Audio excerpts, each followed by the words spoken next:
Serious women who gave the creep a chance. How did it go?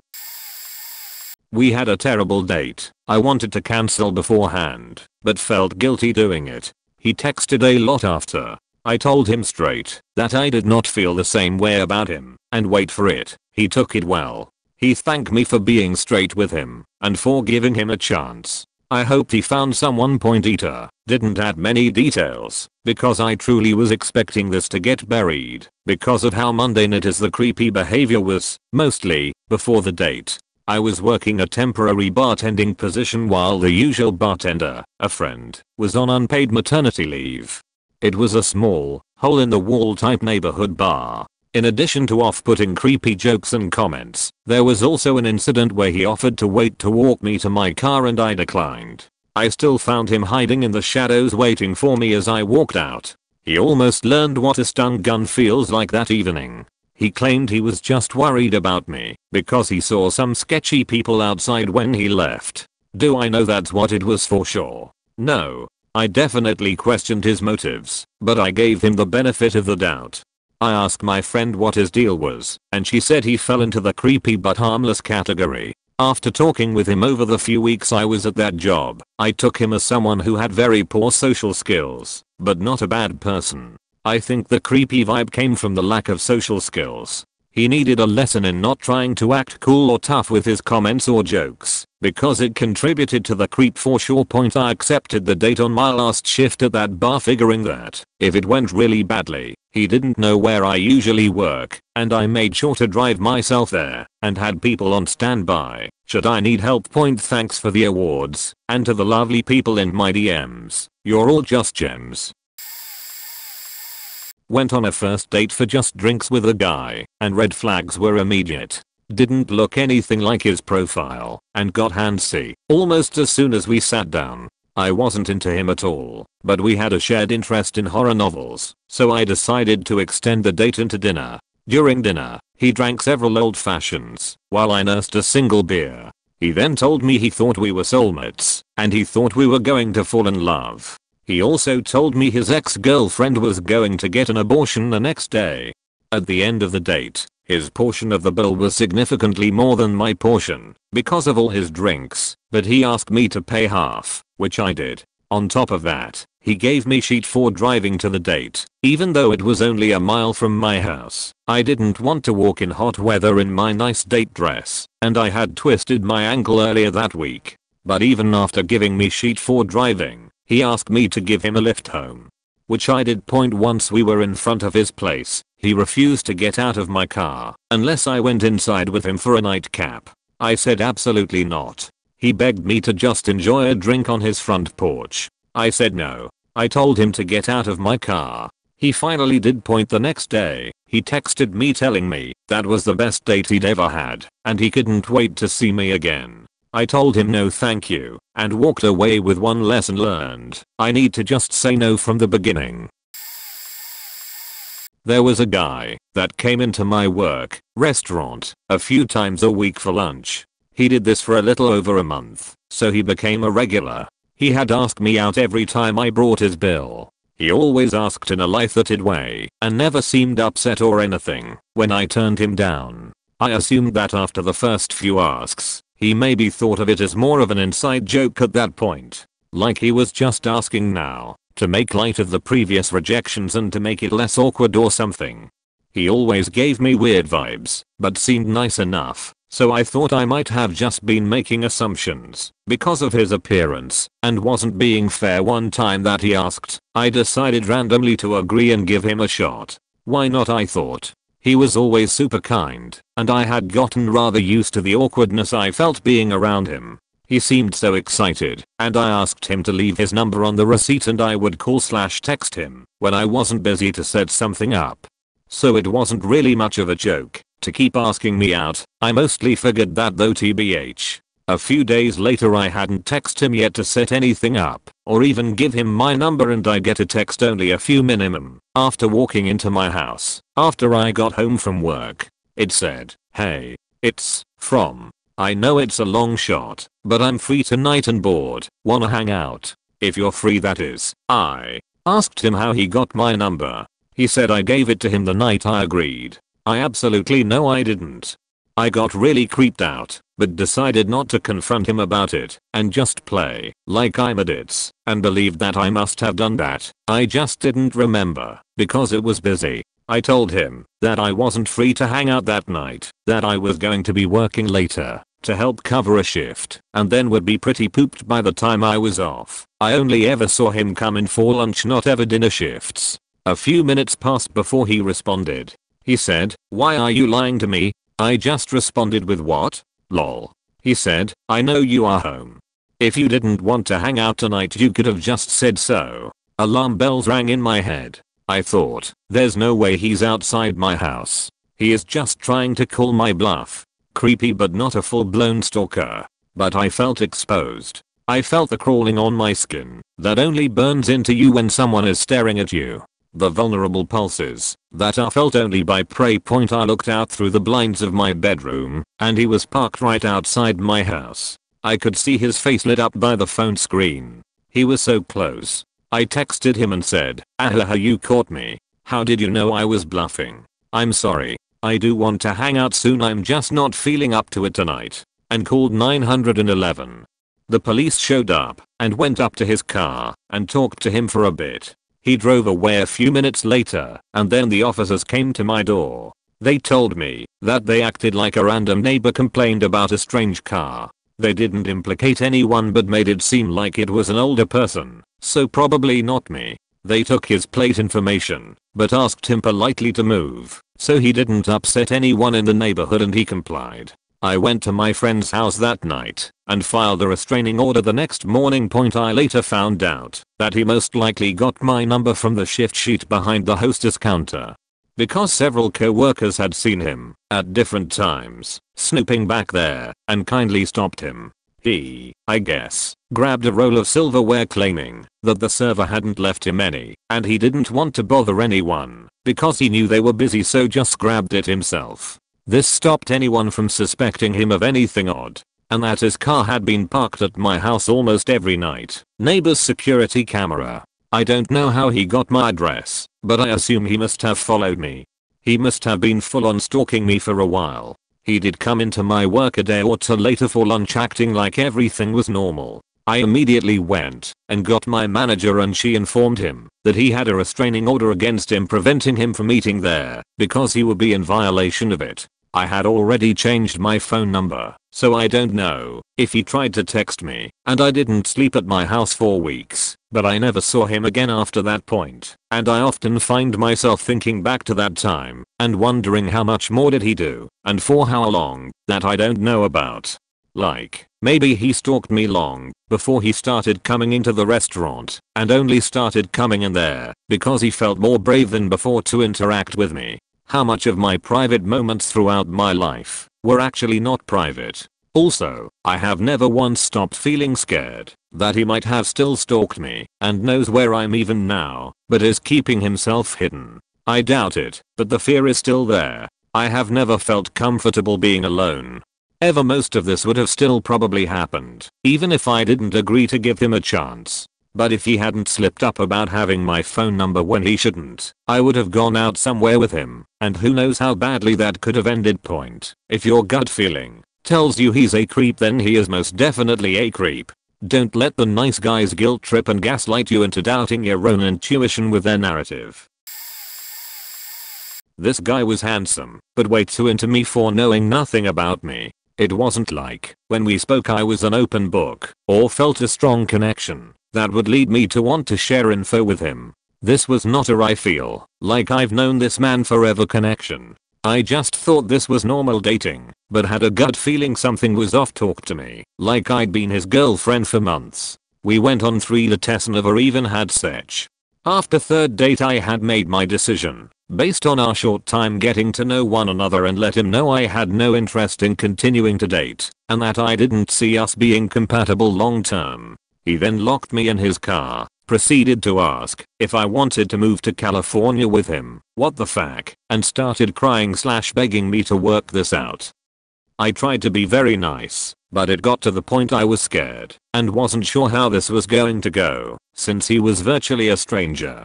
so I hit his dashboard and said if he didn't let me out of the car immediately I was calling the police. Then he threatened to kill himself if I didn't spend the night with him at his house. I'd never even been to this man's house. He finally let me out after like an hour or two, but stayed in the parking lot of my apartment almost the entire night and called me non-stop. About a month later he texted me out of the blue a really long paragraph apologizing profusely and saying if I ever change my mind to call him. I just said thanks for the apology and wished him well. Hope he's doing okay, but I wanted no part of that.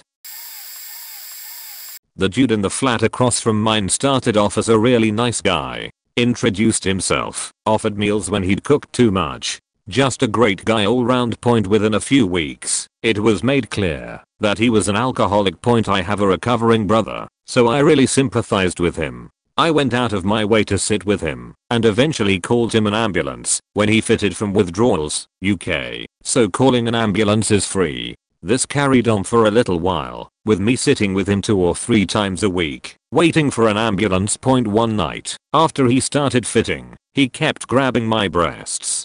I was already on the phone to the ambulance service, but the woman heard me telling him to stop and sent police as well. He was carted off, and just like usual, I grabbed his keys and told him to knock for them the next morning. Well, the next time I looked after him, the groping got worse. And then slowly so did my life. Suddenly I had fires set outside my windows and mutilated rat corpses left on my doorstep. The police were called after every incident, and I got to know one policeman who was put on my case really well.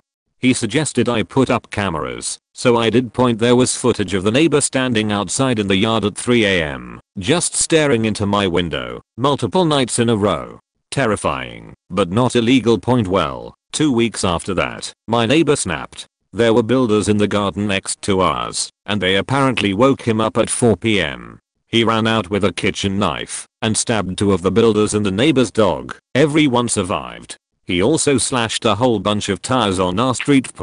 When the police came to search the dude's flat, my policeman friend told me, off the books, that the neighbor had been faking being an alcoholic the entire time. He'd get in the ambulance, ride to the hospital, and then check himself out and walk home.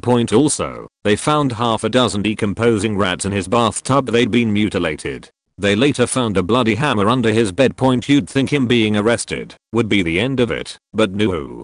He put my name, picture, address, and telephone number on a prostitution site. I had men aggressively hounding me for sex multiple times an hour for 2 entire weeks before I just cut all ties and fled the city. Last I heard, he was in jail for the GBH, but that was a few years ago now. Yeah, never gonna make the same mistake again. I was in high school, my senior year, and I thought to befriend this weird kid at lunch. He was your textbook greasy outcast with a leather jacket and headphones on way too loud. I was an offbeat art kid, but generally well liked and surprisingly well remembered even after almost 20 years post graduation. My friends ran the gamut of high school social classes, so they gave this dude a chance because I gave him a chance. My friends were not forgiving and quickly tuned into just how creepy he could be. They soon stopped entertaining him and split off to a different table. I tried to balance time between him and the larger group. But as the year progressed, I became more enmeshed with the larger group, as our final classes and assignments overlapped a great deal. Many of us were in the same app and extracurricular activities. I tried to keep up chatting with him in the hallways, but he either wouldn't really respond, or was short with me. I figured he was hurt over lunch not working out anymore, so I gave him space. He did not take it well. I was at my locker one day, swapping things out for the back half of the day, when he stormed up. He had a glass bottle of Coca-Cola with him. I remember it because he liked to chew tobacco and spit it into the same bottle he would drink from. I'd asked about it once, and he said, "What does it matter? It's all going in the same place," and took a swig. He had that glass bottle in his hand, and he looked livid. He saw me, he chucked the bottle in my direction, and it exploded on the floor. He started screaming at me about how awful I was, and how I was a betrayer, and stuck up like all my perfect friends.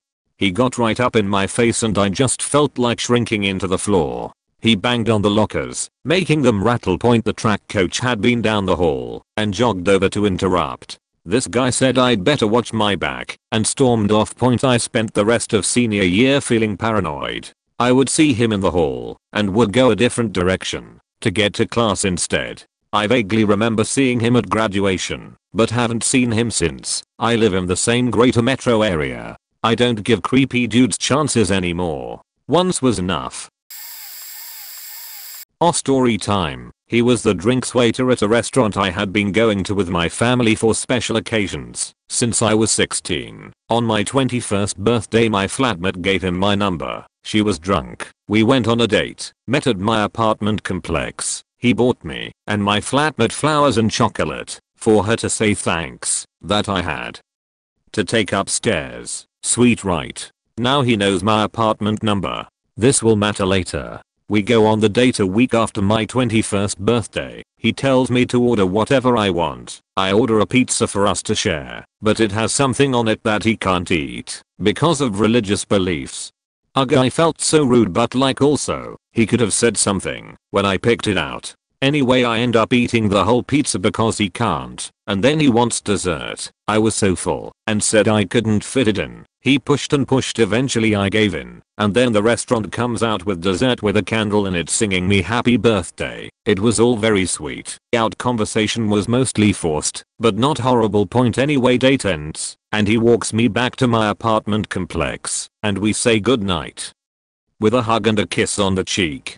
10 minutes later I hear a knock on my door. It's him. He tells me he forgot something and looks inside my apartment and then stares me dead as in the eyes and says, "It's you," pushes me up against my door and starts trying to make out with me and then looks at me again and says, "I love you." This was our first date. The only thing I managed to say is "big words" and "you should go." He leaves. The next night, I'm sitting on my balcony and hear the buzzer for the security door ring. I can see the front door from the balcony.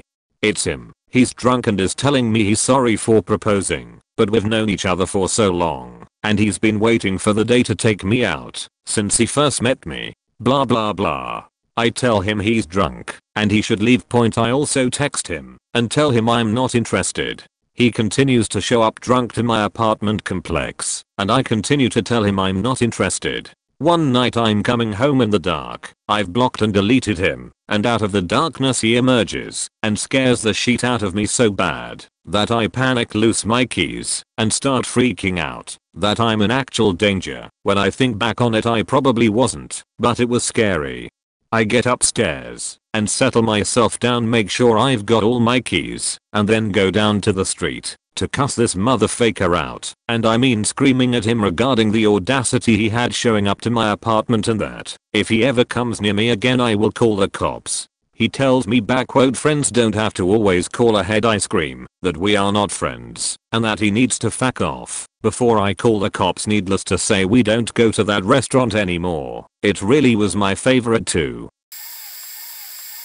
My story is a bit different than the others, but here we go. I'm in the Society for Creative Anachronism and have been for years and years. Several years ago, this guy joined the local group and started being very active on the volunteer end of things. He is the age of my parents and has kids my age, Gen X. We never really ran in the same circles and I wasn't that keen on him because his social skills seemed kind of middling, but I never found him personally creepy. Then the people in my age cohort in our SCA group started having children, and this guy became very active in organizing children's activities in the local group and minding people's children at events so they could continue with their own volunteer work, and that's when I started to get a bad feeling. I even heard a rumor once that he had been accused of some kind of impropriety with children in a previous branch or previous volunteer activity he had been involved with, but I subsequently heard that that issue was resolved and it had been found to be a misunderstanding. I continued to get bad vibes about the guy, but I'm not a parent, and I was also observing that my friends and acquaintances in the group who are parents were happy to have him watch their kids, even sometimes overnight. So eventually I decided that I trusted their judgment and I must just be getting incorrect vibes for some reason. One of the things he was involved with was providing transportation and crash space for older teens and young adults who still lived with their parents. to get to and from events that were many hours away, when their parents were either not involved in the scap or couldn't make it to that particular event. Many of the young people in this cohort are queer and or trans, and he started posting in a different group that I belonged to asking for help on how to be a better ally.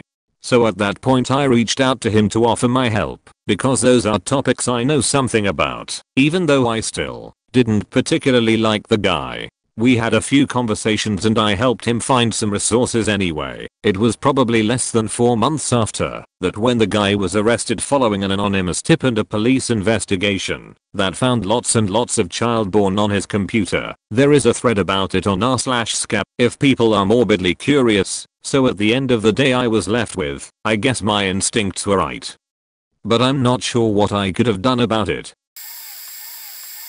Was going through a messy divorce, mostly because ex-husband had drained my bank account, second time, and still had all the bills of our apartment and insurance. He kept the key for months, and every day for weeks I would find new things missing, although petty things. Led me to go shopping for a very non-essential item at Spencer's after work one day, and happened to meet my future husband.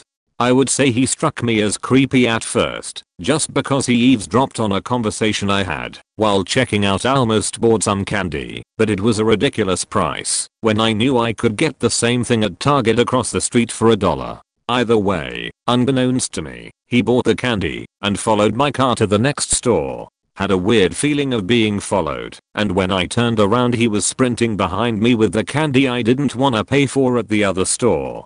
All in all, a rare circumstance of this actually being a very kind and caring individual. We ended up talking for like 2 hours in the parking lot, where it was mostly me venting about my life.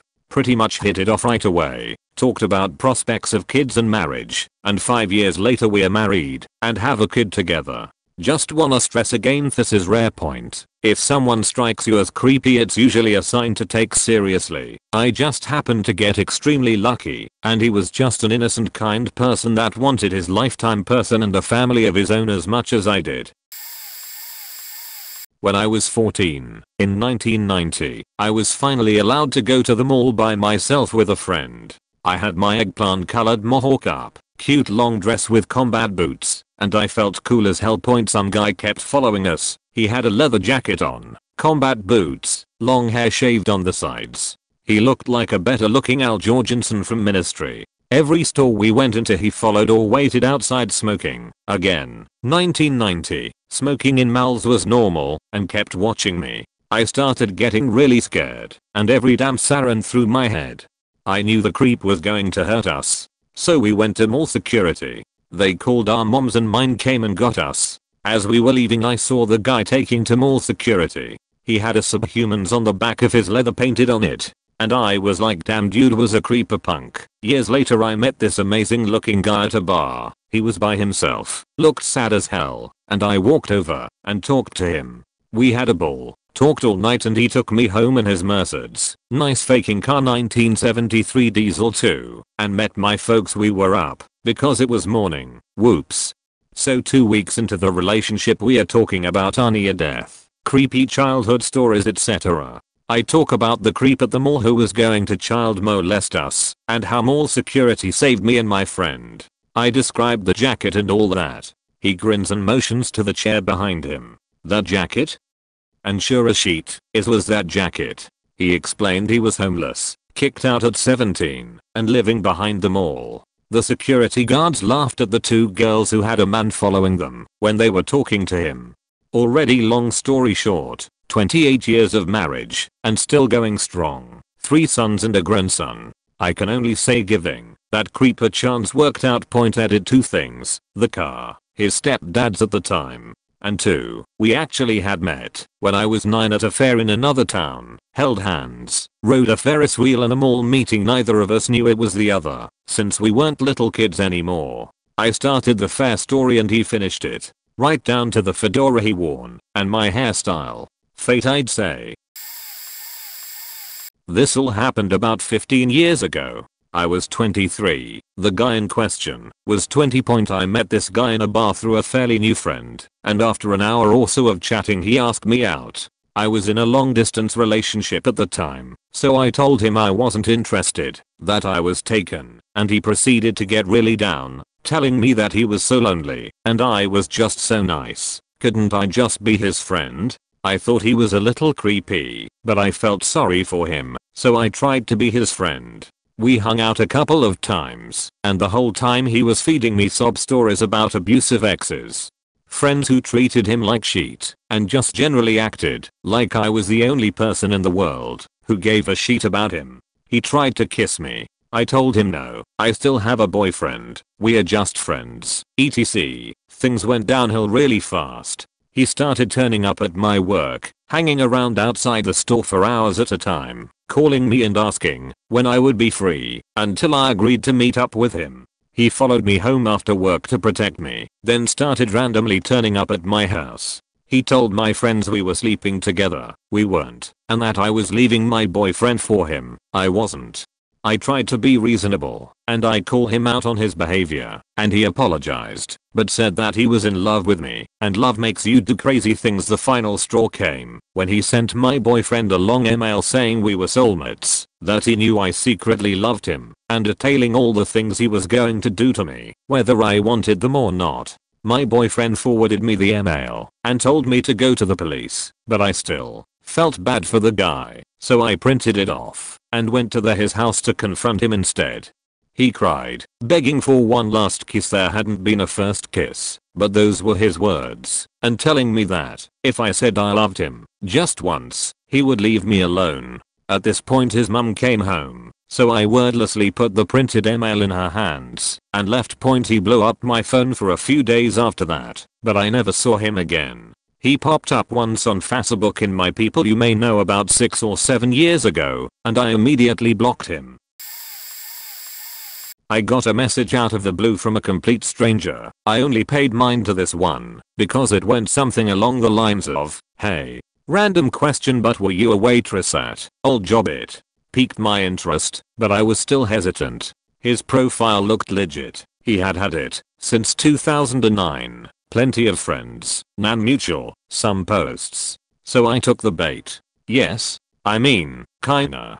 Hosted/waited. I'm guessing I waited on ya. Well, not exactly. You were someone else's waitress, but I couldn't take my eyes off of you. I wanted to give you my number back then, but I chickened out. I'm visiting family here, and you happen to pop up on my people you should know. I figured it was fate, so that I could finally give you my number. So here it is XX. I was very suspicious. The way he talked, and his profile photo felt like soulless. Like, maybe a serial killer. I showed my sisters and my friends the messages and the photo to see if they had the same vibes, but most of them ended up saying something along the lines of, "Okay, I could see how that could be creepy, but I think it's kinda cute, and who knows? I know I should just listen to my gut and not let myself be so easily swayed, but I didn't. I agreed to go on a daytime date for buy one get one mules at a pub where I knew some of the bartenders, just in case anything happened. I shouldn't have gotten drinks, it should have been coffee, but he said he wasn't a coffee drinker and I figured a daytime drink would still be safe. I immediately noticed his inability to make eye contact with me directly. He talked very excitedly and rushed, so I didn't get a word in for about 30 to 45 minutes. I had already drank both my mules by then, because I wasn't talking and didn't realize how fast I was downing them. That was a mistake. When I finally started to get a word in, he interrupted and said, "Is this real life? Like, am I actually here with you?" I said yes. He then proceeded to poke me and said, "Just making sure this is real. You're sitting across from me," all the while avoiding eye contact. He also put a menu over my face while I was talking and said it was because I was too beautiful to be real. It was terrifying. Everything seemed very off, and I was drunk. I got up to use the restroom to see who was bartending, and I don't see anyone I know. I went into the bathroom and realized my phone was dead too, which it did randomly. I walk back outside and start drinking my water, proclaimed I was done, but a round was stopped off in the midst of me saying that I stupidly felt bad, so I drank it. I made attempts at leaving, but he got up to follow me every time, and I felt like he would follow me home if I drove, cause he said he would point we are talking. He's either pinching himself, poking at me, talking about it being unreal. All of a sudden there's the loudest of songs/shouts happening around the corner, and a table near us gets pissed and gets up to go yell at the offenders, who retaliated by going louder. I say something about wanting to go over in that area. I wanted to see if they seemed approachable or not. Their energy was great, and also I would have witnesses in case something happened. I also asked for the check, which he then asked for, and when I offered to cover half he declined, but then they informed him they couldn't accept his card, so I paid. He then repeatedly started asking for my Venmo with more urgency and annoyance each time. I look over searching a sea of faces and find one that I know. I immediately got up and walked over and made some small talk catching up with her, and then started introducing myself to everyone and kinda making it a point to not be by this man who couldn't not touch me. They were all really cool people, still are, and eventually when he went to go the bathroom, so I turned to them and said, "Hey, I'm really worried about my safety. This is a first date and it's not going well at all, but I'm drunk and just scared. I'm trying to get away." They immediately were like, "We got you." And they tried to help, but saying we were going to a different bar and that they were old friends, so we kinda wanted to catch up without a stranger there. Problem was, one of them mentioned the bar it was, so he would be there too. He insisted. He pecked at my head at one point and he pretty much slammed his face into mine. He started saying, "It's almost like you were uncomfortable at something." I said I was, and then he laughed and said see ya soon. I waited in the parking lot, but he was waiting too, and when I started to drive I saw him on my tail, so I felt trapped and drove to the bar. I should have driven to the police. Hindsight is fun. At this bar he kept trying to buy me drinks, even when I said I didn't want any, and had bubbly water with lime, and was trying to sober up. At some point he's behind our table and a girl walked up to him and offered a smoke. I tune into their conversation and I then overheard him telling her that it was his date. He paid, but I was ignoring him.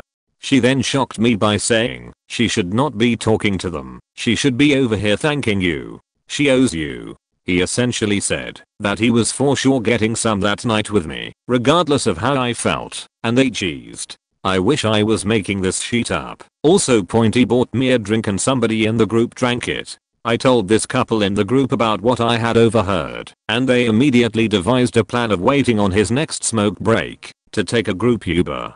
As soon as the time came, we ran to the Uber. The dude who had had my drink earlier literally fell flat onto his face as we got outside, so the group was trying to get him into the Uber, and I felt like time wasn't on my side, so I ran to my car. As soon as I got there I realized I was still drunk, and I couldn't drive, but I could jump in the back where a Goodwill donation bag happened to be spilling all over the floor. I locked the doors and buried myself. I thought for sure I was good. I was not. He got to my car about a half hour later and started banging on my windows, telling me he'd break them if I didn't open the door. So I did. He went off on me, and I was like, "You're scaring me, I don't know you, and I want to go home." He insisted on calling an Uber for you, and kept asking for my address. I told him I'd give the driver my address instead. He wouldn't accept that, so I put in an old address, and got in the Uber. I explained the situation, and they brought me to my actually house without putting my address in. A little over a year ago, a year or so after that night, he sent me text message from an unknown number. His is blocked, and it was a glitchy video of me, taken from a very odd angle, clearly from inside his jacket. When I said that was terrifying, he essentially just acted confused and tried to convince me to tell him where I currently live, and how we could at least be friends. I blocked that one, so hopefully we are good. I was that creep once. Here's how it went. She was a freshman at the university. I was a year senior. She was so amazing and beautiful in every aspect that I instantly developed a huge crush on her. Ever since I got to know her I was a complete loser, shy weird dude, and knew my chances were next to zero, so I just kept it inside me. I used to stalk her on social media, events where she'd perform etc.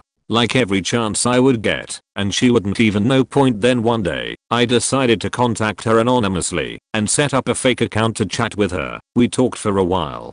I suggested her some shows, mentioned a few poems she should try reading etc. And then at the end of our session, I wished her luck for her upcoming exams. She was taken aback by that. She asked me how did I know about her exams? I told her that I'm from same university and left the conversation. I didn't feel good about myself approaching someone like this and didn't want to reveal my identity. I felt like a creep. Nevertheless, it was a nice little chat we had and didn't think much of it. Then one day, like a few weeks after, I was just randomly stalking her FB. I saw a post where she was talking about me as a secret admirer. I was excited to see that. I thought maybe there's some potential. Maybe I should ask her out IRL or on FB with my real profile. The chances are still very low, but it's worth a try. At least she found me interesting enough to talk about me like that. So, I did it. I confess my feelings got turned down flat out. She didn't want to have any interaction with me cause insert some BS excuse. Those words cut deep. I was hurt. A lot of thoughts raced through my mind, like she was fine talking to me as some anonymous guy, but not when I revealed my identity, and by far the most common thought was, you're just not that good looking or attractive at all. But it's okay. I tried to gather whatever strength/dignity I was left with and tried to move on with my life. I decided to keep my distance and never contact her again. What began then were the most painful 2 to 3 years of my life. My remaining time at the university. Every time I would come across her or her friends on campus by chance, I'd die a little inside. But I just tried to focus on my life and tried to keep her out of my head. It was impossible at first, tbh. I deleted my social media accounts so I wouldn't stalk her, tried to cut down on bad habits, quit gaming and instill more productive habits. Basically decided not to be a loser anymore. During my last days at the university, a piece I had written for a university blog got a bit of attention, and among those who had admired it also included the person I once was obsessed with. She contacted me and told me how she liked it and asked if I had written more of the sort. She asked me how I was doing and we started talking. And then she confessed her feelings for me. And also reminded me how I was such a weirdo back then and had a huge crush on her. I said yes, but also that she did turn me down. To which she replied, yeah, but it's not like you kept on trying or anything. It was then I realized she was only human too. I had been putting her up on a pedestal for too long and obsessing over her like she's some goddess. Back in the day, if I would have been given a chance, I would have been all over her. I would have taken her to all these great places and do whatever I could to make her happy regardless for what it means for me and my life. But I'm glad I didn't get that chance because what followed was a phase that changed me completely and my outlook on life. Now I'm learning to love myself first and do what would make me happy. It's hard but it's totally worth doing and stays with you forever.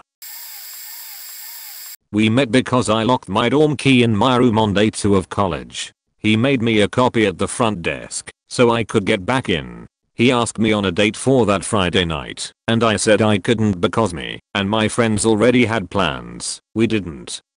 I didn't have friends yet. He asked if he could come along and being naive and overly nice I said of course. I quickly asked everyone I had just met if they wanted to hang out that Friday, first week of college. Anyway, we decided to go to an indoor Pink Floyd laser show.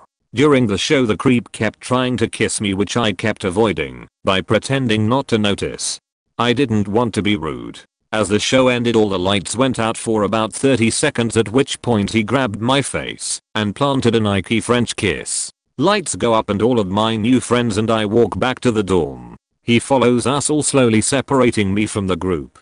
He's holding my hand and I'm too polite, shy, naive, whatever to pull away. And he starts complaining about what a long drive home he has and how he might just sleep on the floor of the office in the dorm. At least I had the good sense to not let him spend the night with me despite his best efforts. My new friends thought I was enjoying myself, so they were no help. But immediately after I got away from him, I told them about the bad vibes, and they went into defensive mode from there on out. That is the story of how I made the best friends ever, and also the start of a 6-month long saga with a stalker. Cops were called, restraining orders filed. He broke into my room at least once thanks to his job at the front desk of my dorm. He called me daily for months, then just weekly calls. Eventually he dropped out of school and moved to a different state. Trust your gut, ladies. I was 17. I agreed to watch a movie at his place. He lived with his aunt and uncle. He said they would be home. They were not. He starts the movie and started trying to touch me. He then starts literally begging me to have sex with him, saying he didn't want to be a virgin anymore. I told him I was uncomfortable with the situation and wanted to leave. I got out of there as fast as I could. He was basically chasing me. He called my house. I lived with a friend constantly to the point my roommate had to call the cops. He came by my work, convenience store/gas station, and got $5 in gas that he threw, all coins, at me. I called the cops. Cops picked him up. His aunt bailed him out, then came to my work the next day to scream at me that I wasn't trapped by him, so I needed to stop acting like I was. Then she lunged over the counter at me. She couldn't reach me, so she grabbed stuff off the counter and threw it at me. I called the cops on her and showed the video. They arrested her. I filed a restraining order against him and his aunt. The uncle came by. He apologized like crazy and said he understood the restraining order and if I was pressing charges. I very calmly explained that him coming to my work wasn't appropriate due to what was going on with his family, but I appreciated his understanding. I then also explained I was a minor and that the city was pressing charges, not me. He just nodded okay and left. I received a package in the mail a week later with $500 that said maybe this can help. I think you could go back to school. I don't know if it was from the uncle, but I think it was. A few months later I'm back in school, but still working at the store. I had gotten a boyfriend that would come hang out with me while I worked late nights. So the creep comes into the store, which he was banned from, with a woman and her like 3-year-old. I immediately look at my boyfriend and whisper that's him. He stepped outside and called the cops. We had discussed that if he ever comes in, cops show up and arrest him. The girlfriend is silent and confused. Creep is screaming at me. I finally got it. I didn't need you. Fuck you USLUCHT. I start freaking crying for whatever reason. Girlfriend comes over to me and says, are you the girl that accused him of rap? I literally scream, I never accused him of that, and the girl just hugged me. I'm bawling and freaked out. She's calm and says, how old are you? I tell her I'm 18, had a birthday after all the crazy went down, and she smiles and says, you're a baby and he's a grown man. I think you just saved my ass.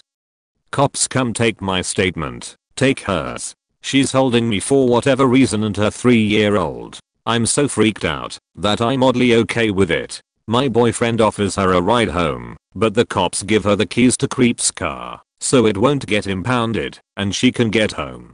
So girlfriend was like 30, he was 20 something. Fun times. So never give the creep a chance. If it feels off, it's off. Don't freaking do it. I'm 35 now, and oh my god, I look back at the grown men that were hitting on me since I was 14, and it's really faked up. Met him at a party for my friend's older sister. He was one of her friends. I was really young, about 16 at the time. He was a couple years older, struck up a conversation with me, kind of latched onto me, and my friend then for the rest of the evening like a lost puppy. Kept trying to put his arm around me. Was in all of the photos I was in. He seemed harmless enough, even if it was a bit annoying. Couple of days later my friend messages me saying that he had asked her sister for my number. I said okay, thinking I'll give him a shot. He asks me out on a date. We go out, have some dinner, then afterwards we went on a little walk through a nearby park. The whole date was awkward. He was a strange mix of really shy and really overconfident, really intelligent in some areas, really not in others. Spent a lot of time talking about his ex-girlfriend. The best way I can really think to describe him is an neckbird, which I feel harsh using, but it's the best I have. When we were in the park, I can't remember the exact conversation, but I used the phrase, that isn't really my forte. and his response was, "Do you know what a forte is?"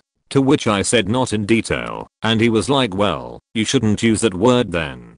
Turns out he was a music buff, and apparently gatekeeper of the word forte. He then went on to brag, at length, about how he passed his driving test after only 7 lessons. He kind of lost me after that point, called me drunk in the middle of the night a few days later, after I had told him it wasn't going to work out, ranting about how he really liked me and thought I was perfect for him. His friend, who had left the room briefly and came back to find him on the phone, realized what was happening, wrestled the phone out of his hand, and apologized profusely to me. The entire time I could hear him yelling in the background, saying, "She's mine, not yours. And I met her first. We went to the same college. I saw him a few times around campus after that. He avoided me like the plague." This was in the mid-1990s. I had ended a 5-year relationship and wasn't eager to get involved with anyone else. But one of my older friends told me about a guy she had chatted with online, who was my age, getting ready to move to our city for work, and wanting to meet someone here. I started chatting with him online and he came across as a bit of a creep, but my friend convinced me to give him a chance. So I gave him my phone number. For the next couple of nights, when I got home from work, he'd call. Then the next night I went out after work, and he left a message on my answering machine in a beachy tone of voice asking where I was. That shit was not gonna fly with me. I lived in the middle of a huge city with tons of late night and all night businesses. I'm a night owl, and I enjoyed staying out late with my friends and doing things on my own late at night. My not coming straight home at 9 when the store I worked at closed was a big problem for this guy. He started demanding to know where I went, what I was doing, and asking why couldn't I do those things during the daytime. He said, "I don't want you staying out late anymore. You'll start getting home for the night by 10. Fact that I'd never even met him in person, much less agreed to any kind of relationship with him. So when I told him he had no right to give me an attitude for living my life as I saw fit, he got real mad, called me a hoe, insulted me all kinds of ways, and said he hoped I got raped and murdered when I was out late one night. Another woman my age in my friend group decided to date him after he moved to our city, and he pressured her real hard for sex after the first date, then wouldn't leave her apartment the next morning. He was going to just move in, whether she liked it or not. He'd been kicked out by the woman he moved in with when he relocated to my city, and there was no job. He wanted this other woman I knew to support him. After one date, after a few days of him not leaving, her older brother and some of his buddies came and kicked him out of the woman's apartment. I don't know what happened to him after that, but holy shit, he was a creep. Gave my friend's creep husband a chance to talk to me about their marital issues. I thought he was bad news, but my then partner was friends with him, so between the wife friend and my partner, I thought I was being too harsh on him. Friend also wouldn't tell me what the marital problems were about, just that she wanted both of them to see other people. The husband asked to come over my apartment and talk to me because he didn't have anyone to talk to about their situation. I agreed to a walk rather than my apartment, but of course, he ended up talking his way in, sobbing on my porch. The second he got in my apartment, he took out a box of wine from his backpack which he tried to get me to drink and I refused. I tried to stay across the room in my studio apartment from him the whole time, but when I got up to use the restroom he tackled me onto the bed. I got out of that situation and began just repeatedly asking him to leave, over and over. At one point he hugged my waist, kneeling, and refused to let go. Again I asked him to leave over and over until he finally let me go. After about 30 minutes, I still had to physically shove him the last few steps to slam and lock my door in his face. The next day he texted me apologizing, and I said I would never be speaking to him again, blocked his number. Turns out he was abusing my friend. I helped her get help and get out of that marriage. Moved to another city, but am terrified of ever running into him. Will never again trust anyone's judgments over my own. When it comes to someone who I intuitively know should not come inside my home. Edit. Phone. So this is a guy I met online who happened to live not too far from me. I met him while I was separating from my ex-husband. He asked me out before I had even told anyone there and didn't care I was married still. I told him to knock it off and he did, for a bit. He'd ask me out periodically after that point. Fast forward to after I was officially separated and going through the divorce process. I had mentioned I was going to go see a movie, not to him directly, and he asked if I minded company. I said what the heck, but told him very firmly I wasn't ready to date at that time.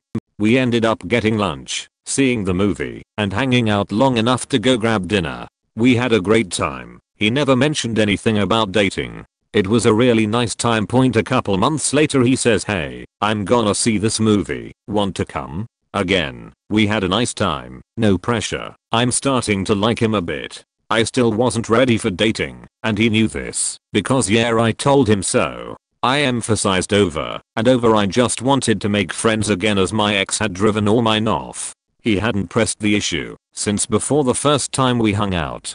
A couple of weeks later, after a really long bad week, he asks if I want to go to dinner with him. It was late already, and he wanted me to drive all the way to him, an hour away, and I initially said no. He was really insistent, and I hadn't eaten, so I was like fuck it, fine. I tried to get him to meet me halfway, but he was like no, I want to take you to my favorite place, which happened to be a cheesy chain steakhouse. He knew I'm allergic to red meat, where there was exactly one thing on the menu I could eat, and it was crappy.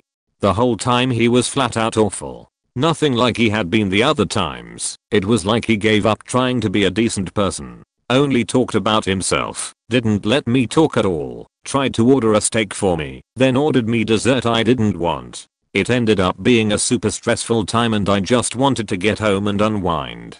I had parked my car at his place, and he drove us to the restaurant, and the whole way back to my car he was pestering me to stay longer, watch a movie or something. It was almost 10 at this point, and I was no, but he wouldn't stop. We get to my car, and he seems really irritated that I just said goodbye and got out. He got out too, and tried to hug me, and I brushed him off. I get home to see he had blown up the chat room talking about how I was a terrible liar and a tease, because I wouldn't sleep with him. There had been a conversation in the chat like a year before about one night stands, and I said I don't do them, and I don't ever sleep with anyone before a third date. He apparently took this to mean I would sleep with him after our third date despite everything I had said about it not being dates. He went on for a longest time before I got home. Thankfully my other friends in chat told him off. I blocked him after that and never spoke to him again. He would periodically call me a slut, a liar, etc. until he got driven off. It was a year ago today actually. Last year I had been broken up with and was not doing so hot mentally. Because of it, one of my now ex friends decided to introduce me to their friend group. I was invited to a Discord server and hit it off with a few of them immediately. However, one night the guy who had been non-stop horny posting on his Twitter for literal years and I started ming. Just normal conversation at first, but very quickly he turned it into a conversation about kinks, and I was so exhausted and deprived of connection that I entertained it for an hour or two before he decided to call me. During that call he flirted constantly, and then at 3 AM, when I was basically mumbling all of my words because I was on the verge of passing out, he pressured me into casually dating him. I broke up with him the next day after crying my eyes out all day and wishing I had never done it. Fast forward to the end of the call and he's taking it pretty well until he guilt trips me and while I'm crying asks if we can just be sexual like an idiot teenager. I agreed. The next 4 weeks he would call me every night and jerk off while saying some very disgusting shit and all the things he wanted to do to me while I just sat there. He told me to praise him, and he called me mommy more times than I can count. He also used this horrendous baby voice while talking to me to get what he wanted. I cried every night until I told him I couldn't do it anymore and stopped messaging him.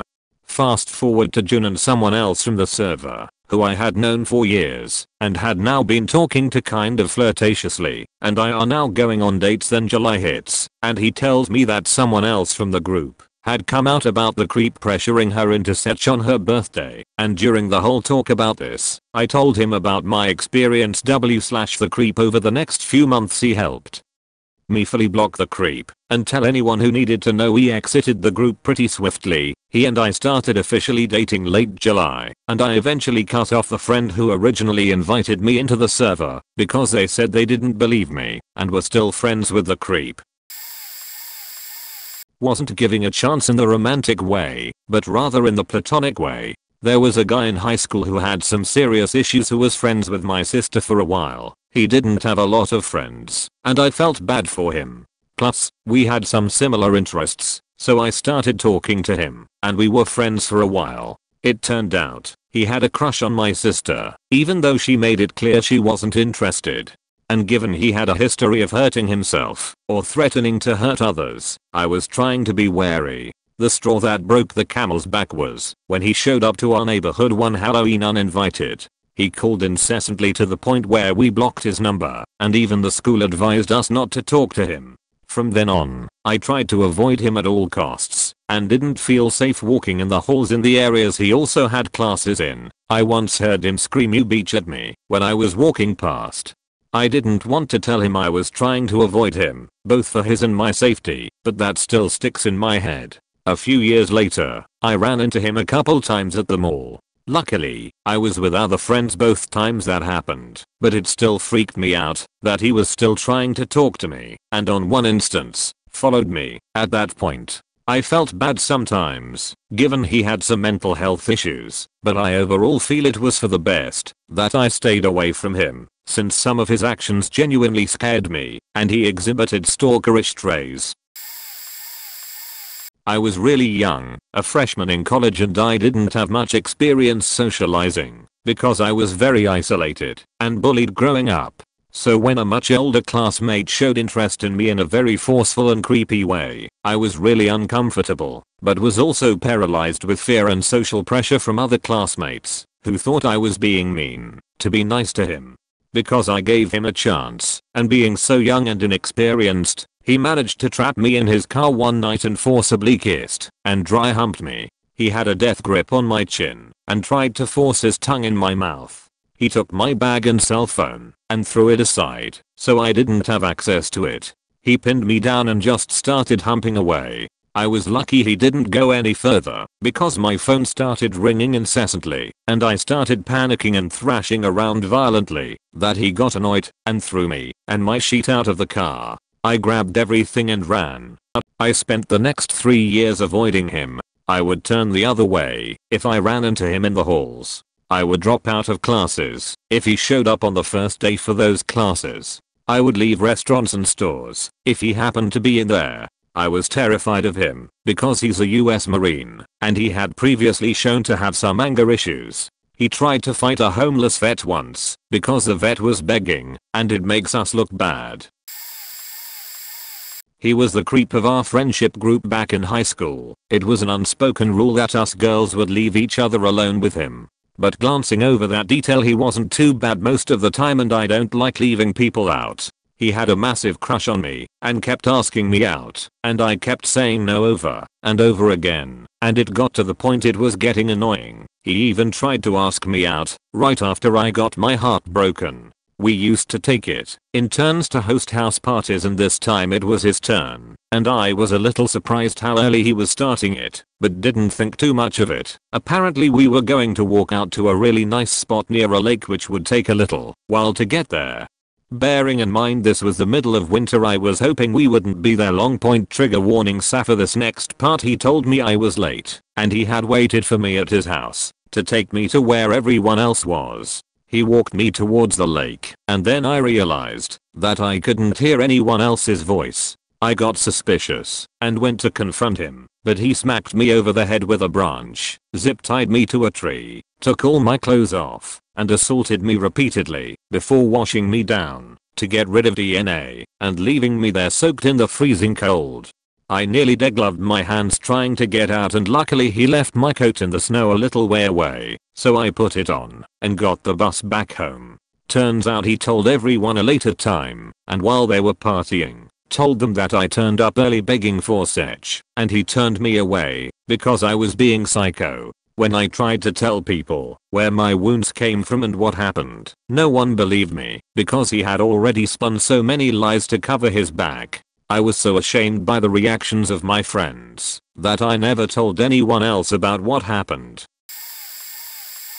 I was young and had broken it off with my long-term on again off again boyfriend, who was emotionally abusive bad boy type, and decided I'd give a nice guy type a shot for once. I agreed to a date with a older, handsome, well put together law student I had chatted with on occasion from the complex I worked at. First date was fine, but he seemed way too interested in marriage, and I told him I wasn't looking for something that serious yet. He tries to convince me that I should give him a shot anyway, that he can put marriage on the back burner for me. A few weeks later he asks me out again, saying to just give him a chance, and I ignore my instincts and say yes. I figured that he was simply more mature and knew what he wanted, and that couldn't be bad, right?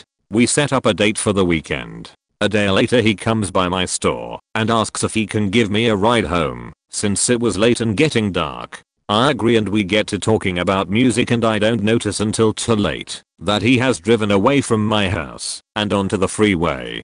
I start to panic. I'm a SAS survivor, but he reassures me we are going to my house after a quick special detour. I try to play it cool, but inside I'm trying to figure out how to get out of this. He drives us to the surprise and it's his apt. He says that since I liked cats he wanted to show me his new cat. I make up an excuse that I need to be home, but he's insistent and starts talking about marriage and how beautiful I was and how he knows I'm destined to be with him. I notice the doors are child locked. Suddenly my favorite song comes on, and since he knows that information he starts to sing it to me. It's Radiohead's Creep. That song is now ruined for me. It's so surreal. He's holding my hand now, so I fake being taken by him so that I can convince him that I have seen the errors of my ways, but that I'm a bit shy and can't go into his apt alone so soon. He is super happy and drives me home, telling me how many kids we are going to have and how good of a mother I'll be. We get near my home and I open the doors and faking flee guys. I call him the next day and call off the weekend date, telling him he terrified me and I want nothing to do with him. He becomes angry with me, telling him he's the best thing I would ever come across and I made a mistake, and hangs up on me. Months later I run across him again and he boasts how he's getting married soon as his wife is coming from China. He shows me a fuzzy picture of a faraway woman in what looks like rural China. I congratulate him and thankfully never see him again. I used to travel for work when I was in my mid-20s. The amount of creeps I encountered was unreal. One night I decided to let off steam by stopping by the Loki hotel bar, and I brought a book because I like reading, but also because I didn't want to talk to people. However, a much older man started chatting with me and was kind of relentless and a little creepy. I tried to leave, but he was intensely pressuring me to go see this other bar across the street. I started to think that he might be gay and not hitting on me, but to make sure, I said, verbatim, "I hope you understand I'm not interested in sex with you, right?" He laughed and said, "Oh my god, no, of course not, honey," like it was so ridiculous that I would ask. That made me think maybe I was right, that he wasn't interested in women. Boy, was that a mistake. After a quick drink at the bar he recommended, I decided to head back to the hotel. He gets in the elevator with me. It's then I start getting the creepy feeling again, and suddenly I don't want him to know what floor I'm on. I'll let him press the button first so I can see where his floor is, so I can pretend to be above it if I needed to. Luckily my floor was 3 above his. Thank God. I thought. Wrong again. When the elevator opens on his floor, he doesn't get out. Oh. When we get to my floor, he follows me out, grabs me and forcibly kisses me in the hallway. I Hulk shoved him off me and command his ass to get on the elevator and fuck off. He moves in again and I say, "I'm not asking again. I will wait here until you leave, and I better not see you again." He looks so surprised, but I'm suppressing all my actual fright to give off fearless big dick energy. Finally, after a short tense standoff, he slinks off to the elevator. I watch the doors close. The second the doors close I run to my hotel room, bolt the door, and call my boyfriend crying. I was so afraid he would try to find me or come after me. Fuck that guy. Knew this dude through mutual friends. We had a regular bi-weekly board game night and would rotate houses, so I knew he was a creep, but felt relatively safe around him. After like 5 failed attempts I acquiesced, but told him it would have to be a quick bite. Since I was fostering some kittens he picked me up, big mistake, and we went to Chipotle. It was a normal enough conversation and the ride home was even pleasant. When we got to my place I told him he could come in for a beer, that he'd actually left at my place the previous game night I hosted, to chat while I bottle fed 4 kittens. It's important to note that at the time I was technically less than 2 months post chemo, so my energy levels were not exactly normal. I tried talking, but eventually I literally fell asleep on my spare bedroom floor, where I'd been feeding the kittens. I woke up the next morning to him making coffee in my kitchen. Super weird since I hate even the smell of coffee, and lived alone thus had no coffee or coffee pot. He nonchalantly tells me he picked one up last night, after I fell asleep, and was going to make me the best coffee ever. I politely but sternly told him he needed to leave, like immediately, and take the coffee and pot with him. I was extremely firm, bordering on indignant, so I thought it was strange that he seemed to be totally cool with my GTFO statement. Point later that day I get a text from a mutual friend, another gamer, who just said well that's hella creepy. Confused I looked at my missed texts and see a group chat thread where he's posted a photo of me from the night before, asleep on my floor, and he wrote, "This is why I love this woman. Beautiful inside and out, not to mention a great date." I was shocked even more when he posted it on FB and a woman I assume was his mom commented, "So happy for you, can't wait to meet her." I sent him a text and said, "Delete any photos you took of me unconscious or otherwise, and FYI I'm blocking your number because you are way over the line." Kinda fractured our game nights, but I didn't care as long as I never saw him again. He did for a few years leave me random gifts on my porch or would try to contact me from different numbers. He is most likely reading this right now, so Leo, if you are, get the fuck over it. It was one shitty meal at Chipotle. I'm not the one who got away, or you're faking soulmate. I have so many weird things he said to me when we hung out that I really should have known better. This was in high school. There a guy that was really not a bad guy, but everyone would make fun of him because he was nerdy. Back then, nerdy and wasn't as cool as it is today. People called him a creep and tube baby because the rumor spread that he wasn't born by natural means in a hoe. He was alone at lunch and stuff, and I was also a very solitary person, so gave him a chance. I was lonely as well and didn't want to judge him based on what others say. Sat with him, had nice conversations, and he was a cool guy. He was strange, but he wasn't an asshole or anything like that. Welp, he began stalking me at school. He was there right when I was out of every class, followed me to talk to me on every hallway, and even when I had to go to the bathroom. "Go on so you are not late to your own class," he waited. Eventually I had a talk with him and told him that I like seeing him etc. but that he needed to stop following me all the time. He didn't deny it. He apologized and went home. Q the next day. He's not following me. Great, I thought. We had lunch and didn't see him for the rest of the day. I get home and my mom calls me over and tells me that a boy came over from school to hang out like we both planned. No conversation remotely close came to have any misunderstandings, and that he is waiting for me in my room. Now we talked in school, but I never shared where I lived or anything remotely personal. This dude at some point probably stalked me heading home. That mixed with the fact that he was currently in my room alone for some time, especially frightening since this took place the day after we had our conversation before I got home, was such an invasion of privacy that boy I lost it then and there. I didn't give him a chance to talk. I pulled a Dennis from my sip and slammed the door open, terrifying him, and told him to get the fuck out and that the friendship is done. And why was he thinking?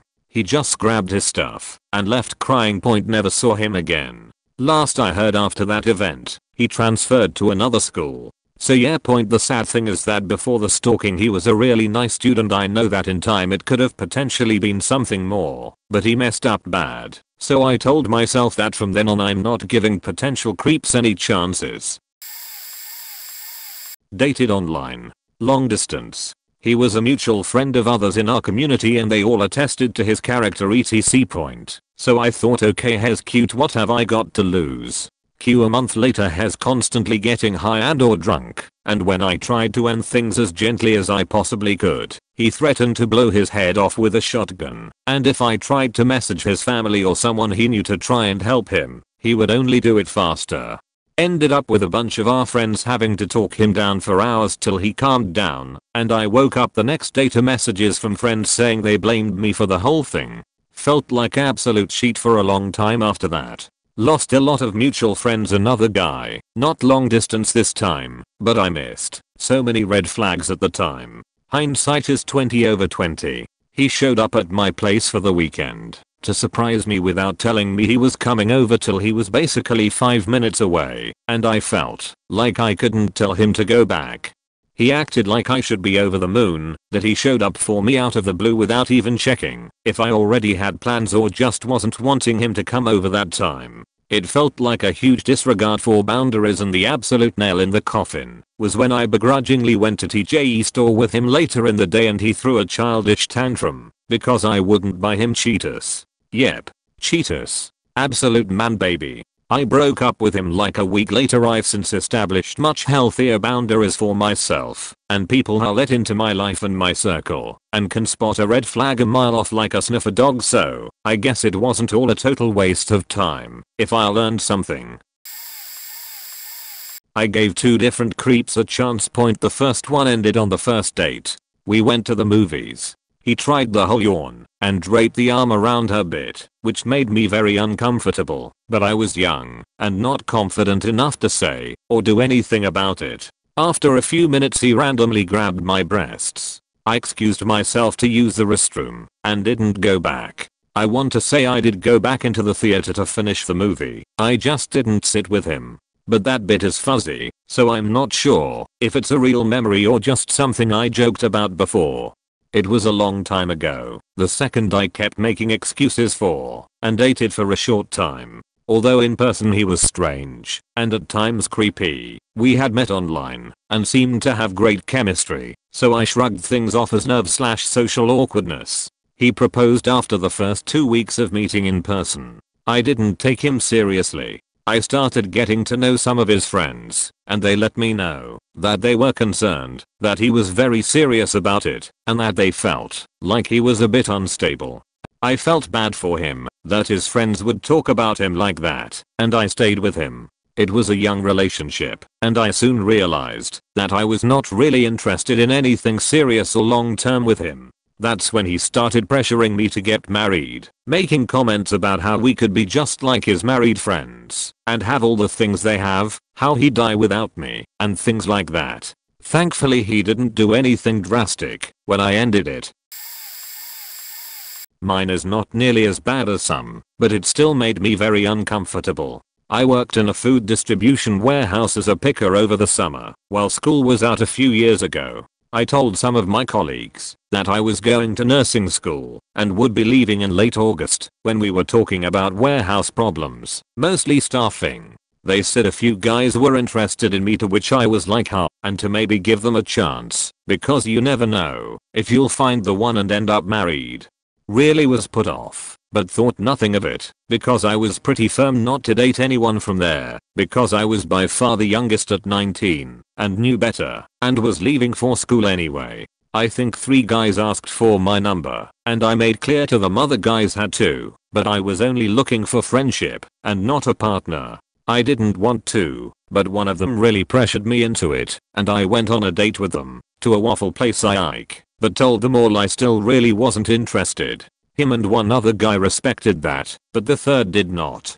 The third guy started texting me about how he thought about me all his shift and asking me to call him after I got off work and was driving home. He tried to convince me to take gifts from him and go out on a date since I'd been giving other guys a chance and not him. Got gradually more uncomfortable with him constantly complimenting me, so I kept trying to cut off communication. He then one night started to talk about how but did have him looking the first couple of times in the warm room, direct words from his texts, and he just didn't wanna lie and act like he hadn't looked at least once.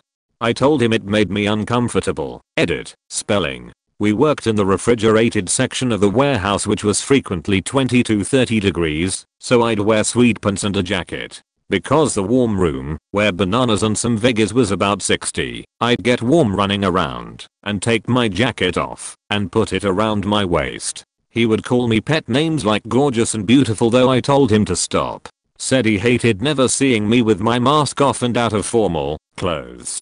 He'd frequently send 5 or so messages back to back when I ignored him about how he's sorry he's pestering me. At work he'd be rather distant, but the texts were much different. After he again derided how he'll never have a shot with me, no matter how much he complimented me, I just didn't respond, and that was that. Luckily never heard from him again.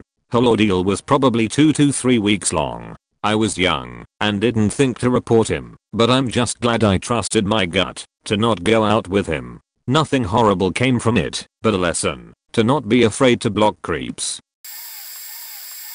Met a dude who was doing some painting for my apartment building. We had no AC in the building, and he was sweating profusely. I offered him a bottle of water. Wasn't attracted to him, but he asked me out, and I figured it wouldn't hurt. We went on one date for coffee, where I learned he was 8 years older than me. I was 18, lived with his parents, was extremely dumb, like actually mentally challenged. I politely declined going out again. Unfortunately, due to how we met, he knew where I lived. He proceeded to follow me to campus and follow me home each night and just sit there in his literal windowless van. It got to the point my apartment manager left me a notice that my friend can't loiter in the lot every day. He would call me non-stop, use his friends' phones once he was blocked, call me at work, show up at my work, the whole 9 yards. He waited until my roommate left town for a weekend and broke into our apartment to sexually assault me, then became convinced I was carrying our baby. Almost beat me outside of a Planned Parenthood when I went for birth control cause he believed I was aborting our child. The police, the university, the apartment manager, doctors, no one would help me cause he claimed we were on and off again exes. The police flat out told me it's he said she said, and they are not going to spend time on a couple's squabble. This went on for 4 years. I had to move several times and get multiple new numbers before losing him. My new take on life is, the lonely ones with no friends or exes are probably that way for a reason. Run. Blind date. When I was first started dating and parents happened to be by the front door when he was walking up, they both asked me to not go with him and said they would tell him I was sick. They are certainly not ones to make excuses for us, and this was literally from just watching him approach the house that the vibes he gave off. I thought they were being ridiculous and just being that way because it was maybe the second guy I dated. Hung out with another couple and things were fine, but we were not clicking at all. No red flags, just everything was awkward. No biggie. The 4 of us went back to my date's house. Parents were not home. Other couple immediately starts getting hot and heavy on the couch. It was his friends and this was obviously planned. More awkwardness. Naive me agreed to go to his room to listen to music. No chairs, only a bed. Great. But we sat there listening to music and talking and things started going smoother. Out of nowhere, he practically jumps on me and starts kissing me and groping. Needless to say, I wasn't having any of that. Took several tries, but pushed him off. He got mad. I left. He kept calling and showed up one time. I was not home. My mom, who again never ever made excuses for me, told him to take a hint and leave me alone. I didn't tell her what happened, but she didn't like him. 2 years later he was waiting trial for rapping 3 girls. 2 had not come forward because it was date rap, and frankly this was the 80s. Date rap was really not recognized yet. Third one was 14 years old. Neighbor apparently. He went to jail. We had a long relationship, 4 years, and he abused me to my lowest. It's been, like, 5 years since we broke up. He would threaten to kill my family, along with my niece who I was raising at the time. I liked being an open book, so he used it against me. Told him I enjoy small spaces, because they make me feel safe. He proceeds to lock me in his closet and joke about how I was his fleshlight. This included him dragging me to the basement, pretending that it's a joke, and locking me down there. The only way out was to satisfy him. Sounds kinky in writing, but it was a whole nother level if I denied at any point. To where I would be tormented, cuts/bruises the whole shebang. He also made a presentation on how I abused him and his good nature. A lot of what's in it was a fight we got into because I held my friend's hand when I was guiding her through a crowd. Small. We always argued about my sexuality and how I was a cheater cause him be. He told me he'd convert me to straight, and I just laughed it off even though he was dead serious. It even had him beaching about how much it disappointed him that we're not having enough intercourse, when legit that's all we ever done, and it was extremely painful. I thought he was cute in middle school, and finally asked him out in high school cause I found him interesting. I felt like he was a deep person, and I was tired of people pretending. He was creepy, weird, and later I found out he was into Nazism. But at first he seemed genuine and lonely. But now I'm with a better guy, who is very patient with my PTSD.P.S. I'll post the PowerPoint, if you guys want to show on what level this guy was on. My sister's story, not mine, but I feel like it belongs here. He messaged her on Instagram. She knew he finished the same elementary school and lived in the same city as us, but not much more. He was pretty attractive, sporty type, had a lot of hobbies. She decided to give him a chance and went out with him once, said he gave her creepy vibes, but decided to go on one more date. After the second date she realized that there is something off, and she told him she doesn't have an interest in pursuing the relationship any farther. He didn't take it very well, kept begging her to give him one more chance. Somehow found out where we live and kept showing up in front of the house and block her car so she couldn't leave anywhere. After a while we would just lock the house, pretend no one's home, and wait for him to leave. He would then get out of the car and snoop around the house looking through the windows. We went grocery shopping once, ran into him, and he followed us around the store begging for her to go out with him. Followed her to the car and not letting her in until she promised another date. Eventually he seemingly gave up and texted her hundreds of messages about how ugly she is and how he only pursued her out of pity and because he knew she would be easy because she was so insecure and pathetic. He went on and on about how he is out of her league and how she doesn't see how much luck she had to even be contacted by him. These messages went on for a while and she eventually changed her number, so he called me. Have no idea where he got my number, but gave up eventually. He was also a gemologist and gave her some sort of a heart-shaped rock to remember him by on their first date. I don't think the rock is necessary for the memory to stay. I went on 3 dates with this guy, who was a virgin, and mentioned it a lot saying women don't give him a chance. First 2 days were good and chatted a lot, but never more than a few hours each. Then third date he invited me up to his dorm room. We started kissing, and then he looked me in the eyes and said there's something so primal about your face. I was really confused and thought it was kinda creepy, so I made some excuse to leave. He started crying and said this was the third date and I had to have sex with him. That was the rule. I just hightailed it out of there. I would see him sometimes after that at school and he would always make me uncomfortable by staring at me. Another person in my school was creepy, but I didn't realize. At a party he was saying how he really liked me and wanted to go back to my dorm to watch a movie. I said no at first, but he continued to ask, and drunk me said sure. Later I found out that a different night he said the exact same things to my best friend word for word. When we went back to mine I went to my bathroom to change into my PJs and left my clothes in the bathroom. After the movie he started to get handsy, but I rejected it and said I was tired so he left. Next day I was cleaning up putting my clothes away and my underwear was missing. I know because it was a very specific and favorite pair. I looked everywhere and even asked roommates. Legit nowhere to be seen. Finally realized he must have taken it since he did use the bathroom while here. Got super creeped out and told my friends I wanted nothing to do with him. He kept pestering me and showing up everywhere I was.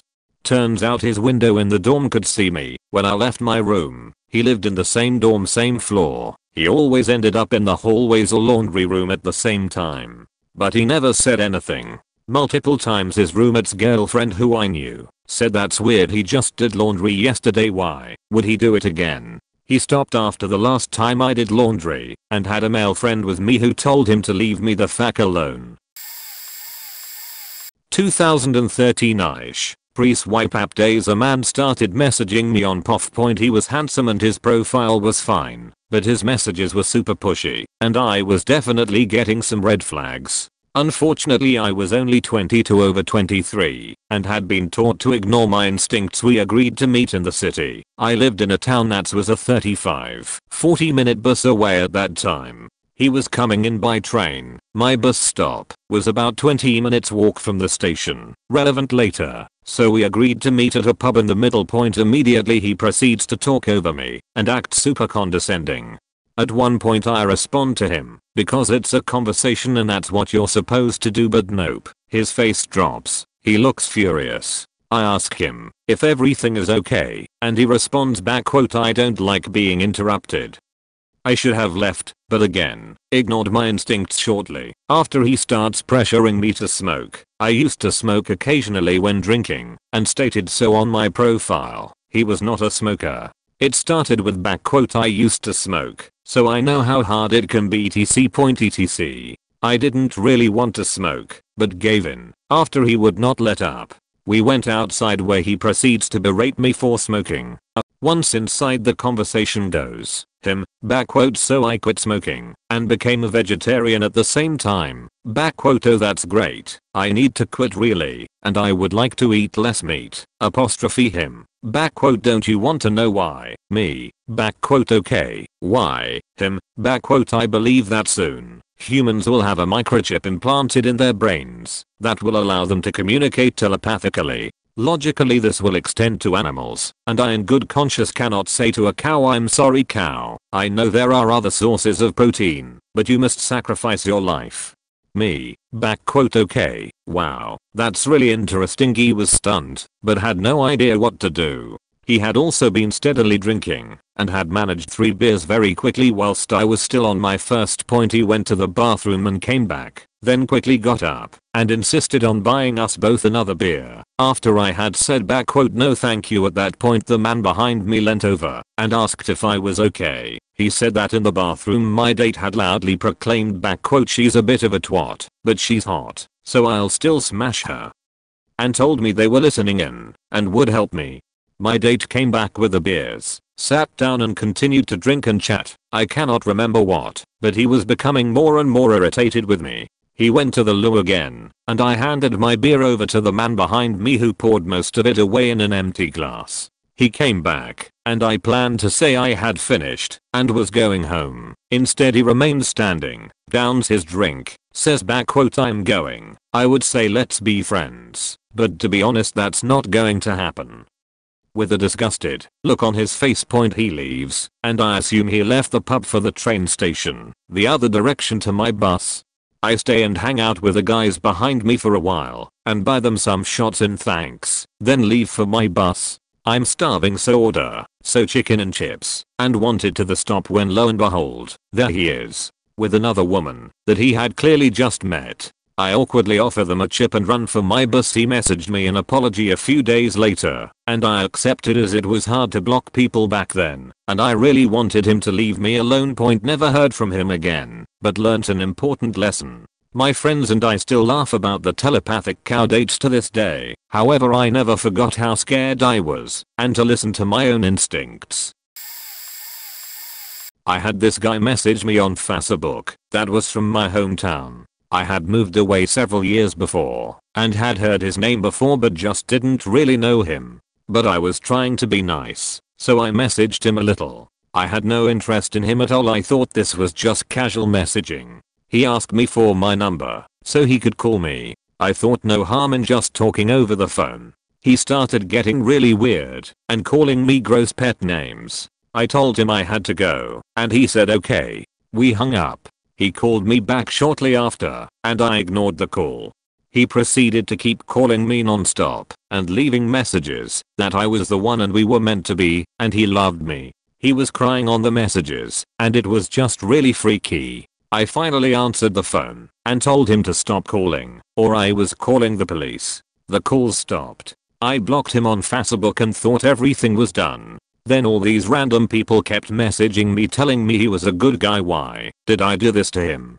He even had his mom message me and tell me about his birth defect and ask me if I didn't give him a chance because of it. I said I didn't even know about it, and no, I didn't give him a chance because I was not interested in a romantic relationship anyway. I had to block her because she got increasingly aggressive and messaged me several times in a row like a crazy person herself. I blocked all the random people who messaged me on his behalf, and then he kept making Facebook accounts and trying to add me. It was nuts. I blocked every one of his accounts and eventually it stopped, but that went on for weeks. Don't know if a gay man can talk to his experiences with creeps, but here I go. Went on a date with this guy I met on Grindr. Me 19, him much older. I'm a big Linebacker sized dude. He's this toothpick older man. Picked me up in his SUV from shift as a line cook. He seemed pretty normal, but almost too enthusiastic about having a young piece of ass for the night, and how we are meant to be for each other, and that he wants to be my boyfriend. Making out with me on the safe way in a very conservative area, where it's not entirely okay to be gay, and just insisting that I'm meant for him, and how much he loves me. It gets to the point where I was scared of really giving him any details of my life, so I lied a lot to him. I felt somewhat trapped, like if ran off now, he would chase after me. I'm continuing to lie to him. Eventually I'm able to mix in details about myself that are true. I mention that I like camping, and he comes up with this idea to spend the night in the woods and fuck all night long. We drive almost 2 hours into the North Idaho mountains. I go along with it, and he cooks a delicious salmon and potato dinner over the campfire. As we're unwinding we start making out, and he insists on faking all night long. I tell him in the morning I'm exhausted, so I go to take a piss. I come back, and he's using my phone to call someone. Didn't ask, didn't give him the password, but he's calling someone from my phone. I scream at him that it wasn't okay. He insists that it's okay, because he's my boyfriend, which is a huge turn off. I brush it off and step into a puddle on my way to his SUV. I take off my shoes to dry them by the fire, and he throws them in. I scream at him again, and with his bare V, he's burned himself, and goes on that he needs me, and that I need to save him. I say no, and go lock myself in the car.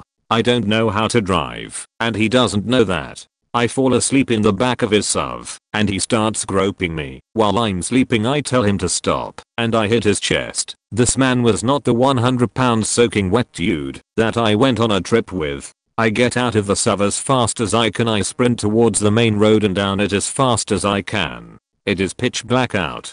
I have zero idea where I am. My phone is at 10%. No phone service. I'm barefoot and only seconds away from being wrapped and murdered. I'm walking for hours down this country road hoping a bear or a cougar will take me out of my misery. When this beacon of hope and light that is the park ranger in his forest green pickup sees me and asks me if I'm okay and drives me to the nearest gas station so I can have service and call my good friend. Shout out to Faith, who picks me up, takes me to Denny's barefooted and helps me decompress. Please, for the love of God, trust your instinct. 1 red flags is enough. I'm the creep. I've always been awkward around women and my dates always ended up with women ghosting me, which made me more desperate and depressed because I didn't know what I was doing wrong. I used to try and keep conversations going when I knew they didn't really want to talk to me. Dating sites are brutal, and being under 5'9" doesn't really help a guy out. I used to hang out in chat rooms and started talking to someone who I thought was a guy, which made it easier for me to be myself. After 2 to 3 weeks they told me that they were a girl and I started to get creepy. She didn't block me, but she told me the things I was saying were not okay and she helped me understand how to be less awkward and creepy. We ended up meeting up and hanging out as friends. She had a boyfriend. I used to still go on unsuccessfully dates and be creepy, but she was always in my life. 3 years later her dad died and her boyfriend cheated on her. She didn't want to have sex because she was suffering depression from the early death of her dad. She had nowhere to go, so I let her move in with me as a friend. 6 weeks later we had sex for the first time, and we had a FWB kind of situation. Then her grandmother got ill, and while she was in hospital she said how cute we were as a couple, even when everyone else thought I was just a friend. A few days later she died, and we went to the funeral together, and she held my hand the whole day. After a month we became boyfriend and girlfriend, and that's how I ended up being the happiest I have ever been. 5 years later we are expecting a daughter, and I'm not creepy anymore. Women come up to me, make conversation, and a few have flirted with me. But I would never cheat, because I know what she has done to make my life so much better. Sophomore year of college, he, 24 meters, told me, 19F, that he loved me the first time we hung out. I told him that I was uncomfortable with that, and that he didn't love me. Minutes before, he physically coerced me into kissing him, despite the fact that I was literally sitting with my hand over my mouth, because I knew what he was planning. He was a lot stronger than me, so I didn't fight it. Anyways, he gave a whole guilt trip about how I lead him on, and how he knew he was in love with me, and he couldn't hang out with me anymore. He drove me home while crying, and said that, if he ever got over me, he'd hit me up. So 8 days later, he apparently had gotten over his feelings. I felt so bad about last time. I was 19 and still not good at recognizing manipulation, so I hung out with him again. I decided to give him a chance, because I didn't want to feel like I lead someone on, and we ended up hooking up that night. The next morning, he assumed we were dating. I told him we are not dating, but we should still get to know each other better before committing to anything. Our fling only lasted a month, ending with me finding out that he stalked me for 4 months, long before we even officially met. He told me this when I was sad about losing my grandfather. He thought it'd make me feel better. This was almost 3 years ago, but he did enough damage in just a month that I'm still reeling from it. I could type pages and pages of all the messed up things he did, but here are some highlights. Continually ignored my requests to not call himself my boyfriend, kept telling me he was in love with me until I felt uncomfortable enough to say it back, took pictures of me while we were having sex without my permission or knowledge. He told me that he got back at his high school girlfriend by leaking her nudes, although he claimed to regret that. I'm sure my pictures are floating around somewhere on campus. Ignored my request for privacy with my Spotify. I just like to keep my music private, and went into my account and followed himself, laughing it off, and said he was just being sneaky. When I confronted him about it, he went on to make a playlist about himself on my own damn account, and made my other playlists, old ones I made about my exes, public so he could see if I ever listened to them. Every time I'd make them private he'd go back in and make them public again. Demanded my phone passcode so he could go through my messages and pictures whenever he felt like it, but his passcode of course was private. Egged on my eating disorder. He was a bodybuilder and I was a tiny anorexic, and he'd make comments about my thighs being bigger than his, or how I eat way more than him, knowing I'd believe him. Lied about not having a Venmo, and always had me pay for everything, saying he'd cover the next one. He never did. Found his Venmo a few months ago. At the time we were going out he had several transactions with other girls. I wouldn't normally care, but he went through my phone and had a meltdown if I even replied to another guy. Used my phone to stalk his ex's social media, since she had him blocked on everything. He said it helped him get angry, so he could have a good workout. Was repeatedly homophobic, racist, and transphobic. We were in the pre-med program. I transferred out after our entanglement, and he told me that he wanted to be a surgeon because he liked the idea of cutting up and rearranging people. Our fling ended when my grandfather died. My mom called me and I started crying. And he told me that I couldn't just sit around and cry about it, and that I'd have to get back to studying. Mind you, at the time him and I got together I just lost my dad to his meth addiction, so I was already pretty messed up and fragile. I got really upset at him saying that, and that's when he told me about the stalking he did a year beforehand. I ended up deleting a lot of my social media, and he's blocked on everything I have left. He made some burner accounts on Twitter to keep tabs on me, but I managed to block those too. The pandemic hit just a few months later, so when school went back to in person I completely changed my physical appearance to avoid him recognizing me. I don't think it worked. Last November he took it upon himself to make a new Snapchat account and add me by search. Our whole ordeal was so stupid. There were a million red flags that I ignored because I was so depressed about my dad and because I didn't want him to think I was a beach. Ladies, be a beach to creeps. Their opinion doesn't matter. I was 21 at the time and had just moved into an apartment with my 19F coworker. She seemed really great as a roommate for multiple reasons. But it all went to shit when her out-of-town boyfriend 19M visited and his stay extended well past the time he originally told me. I confronted them about him living at our apartment for almost 2 months at this point. He wasn't contributing to anything, chores, rent, groceries, etc. They weren't happy about that point. The first night I confronted them, he pulled a knife on himself in front of us both. I called the cops and immediately started packing to leave that apartment. But leaving didn't help my situation very much. He knew where I worked because I worked with his girlfriend. He would watch me as I got to work and send me text messages about how I was dressed. He would text me when I left work and made comments about how I shouldn't be leaving so late and all alone. I had to have other coworkers meet me during the start of my shift and the end of it. I eventually quit that job and started a career in a field completely different. He knew my social media accounts. No matter how many times I changed my usernames and blocked him, he would still find me under new accounts he made. He would never make these accounts obviously known it was him, but he would post enough on there for me to recognize him. He had photos of my old apartment, my old job. He would even repost some of the old photos I had deleted from my account. After 2 years of him stalking my socials, he found me cause a friend of mine had tagged us at dinner one night. He waited for me to leave the restaurant and proceeded to follow me home. I noticed a car following me and suspected it was him. So, I drove for what seemed like hours. I couldn't shake off this car. I called the cops and they told me to drive to a nearby church and see if the car would park there as well. The cops met me there and yeah, it was him. I haven't heard anything from him since that night.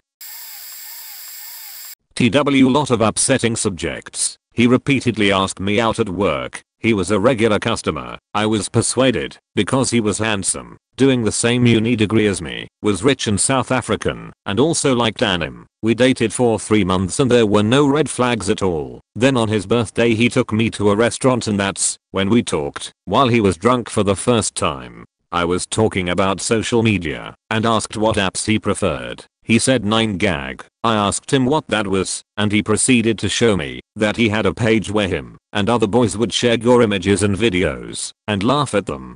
He then proceeded to show me a scene in a anime where a guy is rapped to death by a much bigger dude and you see the silhouette of it and blood go under the curtain. He thought it was funny and I tried to not act upset because I didn't want to be a bussy. The conversation moved on and that's when he brought up out of nowhere how he had always wanted to kill someone. He kept going on about how he had thought about joining the CIA just so he could get away with killing someone. He started pointing out people in the bar and saying how he could kill them and wouldn't feel anything.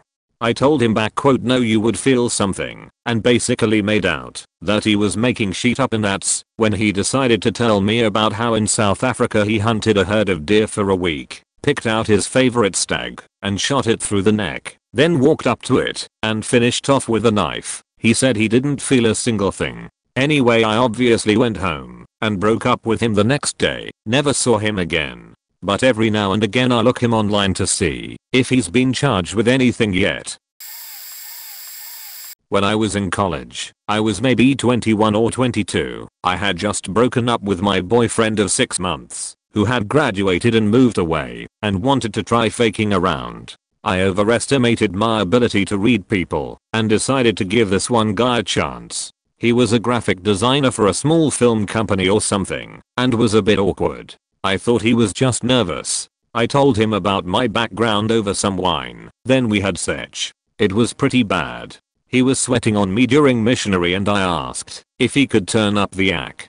He had to bring a fan from another room and a small towel to wipe off the sweat. It was slightly better when we switched to Daggy because he didn't sweat on me as much and it felt better. Afterwards, we chatted a bit, and I left point I thought I had told him that night that it was a one night stand, but I guess he didn't get it, because he kept trying to meet up for coffee.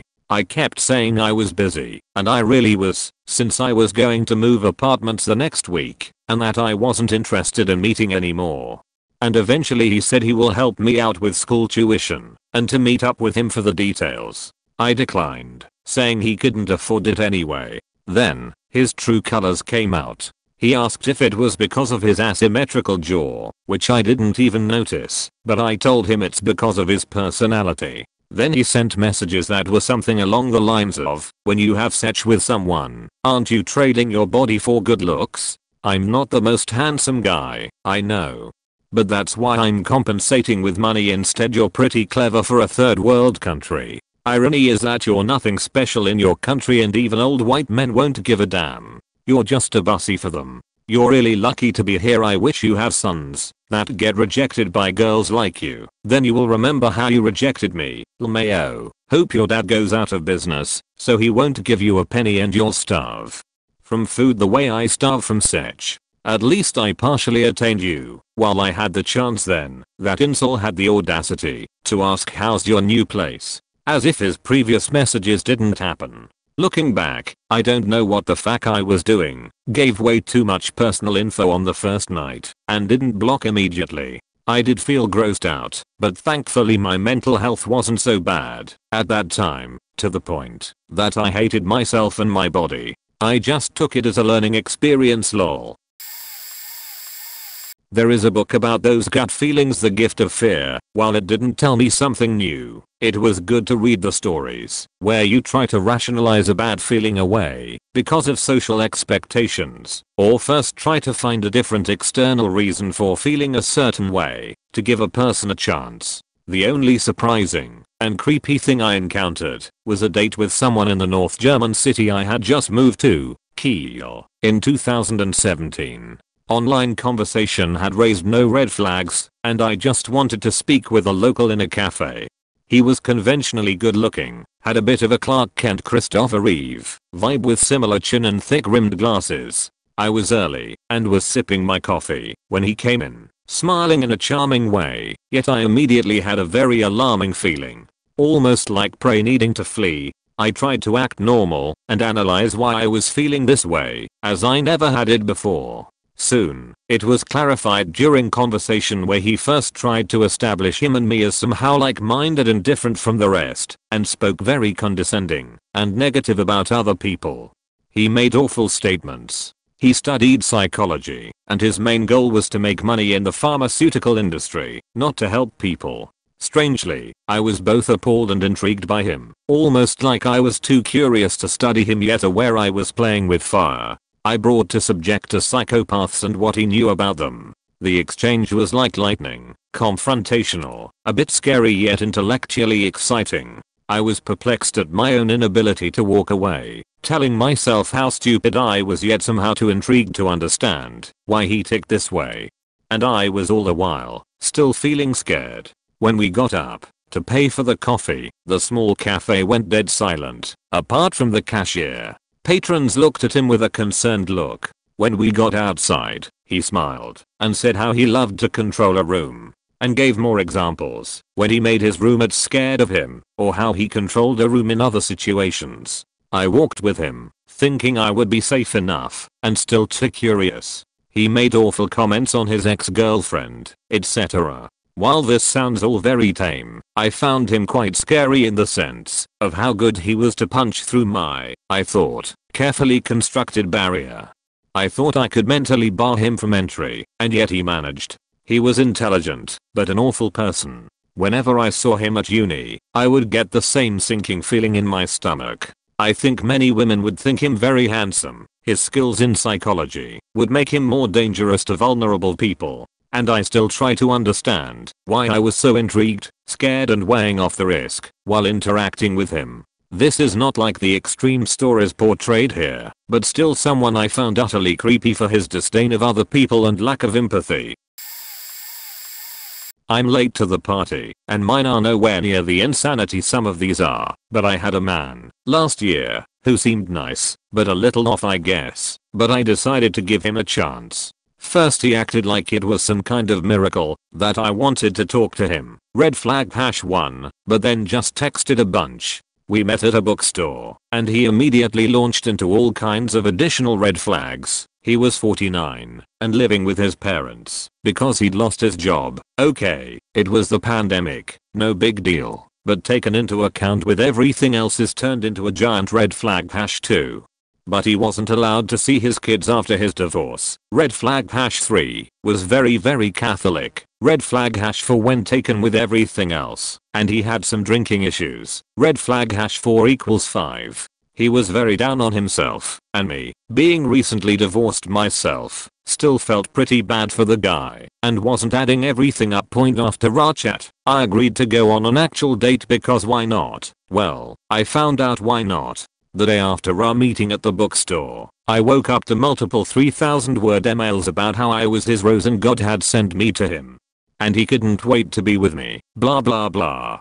I'm not religious at all, and he knew this. I completely freaked out. I immediately texted him and let him know that the emails were a little much, and while I wished him well, I was cancelling our date and didn't think it would be a good idea for us to meet again. Point in response, I got a bunch of text messages, easily as long as that string of emails, going on again about how I was his biblical rose. He knew God wanted us to be together, and he had faith that I would eventually come around. He said that same thing in about 100 different ways, and I was incredibly creeped out. I got lucky in that once I ignored him, he went away, and thank God he didn't have my address. I deleted myself off all old apps shortly thereafter. A while ago I got him as a suggested friend on FB and immediately blocked him. So yeah, not as creepy as some, but still very unnerving. Happened to me pretty recently. Met the guy on a dating app and seemed to hit it off pretty well, and eventually we moved it to text and eventually FaceTime after a while, which is when I found out he catfished me. He did not look like his pictures at all. His pictures were of a very attractive man and he was not, which was obviously a big red flag, but we had hit it off pretty well, so I decided to overlook it, but I did have a gut feeling that there was something off, but I proceeded anyway. When it was time to meet up for a date or to hang out, I had a really bad gut feeling that I shouldn't go, but my friend told me I should give him a chance because when it comes to this point into talking to someone I always flake, so I decided to go. Also to note, he lived 2 hours away and would need to come pick me and bring me to his place because I do not have a car and live with my family still. Bad decision making on my part. No. I thought I had grown to trust him. This had happened over a few month period. We talked about what we would do when we finally met in person, etc. And we both agreed that sex was not on the table at all. In fact, he's the one who brought it up first and said that he would not be open to it. This being said, I went, he picked me up, and the 2-hour car ride back to his city was awkward and really weird. He seemed very nervous, which made sense to me at the time as I was older than him. I was pretty far out of his league. I'm very confident and kind of intimidating to lots, and he had little to no experience with women. When we get to his city, we are a couple miles from his place and he doesn't stop at a stop sign, and we get T-boned on my side of the car by the back tire at 40 to 50 miles per hour. The car was whipped around, and we just sat there waiting for police, tow trucks, etc. Luckily no one was hurt, but while we sat in his car waiting, he says, I wish they had hit us more in the middle of the car instead of towards the back end. Which really freaked me out considering it was on my side of the car and it definitely would hurt me if that had happened. So from that point on I was just like, nope, I need to get this over with and get out ASAP. After everything, we made it back to his place, and after watching a few movies he kept trying to take me clothes off again and again. As I repeatedly said no, he just kept asking and asking, and eventually just did it despite me saying no multiple times, and then he wrapped me. And all I could think after is, how could I get myself in this position? How could I let this happen? And I had to spend the night because I had no way out and no way home. He was supposed to take me home the next day, but couldn't because his car was no drivable after the accident, and I called everyone I knew at home to ask to come pick me up and no one would, so I then had to Uber home the 2-hour drive, which was about $300. He continued to text me the following week, and I told him I no longer wanted to associate with him, which he was upset about, but took better than I thought he would. He still texts me from time to time, but I don't reply. He was creepy, and I knew it in my gut. I'll never not trust that feeling again.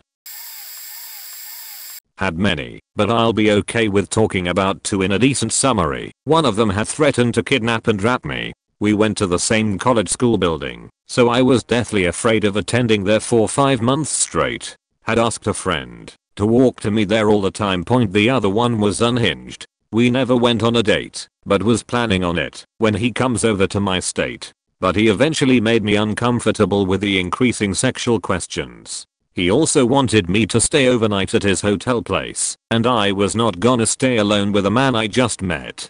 Eventually got creeped out by him. Told him nicely down, and he didn't take no as an answer. Literally, wouldn't stop texting me, kept asking me on a date, blocked him via phone number, and then he continued to flirt and talk to me via Instagram. Blocked him there. Then he got himself a new phone number to talk to me. Told him to fuck off and to leave me alone. 2 years later, he called me on a unrestricted classic 67 number. My heart dropped, cause it's very weird for anyone to call me using that form, so I know it's gotta be someone that I know personally, but want to remain low-key anonymous. It's the same faking guy with another different number, saying stuff like, hey, remember that guy that wanted to take you out on a date, and how I wanted you to spend overnight with me? It's me again. I'm gonna be in Arizona in 2 weeks, so we should go out sometime. I just went off, told him that I don't know why he tried to contact me through 67 when the numbers can be traced back. If I report to the police and investigate this, which I will, if he ever contacts me ever again. He tried to play it off that I was being faking crazy before saying, damn sorry, and hung up. I was the creep. There was this girl in high school. She was the sun, and I was a socially awkward, isolated ugly duckling of a boy. We were in the same class a few times over the years, and we lived in the same area, so we often took the bus together or carpooled. Decades later, I understand that love is not a trivial or an easy thing, and that it takes more work than simply basking in each other's presence. But believe me when I say that back then, from the age of 13 to almost 18, I loved her as much as a boy could. I did some shitty things to her, trying to get her attention, trying to be interesting. She deserved none of it, obviously. To her credit, she handled all of it really well, and I'm grateful she never called in parents or cops. A couple days before graduation, I had mostly accepted that nothing was ever going to happen. So imagine my surprise when out of the blue she called me to get a drink. To this day I don't understand why she did that. It was more kindness than I deserved, though I'm not even sure she did it for me. We talked. It was awkward. She said she kinda liked me at first, before I got weird. I remember how it stung to learn I might have had a shot if I'd just been normal. It's the last time I saw her. For some reason she said she'd write me over the summer. Obviously she didn't. I considered writing her, but decided to leave her be. Better late than never, I suppose. I wonder sometimes how her life turned out. I hope she's happy. I hope I didn't give her any permanent scars. Dude was a little off, but I'd always been an outcast growing up, so I ignored it and gave him a shot in high school. Big mistake. In the 2 weeks we dated, we made out, and while he was on top of me on his couch, he started going on about having kids together. Then the next day started texting me threatening to kill himself, resulting in me freaking out at school because I didn't know what to do. He required constant back and forth texting for me to reassure him that he wasn't worthless, and finally at 2 weeks, I'd had enough and dumped him over text. I remember it very clearly because I got the stomach flu the same evening. Texted him breaking up with him, and then calmly walked to the bathroom to throw up, and I still don't know why that stuck out so much to me. He had the good sense not to message me for a couple months before once again texting me out of the blue about how he was going to kill himself. I went to my parents. They looked at the messages and were like, yeah, he's just looking for attention. Block him. So I did. Shocker. He didn't do anything, and we didn't have any contact for 2 years. Then he reached out 2 years later, claiming he had leukemia and was trying to make things right with people and wanted to get back in touch and apologize for everything and wanted to meet up again. I pushed for somewhere in public. He was pushing for his house to watch a movie. I spoke to my mom because I was stressed about the whole thing. She pointed out multiple holes in his story regarding surgeries that he spoke about and whatnot. I decided to ghost him instead. Haven't spoken to him since, and it came out later that my mom was right and he was faking leukemia, and I've got a few ideas about why he was so pushy about me going to his house alone, and how poorly that cold gone point. But hey, now whenever it comes to crazy ex stories, I get to pull them. My ex faked having leukemia to try to get me to have pity sex with him after not talking for 2 years. Card. Took a chance with being friends with a weird guy in high school. Actually multiple weird guys lol, but I'm focusing on one experience right now. I was always the type that didn't want to judge people for being different, socially awkward, not conventionally attractive, etc. But I just wanted to be friends with this guy. I wasn't interested in him romantically whatsoever. He definitely started being interested in me that way though, after I gave him the time of day. I met him through a youth church event for teens. Mutual friends knew him. He acted like a nice Christian guy, so I figured he was harmless. We would text often and just be friendly most the time. He would try to flirt and I would shut it down. We hung out occasionally but usually only at group events, never one-on-one until this occasion. He was a year older than me and had started college at the local college in my town and was living in the dorms. He invited me over to his dorm room, and I was really hesitant, but he promised it was just a friendly hangout. He ordered pizza and ice cream for us, so I went over, and of course dorm rooms are small, so there's not a place to hang out / sit except for in his bed. He didn't want us in the main living area because he has roommates coming back soon. So I sit on the edge of the bed and we watch TV. He then randomly pushed me down on the bed and gets on top of me and pins me down to the bed and said in a joking voice, "You know I could easily wrap you right now." I was shocked, scared, horrified.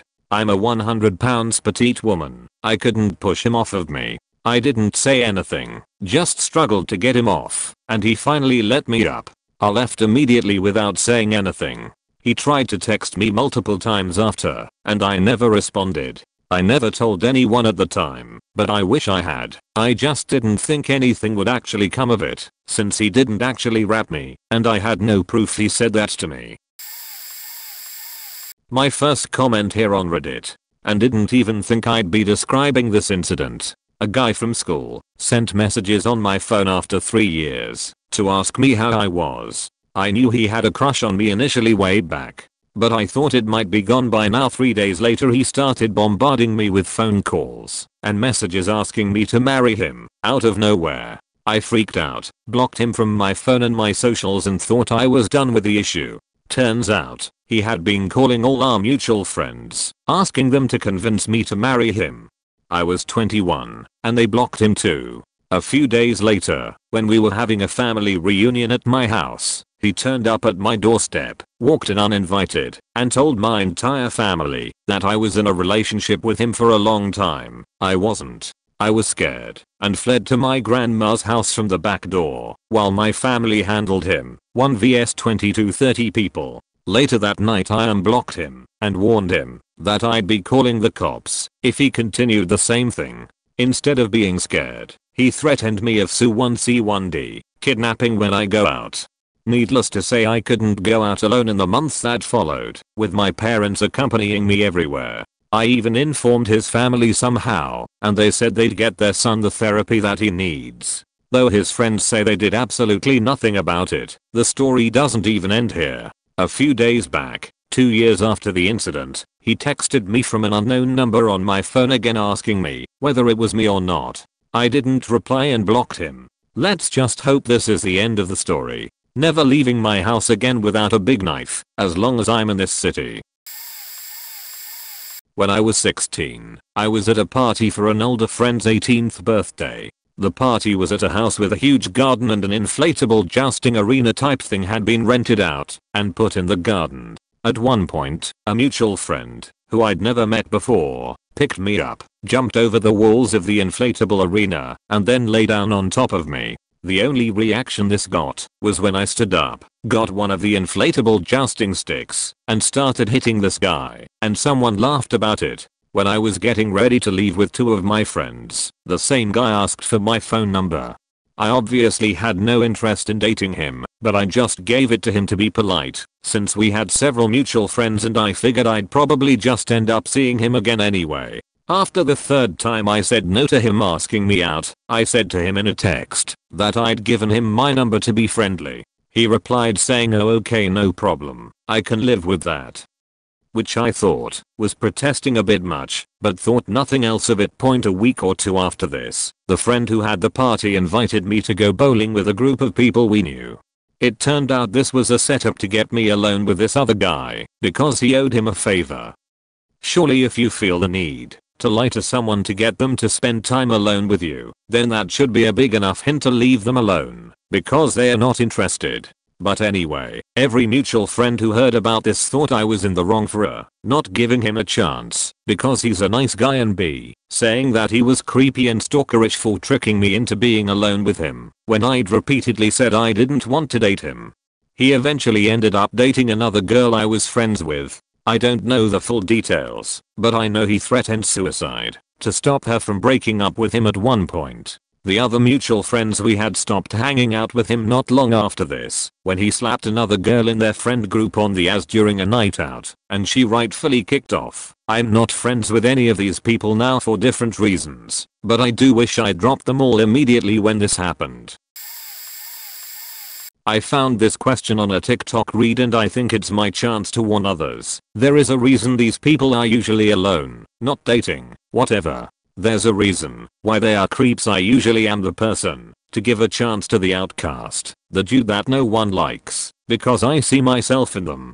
I was an outcast too, as a kid, so I always gave them a chance, because I might find someone good out there. The worst relationship I ever had was one of these dudes. At first, we shared so much, and it was great. We both liked horror, metal, had philosophical conversations, and he had money. I always thought the reason people steered clear from him was because of his physical appearance. He was heavily tattooed and had body mods all over him, but the relationship was ultimately a descent to madness. His social issues translated into a form of jealousy, in which he was jealous that I could make friends and such, and he would punish me for that, mentally and physically. I ended up being R-worded as a punishment for going out. I was beaten and yelled at almost every day. It took me going to a therapist and living with my parents for safety in order to escape him.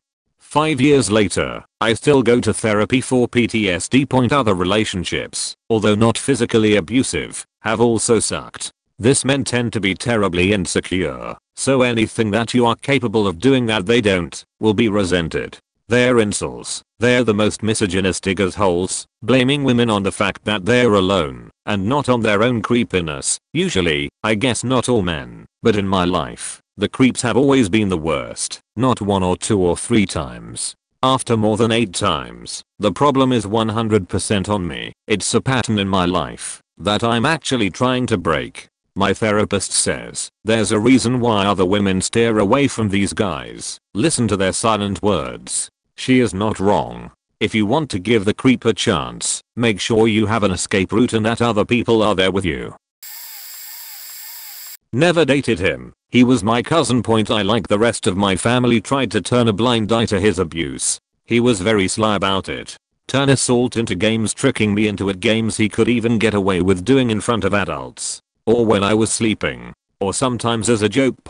Even when it became blatant and he sagged me with no masking or disguising, I let it go. We got into an argument and I went to my mom, told her what happened, and she let me sleep with her. The next morning we went to Taco Bell and he even made a remark about how I scratched him. Poor baby. Because it was brushed off by everyone else, I thought it was nothing too. Even though it wasn't okay. The disguised abuse continued and everyone acted, or really thought it was okay. When he did it blatantly again, I finally cut him off. Never see him again. Right, wrong, I missed my best friend, because when he wasn't abusing me, he was truly playing and joking and making me happy. I talked to my mom and we got back in touch point immediately. Day 1 it continued, and I and everyone else continued to let it happen. However, I was more strict about it, no touching me ignored.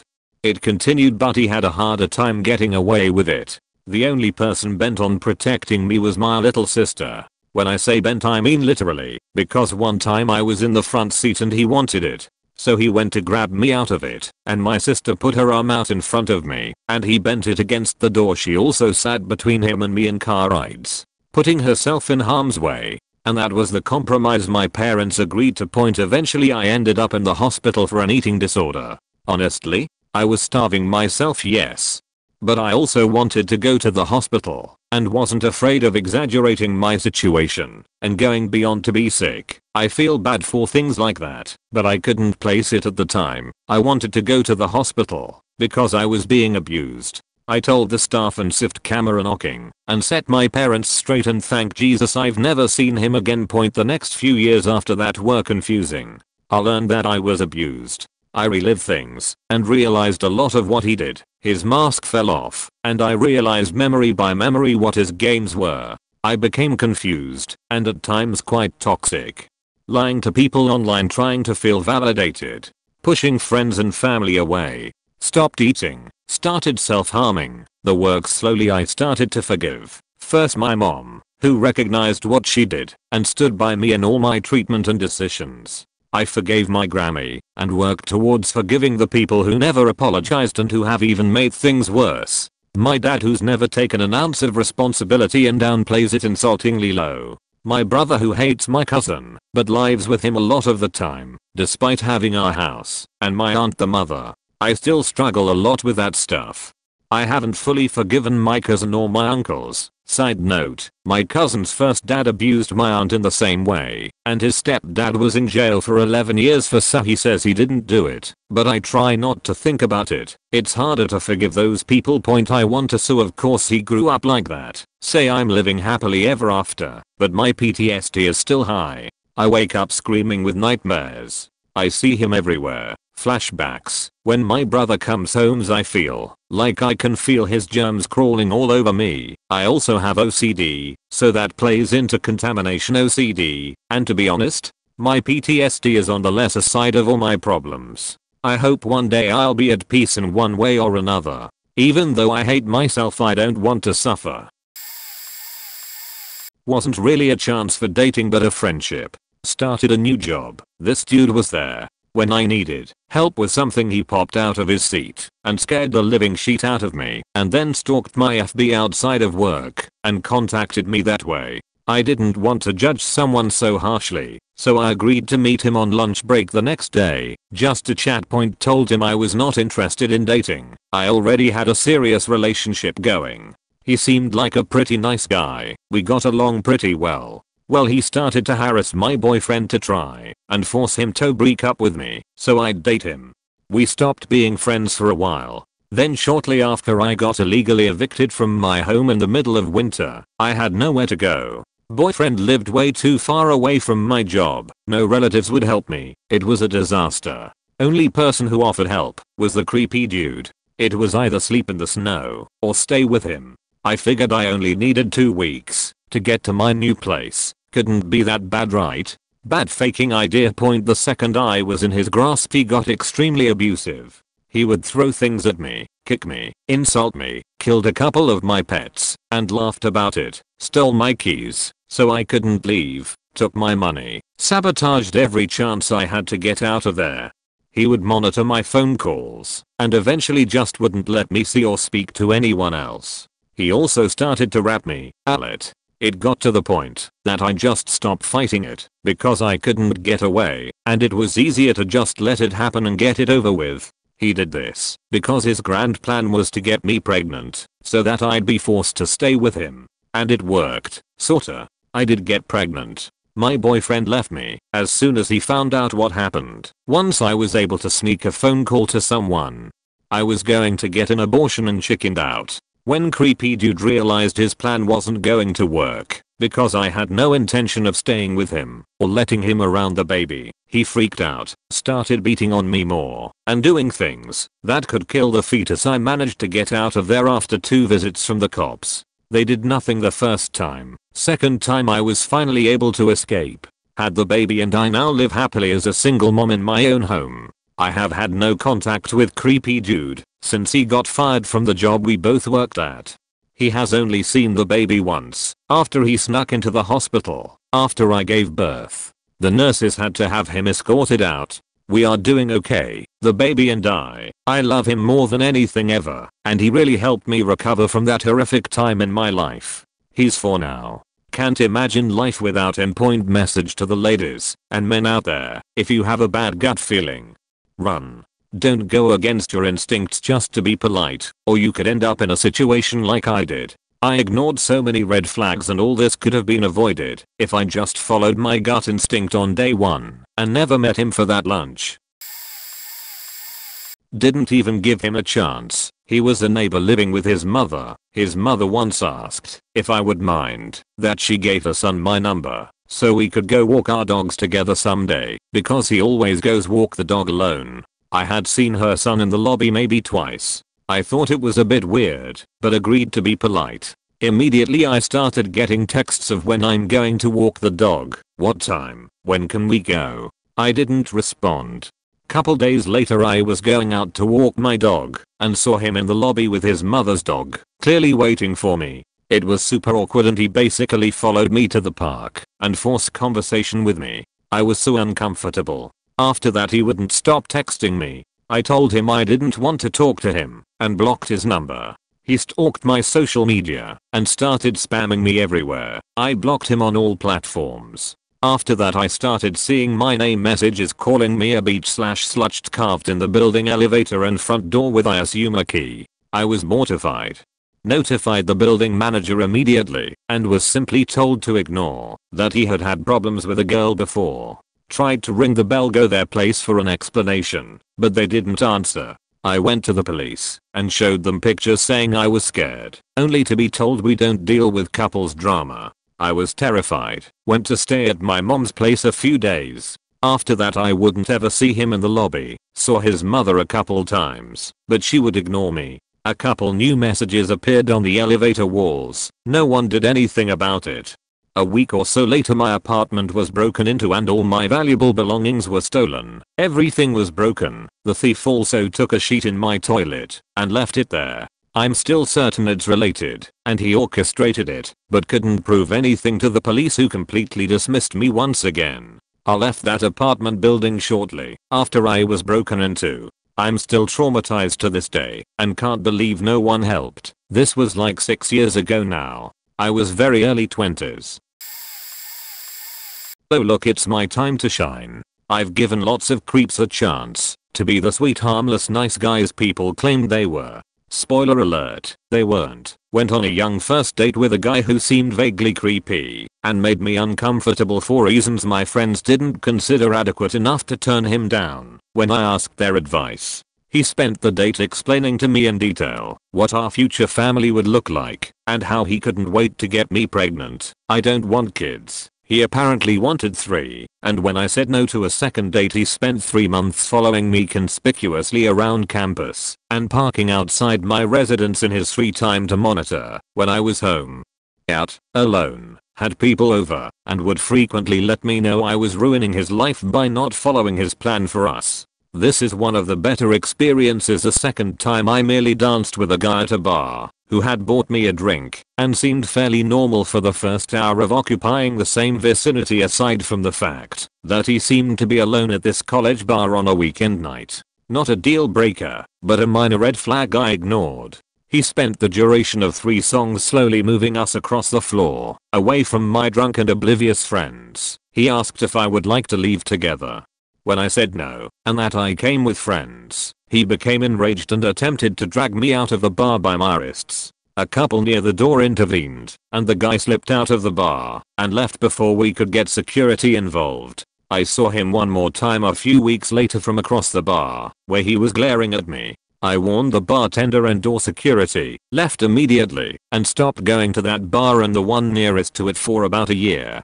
This is one of 2 men who have physically attempted to remove me from a building where I met them.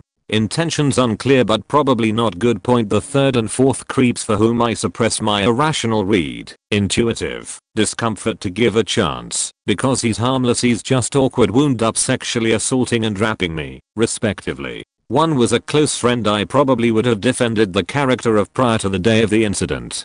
This list doesn't include most of the small list of dudes who didn't set off creep alarms right away, but who ultimately ended up being coercive, manipulative, or straight up abusive once a relationship began to unfold. More covered creeps, if you will. Point the most important lessons learned. Anyone, no matter their first impression or initial behavior, is equally likely to be a disgusting piece of shit. Point trust, or hell, the absence of open suspicion, is an earned privilege, not the default. Point stop second guessing your instincts.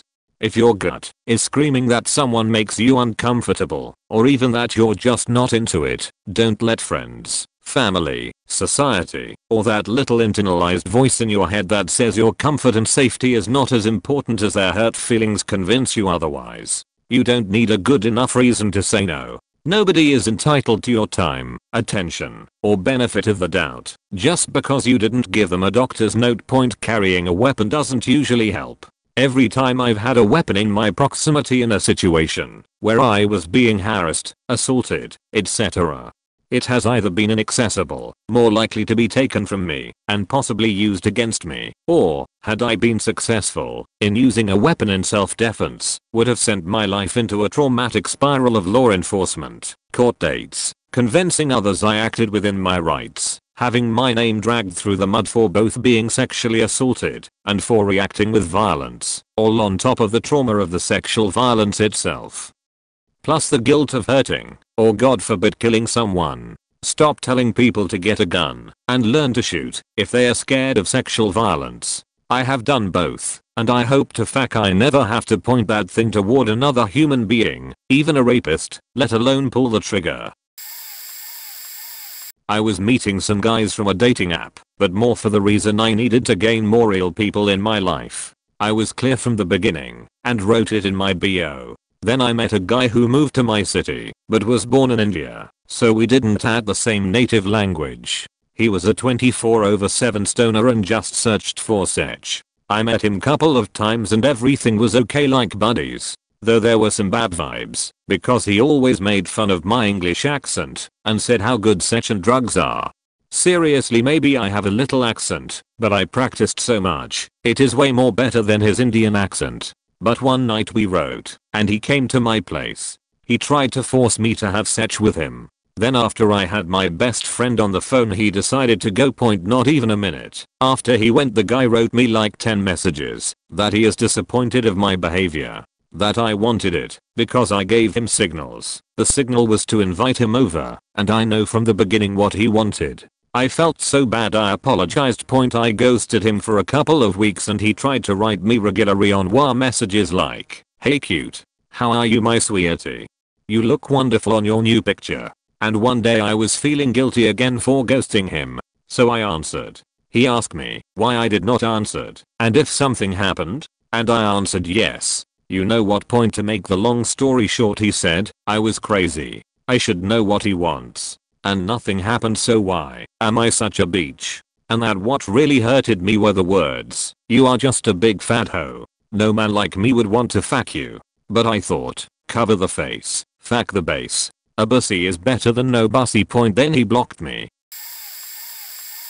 I'm a b-boy. I moved in this apartment 1 month ago, and the guy that lived there seemed to me slightly crazy when I met him the first time, but was always cute and kind. He is a gay man and we talked about our sexuality openly, and I thought that the environment was safe and nice. He always offered me food and bought me little welcome gifts. I found it a bit strange, but still nice from him. He always complimented me and my look. One night I woke up at 5 AM and he was in my bed hugging me. I felt horrible, woke him up, and kicked him out of my room. After that he apologized the next day and started to rant about how he is sorry, how he didn't meant to do me any harm, etc. After making clear that I could go over it, but he should keep his shit together, and that we are just friends and flatmates, he asked me, "Do you want a blue job?" I was really confused and reiterated that I'm not interested. After that he continued to hit on me at home and complimenting my looks, and one time he spied on me while I was in the shower. Couple of days after he slapped my ass while I was washing the dishes. After that I freaked out completely and abandoned my be kind policy. Started to be very rude and making clear that I was very uncomfortable in his presence. At this point he said to me that he noticed that I dislike him and he was confused about that.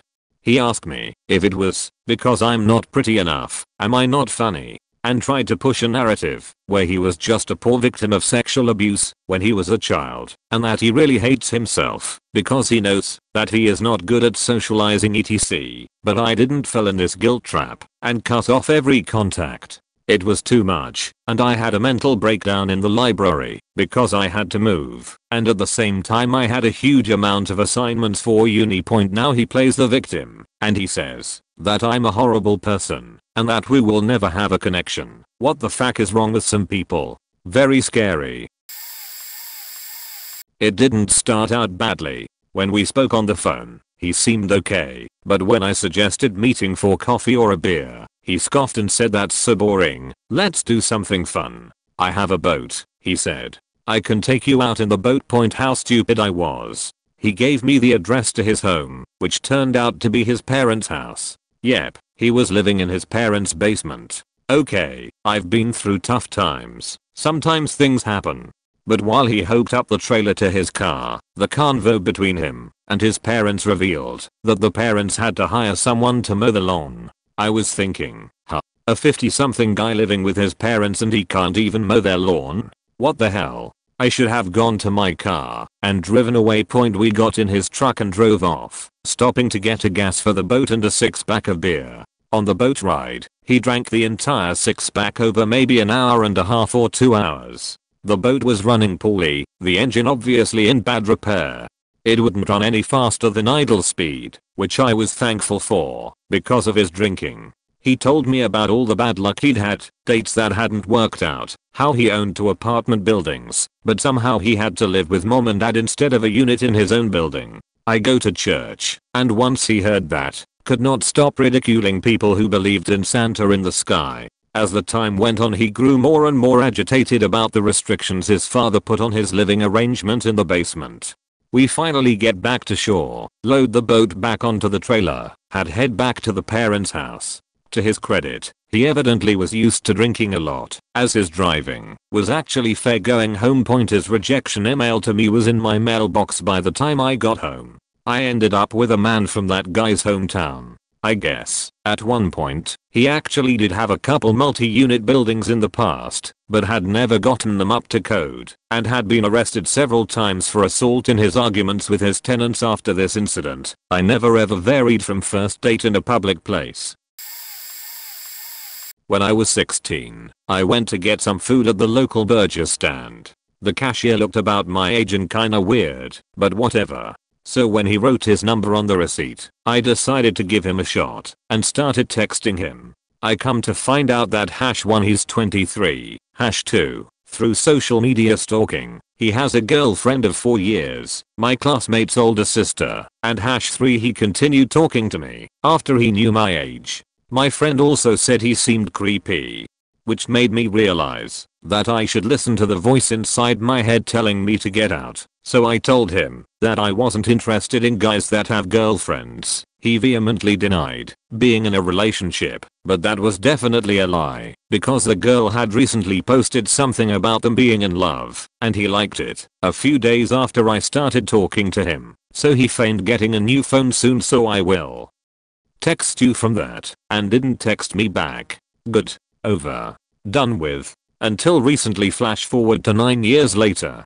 This phone number from my home state, I moved across the USA, calls, so I pick it up, because I was expecting another person, and here this is this, my name, from hometown. And I freeze. It was the creep, who hadn't talked to me for 9 years, but still felt that it was appropriate to call the number of someone that he didn't know very well, who he tried to groom when they were underage, to catch up. My instincts kicked in, and I said no, I think you have the wrong number. My name is fake name, and this is my work phone for company based in home state, which is why I have the area code for hometown.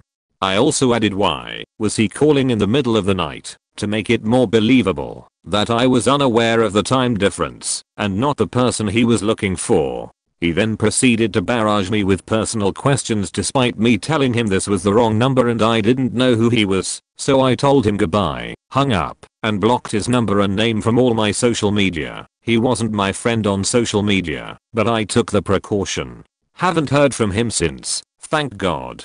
Freaking weirdo.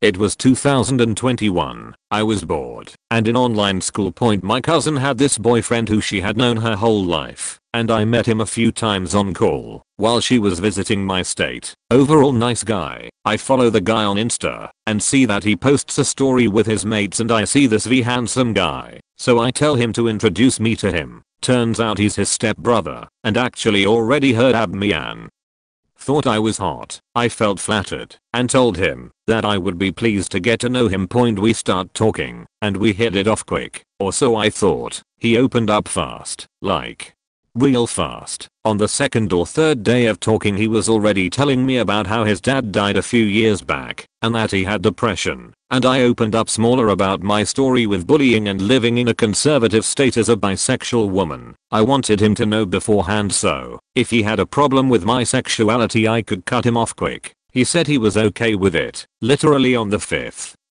day of talking he's like, I didn't think I could connect someone like we do, and I think I'm starting to really love you. This is a te quiero in Spanish, which is an I love you, but more like subtle I'd say. It's like an I love you tell your partner first months of dating, and honestly I felt like we connected, but not really there yet. But girlie didn't know how to set boundaries back then, and I said I loved him too. We moved to calls and WhatsApp, and by the week of moving we were already boyfriend and girlfriend. We were moving fast and the guy all of a sudden screenshots my story and makes it his wallpaper. And makes his birthday, mine and the date we became boyfriend and girlfriend his password. This was like the first faking week, and it was the first time a guy was more in love with me than I with him. Usually went the other way around, so I thought it was normal. He and I start talking all day every day and start planning to meet Irel when the summer comes, cause he lived in a state I visit every summer. We started the 4 I love US at like 3 weeks of dating and started like fantasizing about living together. That's when his true colors started to show to my eyes. Firstly, he was controlling. Once, I showed him an outfit I would wear to a reunion. My gal pals, who I'm at, are 80% straight women, and he said change. I don't want any men seeing you like that. The outfit wasn't even that revealing FFS. I told him that no, and that was final. When we were texting, and I left my phone alone to do homework or focus on something else, he'd spam my messages saying, oh you don't love me anymore do you?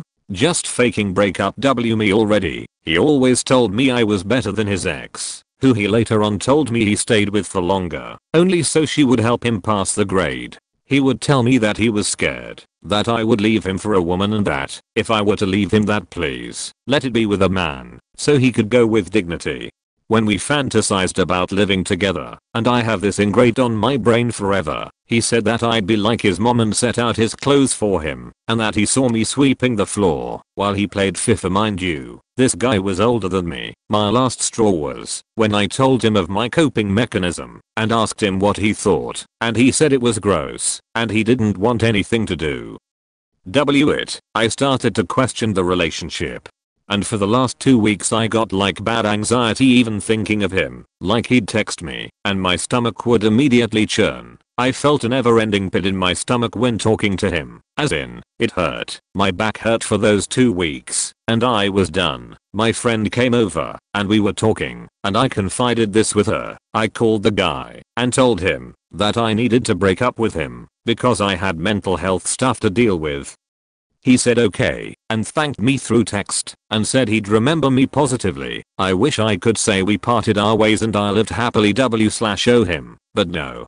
I was at the mall and I get a gazillion texts from him telling me I hope you didn't leave me and you're the only one I've ever really loved, sorry for not being enough for you, and I kept reassuring him he didn't do anything wrong in the it's not you it's me thing. In the morning I wake up to over 20 minutes worth of voice notes where he told me he hated me and I was the worst skank ever and gave him trust issues.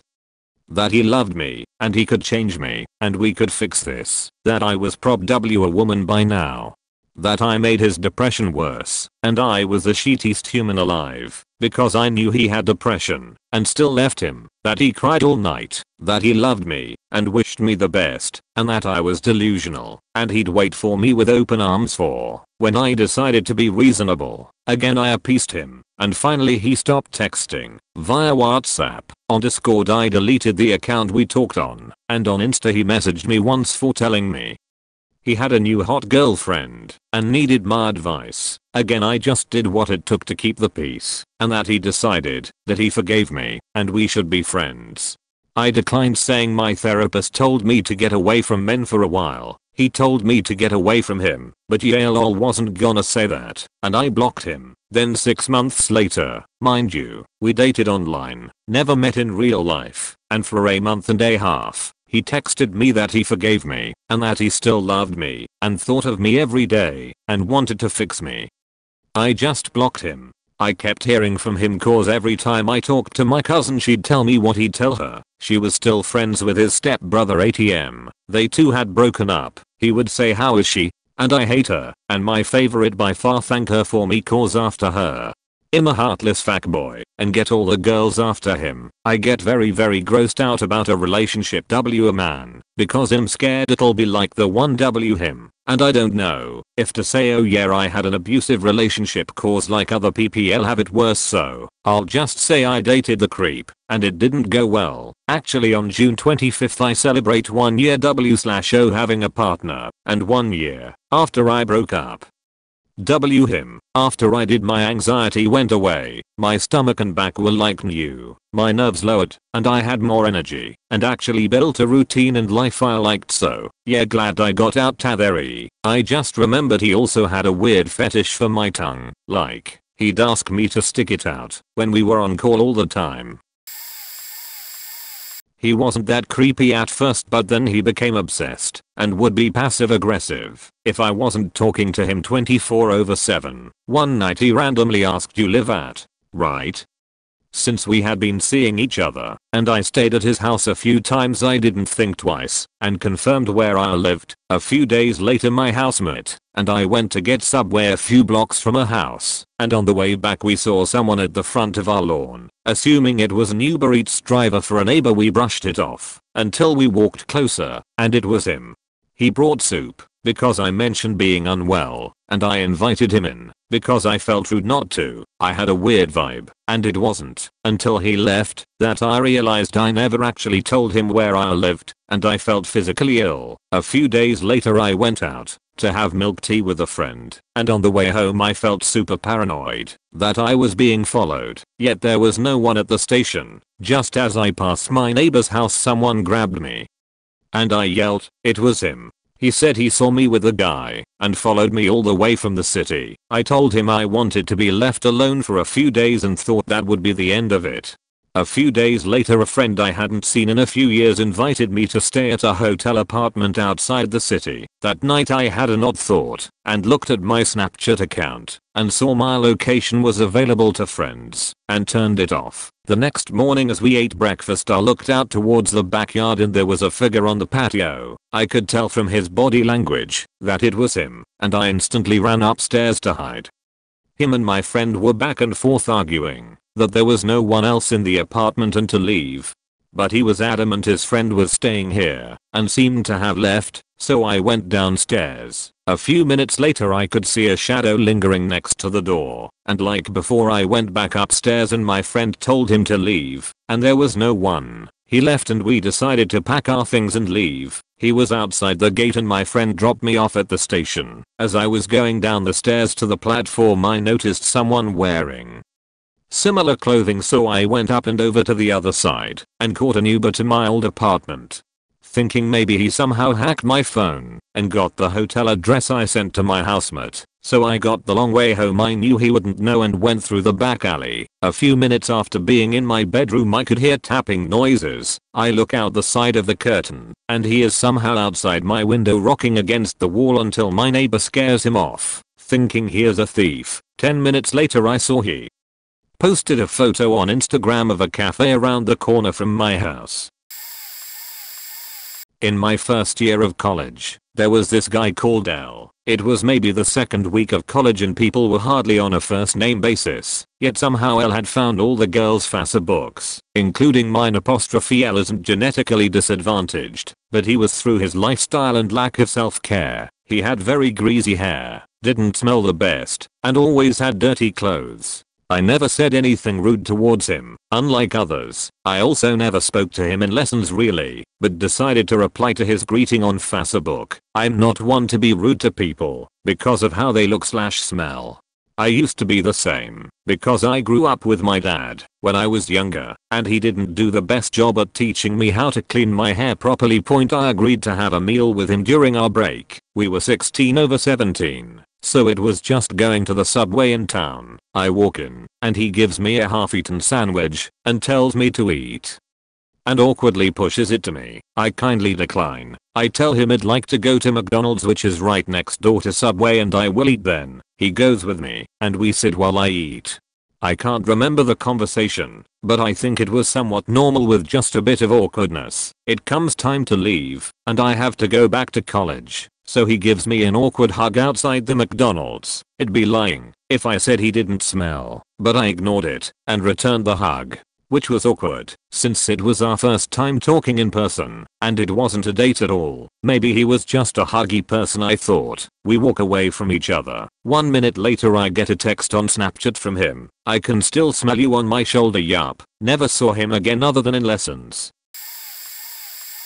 I gave it 2 chances, and I guess, compared to the other stories here, I was lucky. Chance 1. We were in high school, and I had never had permission from my religious parents to date.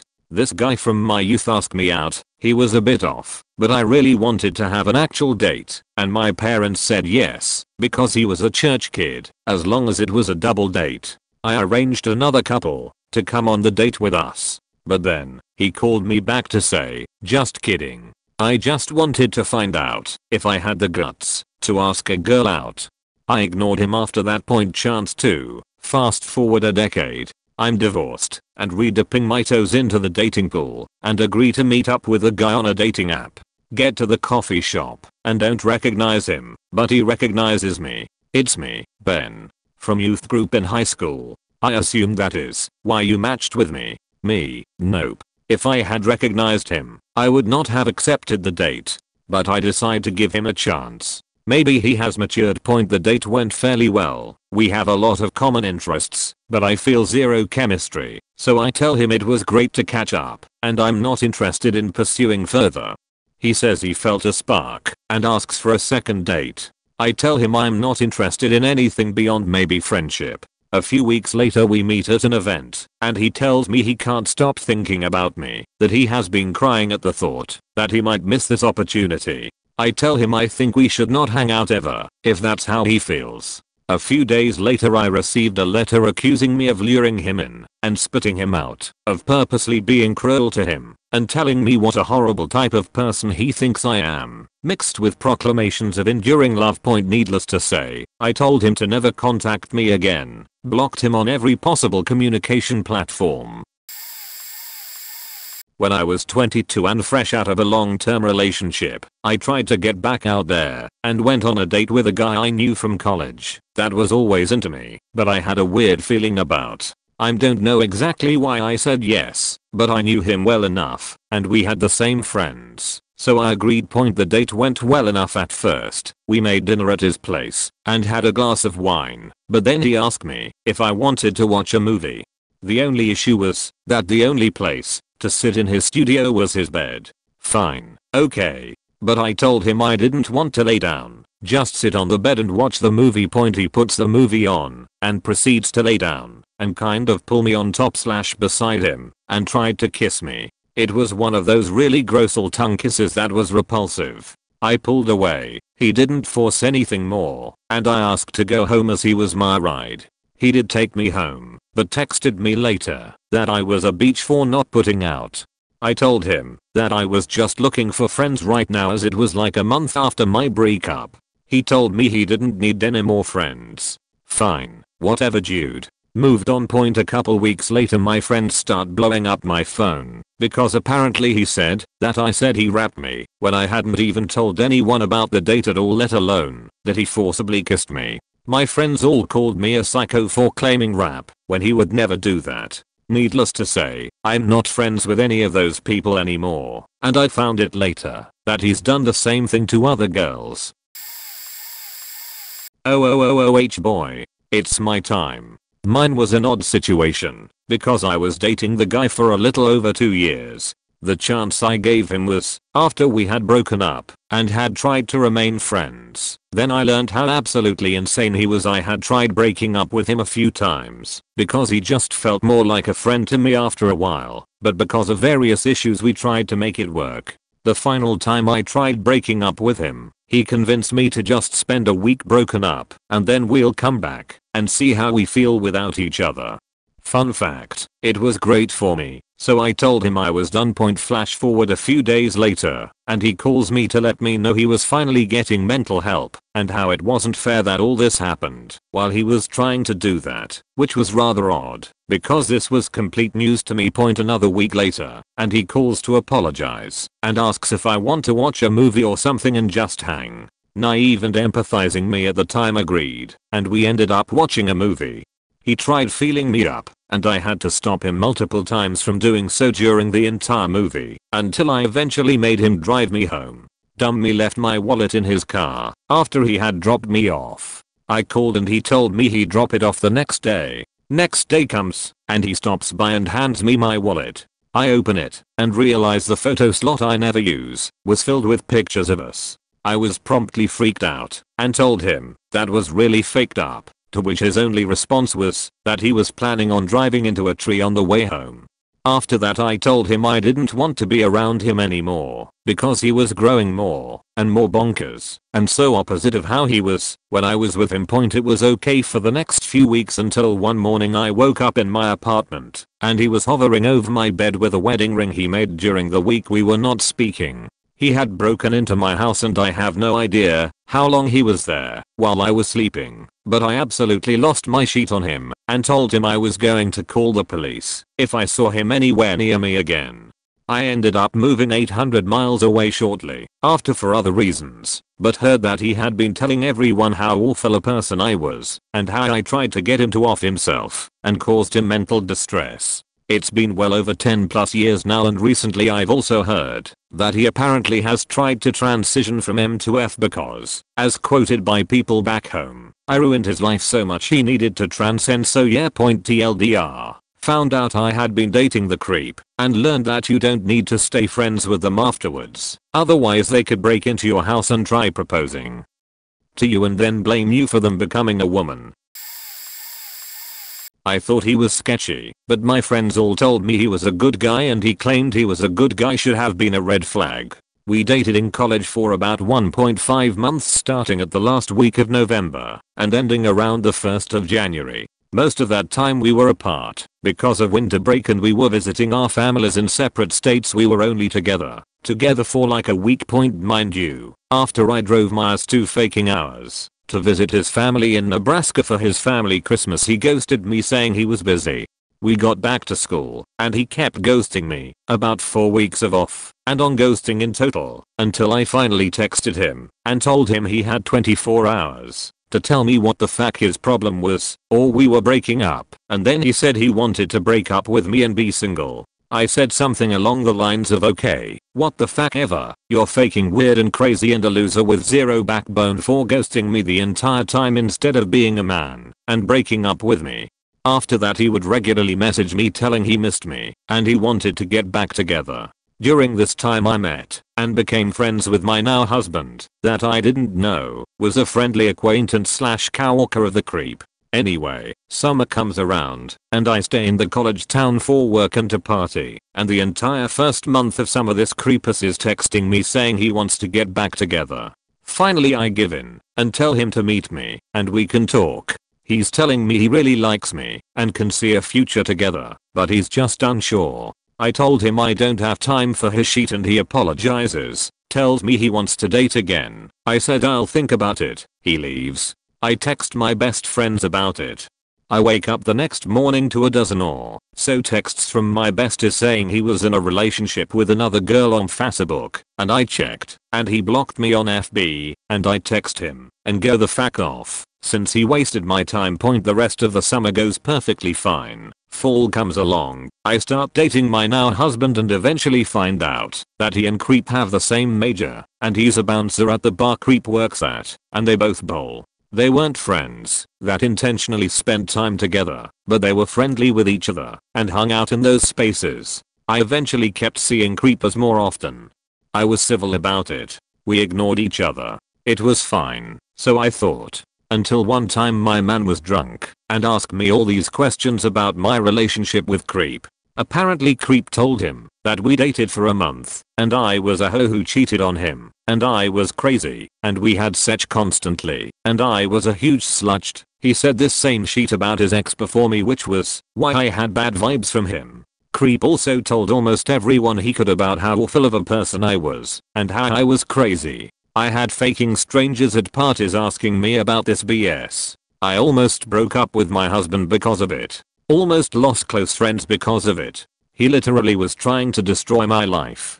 He kept these lies up for 3 years. During this time he met and started dating and became engaged and married his wife, and he was still talking shit about me to my husband and my husband's friends. This jackass even invited us to his wedding. I told my husband he could go, but I wasn't about to drive 2.5 hours to fucking BFE Nebraska to some little Shegatus town to watch the guy who made up rumors about me and tried to destroy me for 3 years get married. My husband said yeah, I'm not going to that. He was always kind of a faking creep.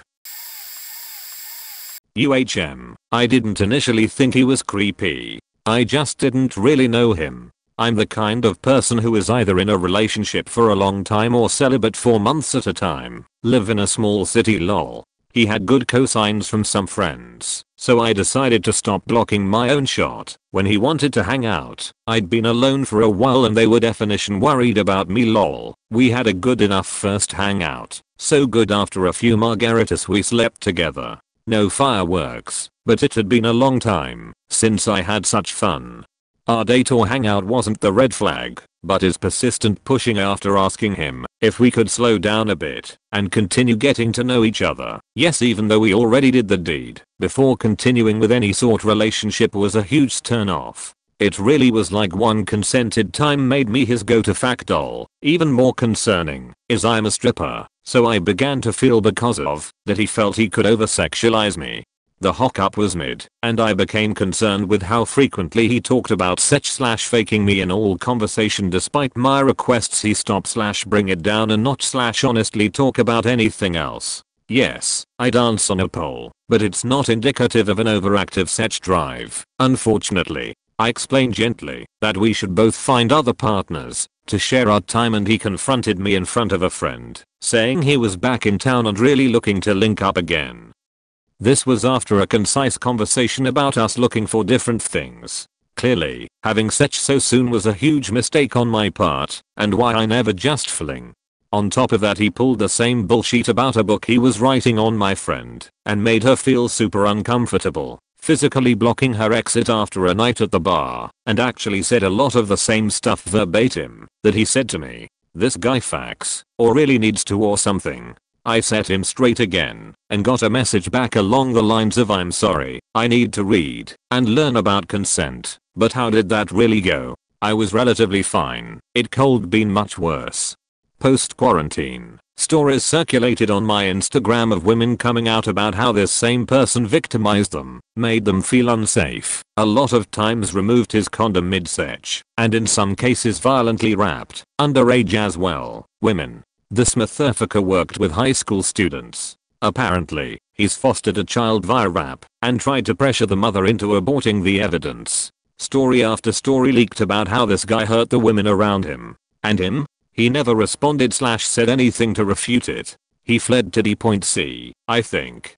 What factored into me nipping things in the bud early, the day after we hooked up he spent a lot of time talking about the sexual transgressions of some other dude to the point it felt like virtue signaling. Wonder why. It was random and uncomfortable and definitely signaled some bells that this wasn't for me. That and he would talk about high schoolers' fascination with him, literally thinking he was hot and wanting his social media. As if it were a good thing. Yeah. Not a good way to keep a sexual partner. Glad something felt off to me. My heart is with the victims and living legacy of his hatred for women. Also, I'd like to clarify I think having a high libido and being hypersexual are totally different. I'm hormonal, so for me, it fluctuates to both ends of the spectrum. Being unreasonably horny and having no urge for days / weeks. The fact this guy, despite me saying something multiple times, could not stop reminiscing on one faded hookup or stop carrying a non-sexual conversation via text, that's why I got the hypersexual vibe and thought it was the indication of something worse. I joined a dating app and matched with a few people, ended up dating one for a year which ended up being pretty rocky for the last several months. After it ended, I randomly received a text message from someone I matched with prior to meeting my ex. He had my number still from when we were talking, but the timing of texting me seemed strange, but I just thought it was coincidence. He seemed nice and asked me out on a date. I agreed. I arrived at the time and place we agreed to meet up for said date. He mentioned he was running a bit late due to traffic. No problem. I did a bit of shopping. 10 minutes turned to an hour and a half late for our first date. Only reason I stayed was because I was picking up a few things from the shop. The date progressed, and he seemed nice enough. He told me he worked as a prison guard. Then he ended up confessing to me all the different ways he and the other guards abuse the prisoners. Big red flag. He then got annoyed that I didn't want him to come back to my house at the end of the date or give him a kiss. He texted me a few days later asking for a second date. Being stupid and feeling a bit low at the time, I agreed thinking it would be good to get out of the house despite having no interest in this guy now. Straight away red flags. We went for a walk around the park and saw a homeless person sleeping which he called a pile of rubbish. Told me about how he kicked a duck and broke its bones because he doesn't like ducks. Then again got angry at me that I didn't want to sleep with him because he felt like he deserved it after going on 2 dates with me. Then told me he needed time to think about whether he wanted to proceed with the relationship after finding out I was a vegetarian because he thought it would be too much work for him. I ended up getting fed up with him and sent him a text saying I do not owe him sex and that he would never find a relationship with the attitude he had, and then I blocked him. Didn't hear from him again after that. The creep was actually my best friend for a long time. I don't want to give too many details because I'm still genuinely afraid he's going to show up somewhere. He was always weird, but it was always a fun wacky kind of weird. He had moved away after high school and I had seen his behavior become more erratic. He decided he wanted to move back to our hometown. Our mutual friend was moving and said that we could move into his old house. I thought he was just excited about our friend moving back, but in retrospect he was being way pushy with me to move in. The night I signed the lease I had a horrible panic attack. Something inside me knew that something was off. Within a few days of us living together, I knew something was going very wrong. He was definitely secretly filming me, though I could never come up with physical evidence. And he definitely hurt my pets. I started dating my now fiance, and roommate was extremely pissed about this. One night something snapped, and he got violent. I called the police, and literally fled for my life. I have nightmares about him to this day. Found out later that mutual friend wanted old dude to move home because he was worried about his mental health and behavior. Faking cool, bro. Sent me right into the hornet's nest. That mutual friend was one of the kindest, sweetest, coolest people I had ever known, and everyone he met would agree. But the day after the incident, he showed his true colors. He yelled at me on the phone when I was trying to tell him what happened. I was too scared to talk to roommate, so I had asked mutual friend about the move out stuff I had to deal with. The landlord was one of his best friends, and he basically told me to kick rocks. Most faked up thing was seeing how people around us reacted to it though. They all acted like I did something wrong and poor him. I hate to say that experience changed me, but I have to say it did. TW, rap kinda, I don't know what to call it. I'm sorry. By the way, I did post this on a similar question, but this is the question I originally wanted to post it to. In high school, sometime in my sophomore year, I had gone through a nasty breakup with my boyfriend of 1 year. He was my first serious relationship that went on that long. Before him, my only other real relationship was with a girl that I dated for 2 months, and the relationship was amazing, but she needed to work on herself, so we split up. Anyways, I went through a nasty breakup. I hate to admit it, but I was one of those girls who couldn't handle the breakup well. I had severe self-conscious issues. I'd actually cry if I looked at myself in the mirror. My boyfriend and I had gone through a lot together. He was my everything. And if I couldn't have him as a BF, I at least wanted him as a friend. This obviously didn't work, and I became desperate. I'd try to get with anyone I could, which normally didn't work. We'd send pics, maybe meet up, and make out after school somewhere, but nothing more. I got lead on a bunch, which hurt me more. In that time, I thought of nothing more than to fill that hole in my heart. I fed on the positive reinforcement of others. Since my parents rarely gave me any point, I noticed this kid who usually sat alone at lunch. He was a bit of an odd kid. He always brought a dubstep board thing to school to practice. He also made and sold some fidget spinners. Seriously, they were actually pretty cool. He was also a furry, which I was one too. Even though I hate identifying with that community because of its reputation, I technically am considered one. So, I began to talk to him. It was literally the first day I talked to him. He was nice, called me beautiful, showed me his hobbies, listened to my problems. All within this first day. We swapped numbers and began dating point all week. He'd buy me lunch, snacks, he even gave me cool presents, a wolf ornament, a stainless steel bracelet, a katana shaped letter opener, etc. I did actually like this kid, with or without the presents. But I didn't realize at the time it was just more of a friend like than anything else. Point, he'd always convince me to make out with him in school. Yeah, we were a PDA couple and I realize how disgusting that was, and I regret it deeply.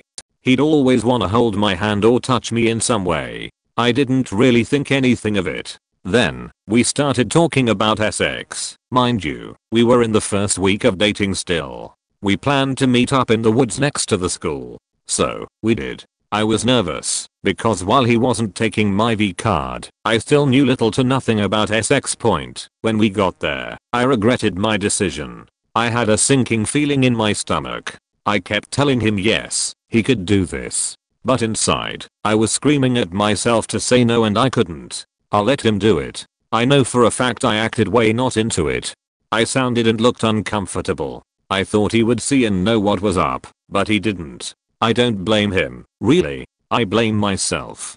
But I regretted it. Point, I broke up with him that day, offered to give him his gifts back, and pay him back for my lunches and snacks, but he refused. He went around the school saying he fulfilled his wolf instincts, and faked in the woods. He bragged about it being amazing. He could barely get himself in me, because he had no idea what he was doing. I definitely dodged a bullet.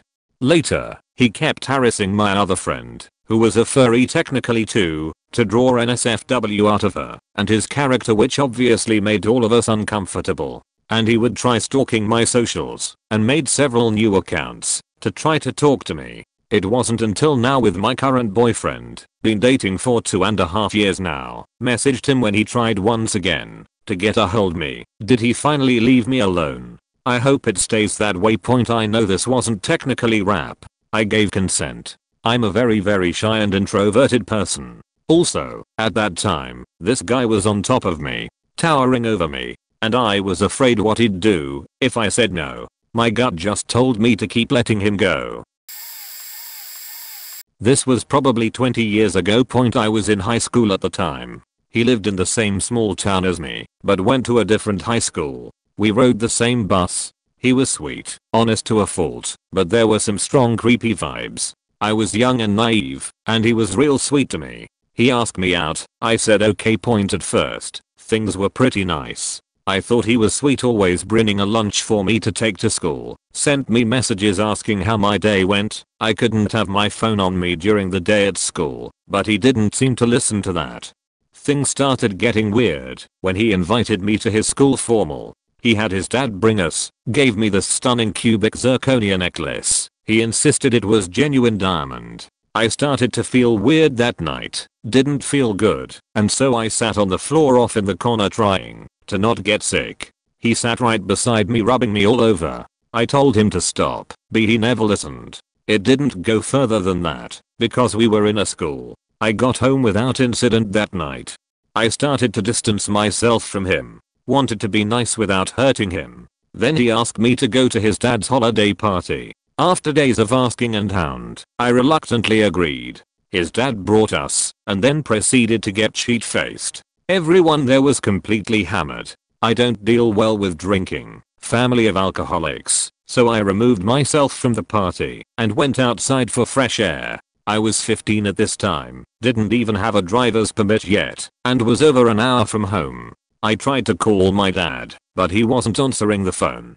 Creep comes out and starts asking me what I'm doing. Tried to tell him that I wasn't comfortable there and that I wanted to go home. He told me that we were staying the night because everyone had been drinking and that we were going to get closer. I asked him to find someone to take me home. He looked at me and said, "Why? We are your family now." I tried to tell him that I was not part of his family and that I was feeling ill and wanted to go home. He pushed me against the stairs to the garage and proceeded to try and touch me. I pushed him away and started walking.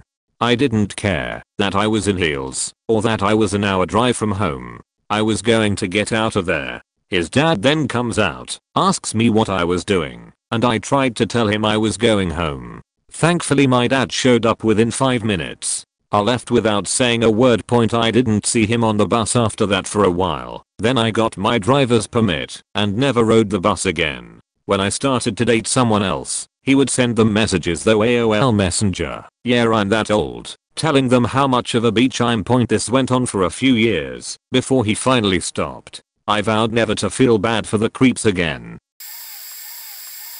This dude texted me every 5 minutes and would freak out if I wouldn't respond right away. Things eventually got worse when he kept telling me about our future together after only knowing him for 2 weeks. There was one night he sexually assaulted me. According to him, he didn't do anything wrong, and after that I vowed to never see him again. After he realized that he messed up, he then tried to convince me to see him again in person and how he wanted me to be his girlfriend. Flash forward to a week later, he's dating another girl who I've known since middle school, and I ask him if she's his friend.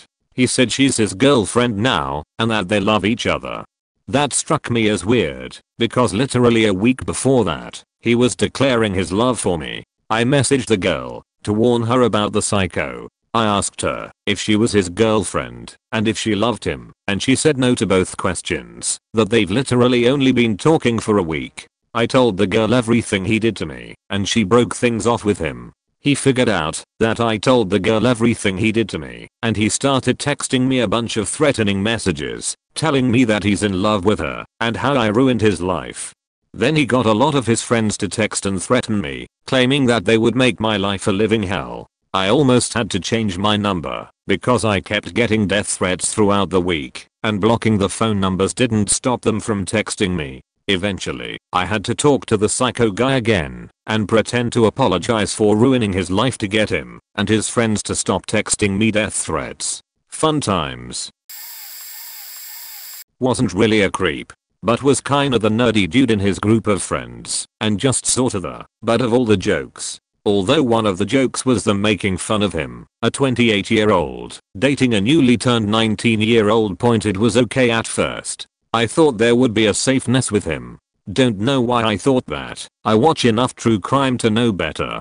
But, I mean, my logic was that the dude was very low-key pursuing me for a while, and I thought that once I finally gave him a chance, He'd treat me perfectly point, but then I started noticing him lying a lot.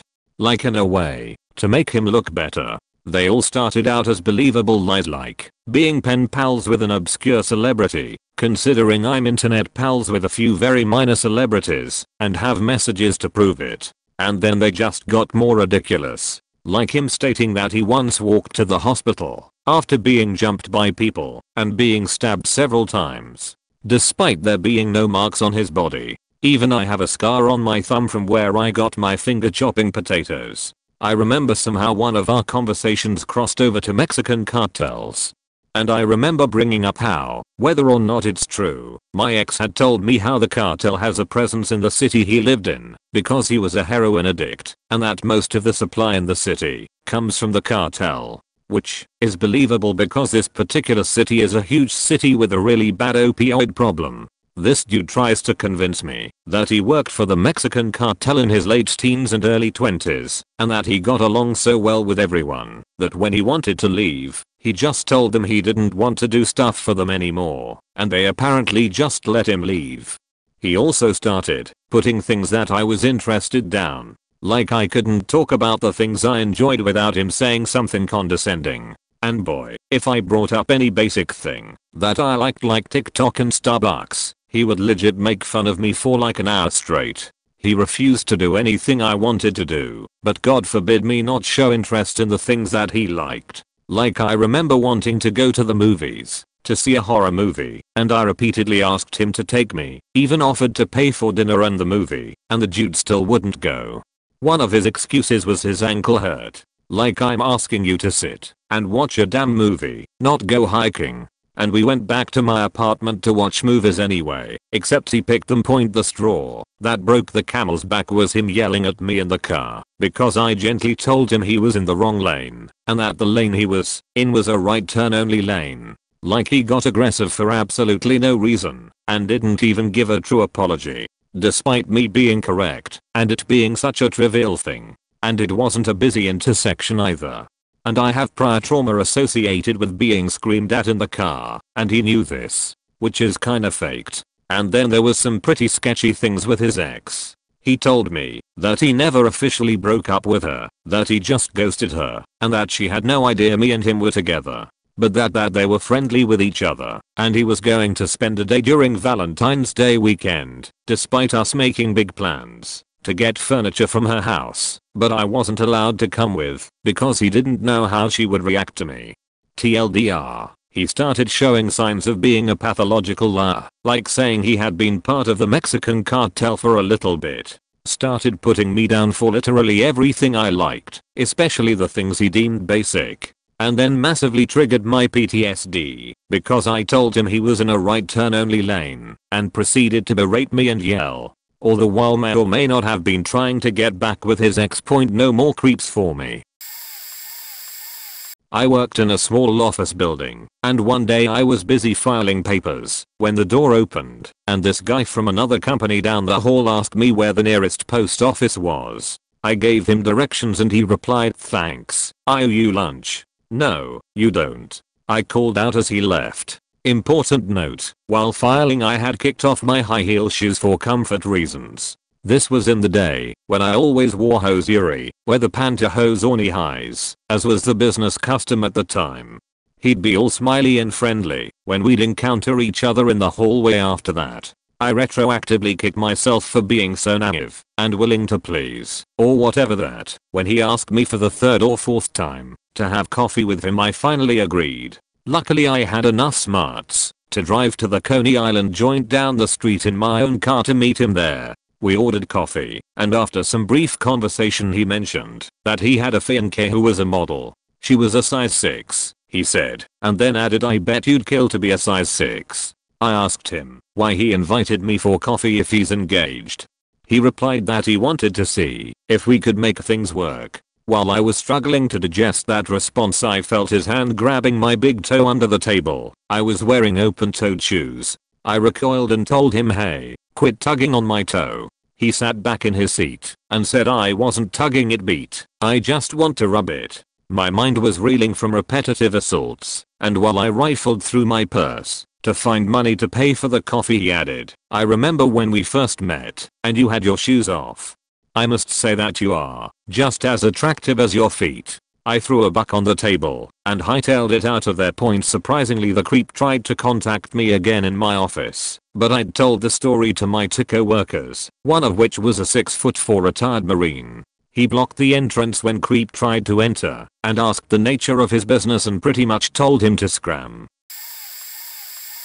We met up at a bar I suggested downtown. Was an old Irish pub with an amazing atmosphere. My buddy was bartending that night and hit us up with a couple free beers. We chatted and everything seemed to be going alright. No red flags yet. That's until she got a text. The text isn't the bad part, it was just her friend.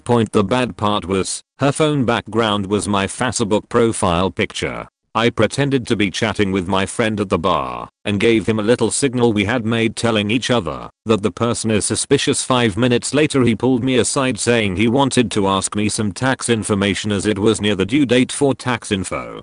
He told me he caught her snapping pics of me when I wasn't looking. He was about to kick her out, but me, being naive, gave her one last chance. My buddy did some snooping on his break while me and her chatted. Turned out she had multiple restraining orders against her for obsessively stalking guys and all around being super fucking creepy. I went back to sit with her and just started talking to her about taxes, on purpose, yes, and how financial stuff is so boring but essential. I started acting like I was becoming less and less interested in her, started talking to my buddy more, talking to the other guys at the bar I knew, chatting everyone up, and sure enough, she pulled me around to face her and told me how me and her needed to be together and how she was made for me and sheet, like murder novel sheet. Told her I didn't feel the same way and that I wasn't interested in her and wished her luck finding another guy. She started getting pissy and saying I was wrong and started to raise her voices, and she promptly got her ass booted out of the bar permanently. This was about 6 years ago, and last I checked she's currently sitting in prison for breaking multiple restraining orders. Good fucking riddance. I met up for a platonic male friend who was in a relationship with a woman who would be giving birth to his kid a couple months later. I knew he was a creepy pervy due to other women in the past and heard rumors about some tumultuous relationships he had been in, but I figured it was his past, and I did not have many friends at the time, so I thought he was being nice by wanting to hang out. He tried to force himself on me and literally begged to sleep with me and would not stop when I said no countless times. I got scared he would become violent because of how forceful he was being. I found an excuse to get the hell out of there and drove home as soon as possible and felt really embarrassed. I gave him a chance and thought maybe I had led him on in some way. He also kissed me without my consent, which really grossed me out for a long time. After about a year later, a friend texted me that he had drunkenly shown up to her house and was bragging that he slept with me. She texted me because she knew it was totally false, knowing me. She also found out that the woman he was having a kid with had a restraining order against him because he had become violent, and I believe there was some stalking involved. It honestly regularly haunts me that he probably told many people we've slept together, which is blatantly false. I called him out about it over text, and he acted like I was crazy, and it seemed like he actually believed we did. It makes me feel really dirty and used. Unfortunately, he is still friends with some old friends of mine who I like. Hopefully he hasn't told them some BS lie about me, but I wouldn't be surprised if he has. He was a guy who had tried to be friends with me a lot in high school. He would leave me notes in my bag about his thoughts on my body and tell me he wanted to hook up with my bathrooms. He soon turned to telling me about his family and a sob story about how he was adopted and was suffering with mental health issues, and I would be responsible for his death if he ever died. This caused me to feel responsible for his life. The guy also followed me around after lessons and made sure that I was ways around him. Eventually I gave him a chance after he had convinced me he had changed and I was the solution to his pain. Soon he was obsessed with anything sexual to do with me more than previously. He would talk about sexual positions and things that your average person would not mention, which is too disgusting even for Reddit. I denied him on multiple occasions, which, as expected, turned to cheating on me with close friends and blamed me for not satisfying him. By the end of high school he had cheated on my 8 times throughout a year, and it continued where he would show me images of slit wrists and bloody bathtubs, and pretend to be his mum, and tell me he was dead. Eventually changed my number, and left for good. He attempted to contact me again through anything I had. He even created a Spotify playlist for me on an account we shared with songs about suicide and heartbreak. He caused me a lot of guilt and fear, and made me think I was responsible for his life, which 2 years later I still struggle with massively. Not sure whatever came of him, but I'm pretty sure he's pursuing music. I made a Reddit account, just to reply to this thread. It went about as poorly as you'd expect. Instead of trusting my gut which said don't get involved, I decided to give this guy a chance. Among the many creepy things he did, named our kid within a couple of months of us talking, not sure I want kids at all, referred to me as a character from one of his favorite movies, and referred to other women as other characters from other movies. Dead serious, he'd be like today Cinderella hit me up, or whatever, insisted I drive so many hours to meet him in person, because he couldn't drive, refused to wear a condom. We were each other's first. I regret that. I was already in my 20s, but would have waited another 10 years if it meant I didn't sleep with him. Texted and called me 4, 5, 6 times when I wouldn't respond to him right away, theorizing about where I might be. You're probably in the shower. After I went no contact, attempted to message me on LinkedIn to congratulate me on a job promotion. I didn't really want retail. I have a college degree with honors and never wanted to work retail. However, I gained so much respect for customer service employees. Cyber stalked me. This is where it gets really serious. I called him out on his creepy behavior after trailing off my contact with him. Our relationship, I never called him my boyfriend, transpired in like late 2015, and I've heard from him through one social media or another every year since. The first time, I told him I didn't want to talk to him anymore. The second, I told him this would be the last time I would say it nicely. The third, told him per our state law, I would involve authorities. Most recently, I kept him on Snapchat for 10 minutes, just long enough to confirm where in my state he was, before blocking him again, so I had an idea of whether I could be in danger or run into him. He has created multiple accounts across multiple social media platforms to keep contacting me. More than once, he has messaged me when I was at his favorite vacation spot, but I hadn't posted my location publicly. I took screenshots of everything. Just trust your gut. I was coerced into sex on a first date with a different guy, and he's not even my biggest regret. Trigger warning for almost sexual assault. I had just started online dating in early college, 2011, and this guy was much older than me, but that wasn't apparent until he showed up. He presented himself as younger online. I still don't know how old he was, but I'm guessing he was at least 38. I was 21. I should also note that I stated very bluntly on my profile that I was looking for a relationship, not a hookup. He gave off creep vibes the whole date, but I had no self-confidence. It was literally my first ever real date, and I had no clue where the night was heading. He spent a lot of money on dinner. He made reservations at the classiest place in town, ordered us an expensive bottle of wine, kept refilling my glass. I was freshly 21, ordered dessert, acted generally charming but still creepy. I chalked the feeling in my gut up to my nerves and said, sure. When he asked if I wanted to go watch a movie after we finished dinner, I assumed he meant at a theater, but he meant at his apartment. I followed him there in my car, and when we pulled up at his apartment my gut feeling went into overdrive.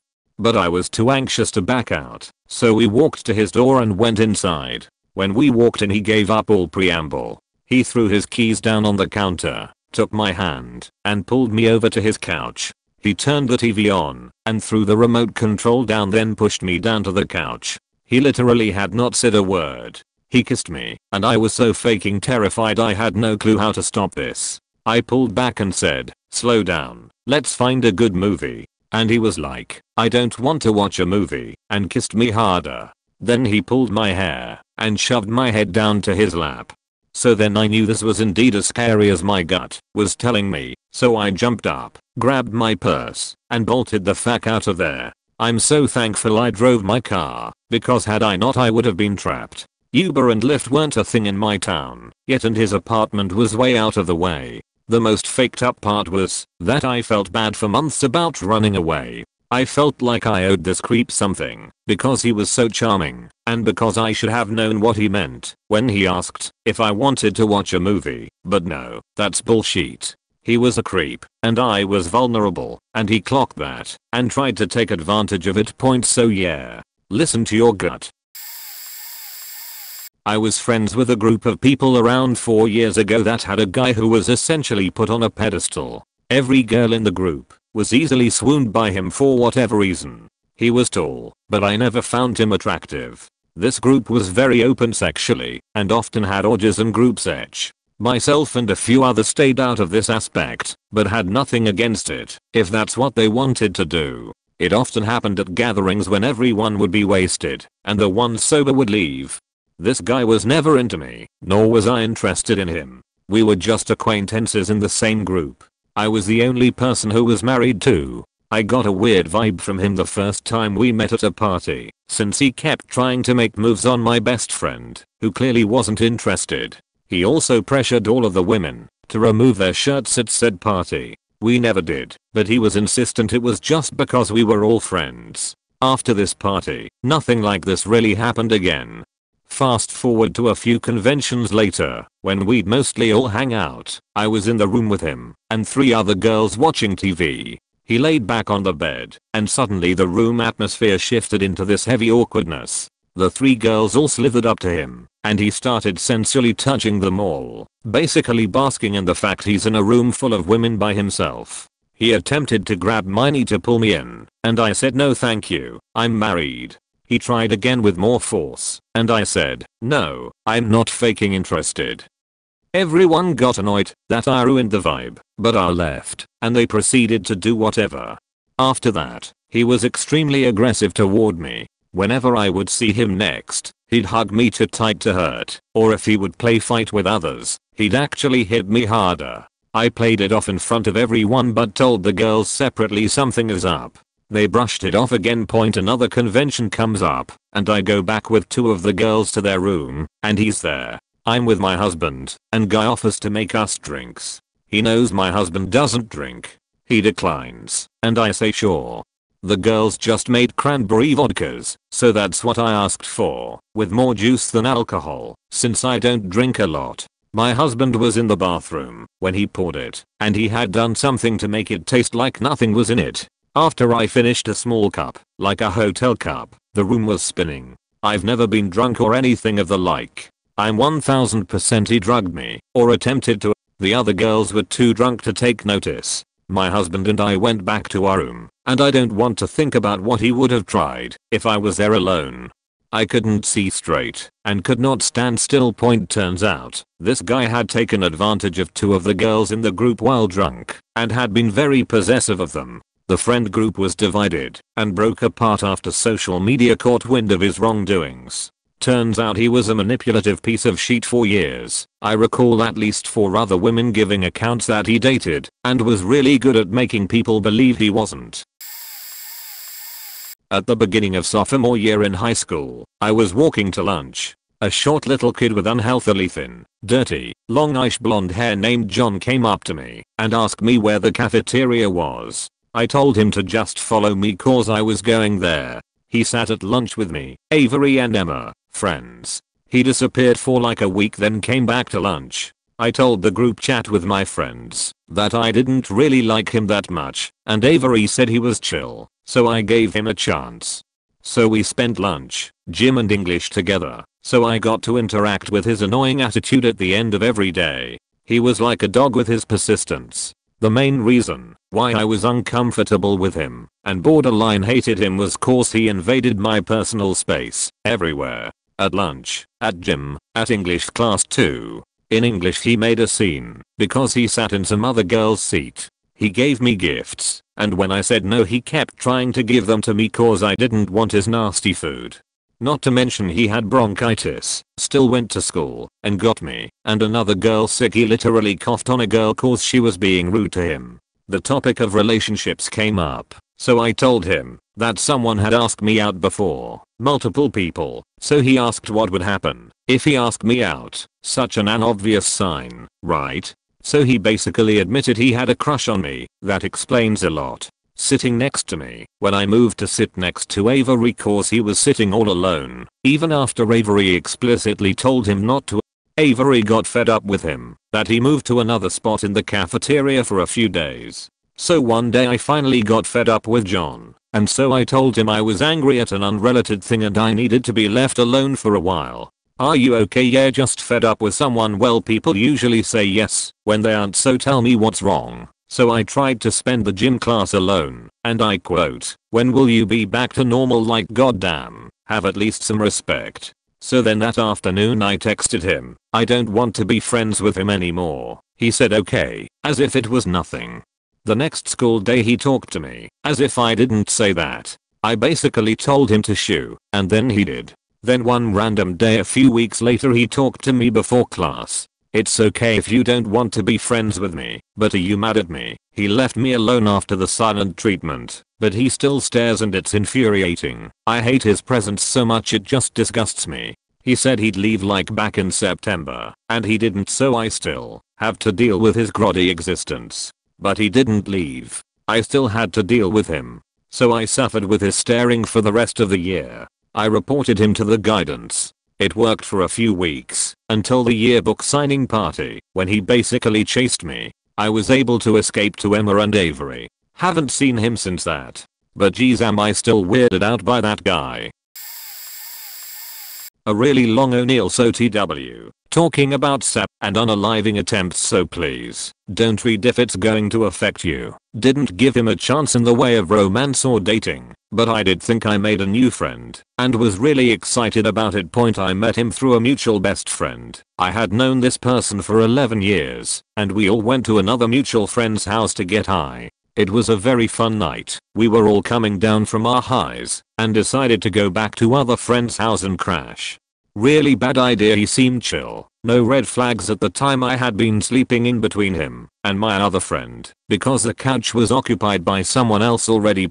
I woke up to him groping me. It started out like he was trying to hide it from me, see if I was awake, but when he saw I was, he got extremely aggressive with it. He proceeded to rip the blanket out from under me and touch every intimate part of me. I sobbed uncontrollably, and he never stopped. I took his hand off me, but he went back.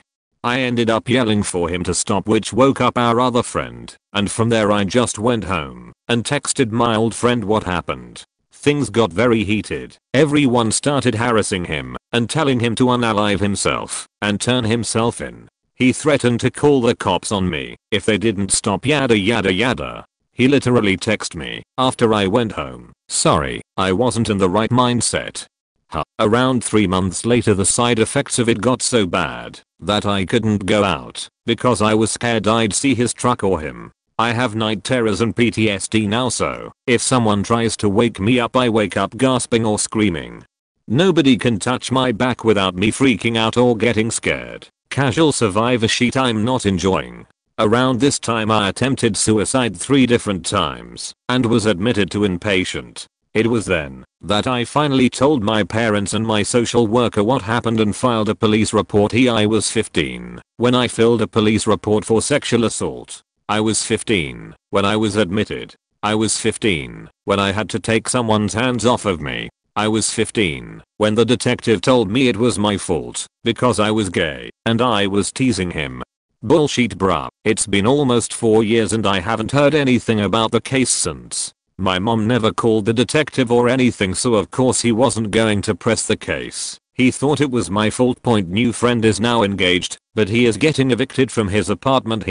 His dad kicked him out after everything that happened, and so did his grandfather, so he's in fact about to be homeless. I'm now almost 19 and am moving out with my now partner far away from this neighborhood and NF. One of our mutual friends dropped him and a few tried to physically attack him. My PTSD has gotten a lot better thanks to my partner. They've been my rock with my bad weeks. I met him playing an MMORPG. He was sweet and nice at the start, so we switched over to Skype and chatted there. In a group setting with friends who also played that game, we spoke via Skype. The guy became sexually open telling me how he and his brother share a fleshlight their mother bought them. Whenever I told him I didn't want to hear it, he told me I was hateful against bisexuals. I gave him a chance, ignoring my gut feeling. I got my first boyfriend at 15, and the online guy broke down. My boyfriend played, too, and without my knowledge the creep and my boyfriend became friends.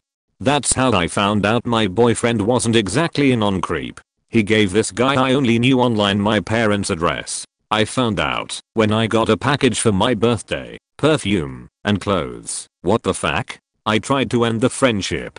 Then the calls to our landline started. My boyfriend and I broke up, for other reasons, because I had not quite grown a spine yet, and the calls got worse. I blocked his number. Then calls started to come from phone booths. I blocked them, and with time it stopped. At this point it had been around 3 years since I had spoken to this guy last.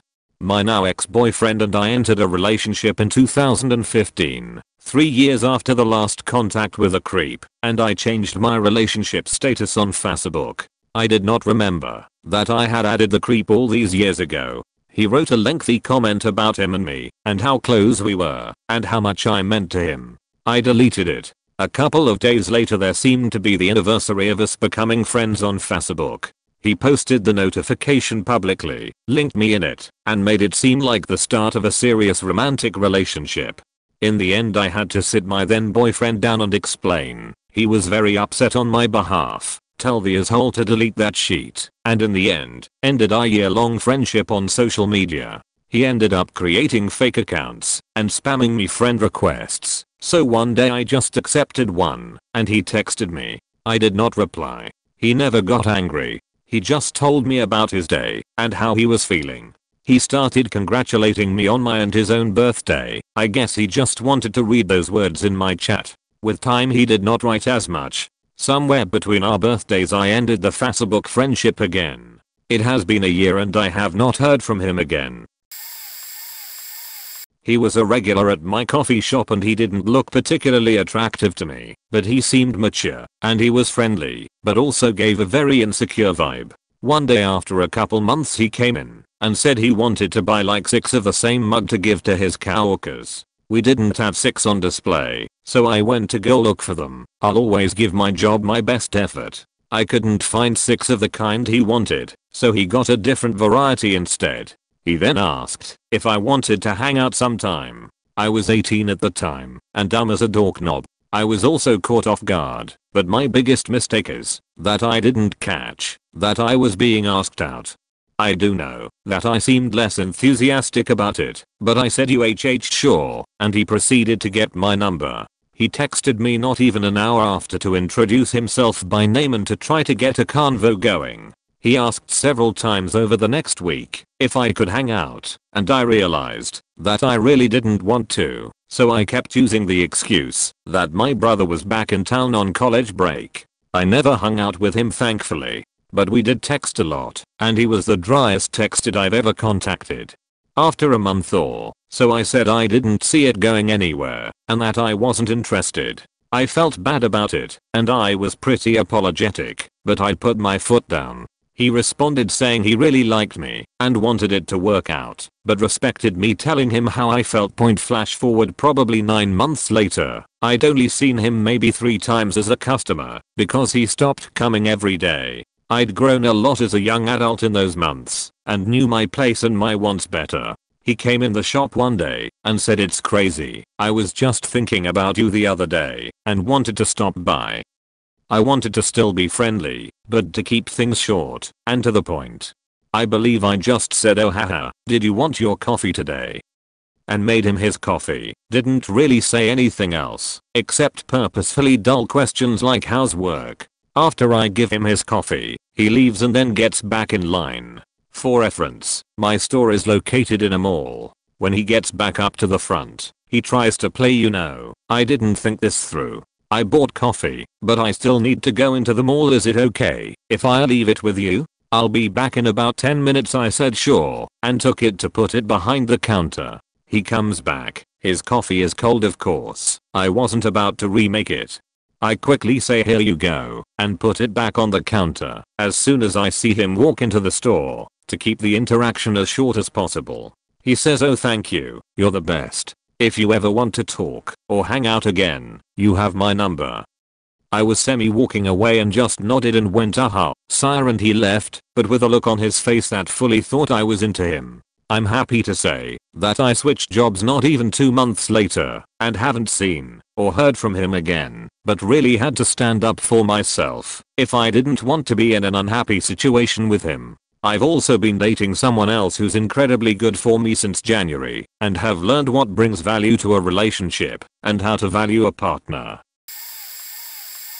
I got one. This girl was pretty clingy and she had zero ambition. No job, didn't wanna go to school and no license. She was cute, petite and kinda quirky, so I gave it a chance. I invited her over one night and it the first time I had her over to my place. Once we were taking our sweaters off and settling down to watch a movie, her phone says out loud "location saved," which was fake and weird. But I'm a guy and she's a girl and we are pretty much strangers and maybe she's letting someone know where she is just in case. Whatevs, I guess.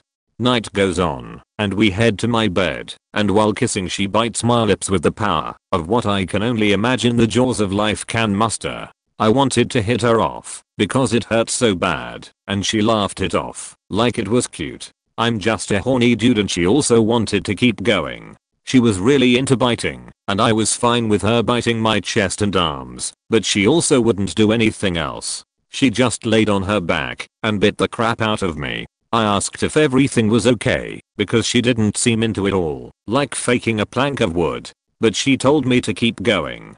And it was awkward and I couldn't finish. I faked it and that's when she started moaning, biting me, and then she whispered that she loved me, and then she wanted to cuddle. So I just laid with that awkward as feeling next to her, wanting the night to end and to take her home. The next day I was covered in nasty as purple green looking bruises. I told her that she can't be biting me that way anymore, and of course she just tried to play it off like it was cute.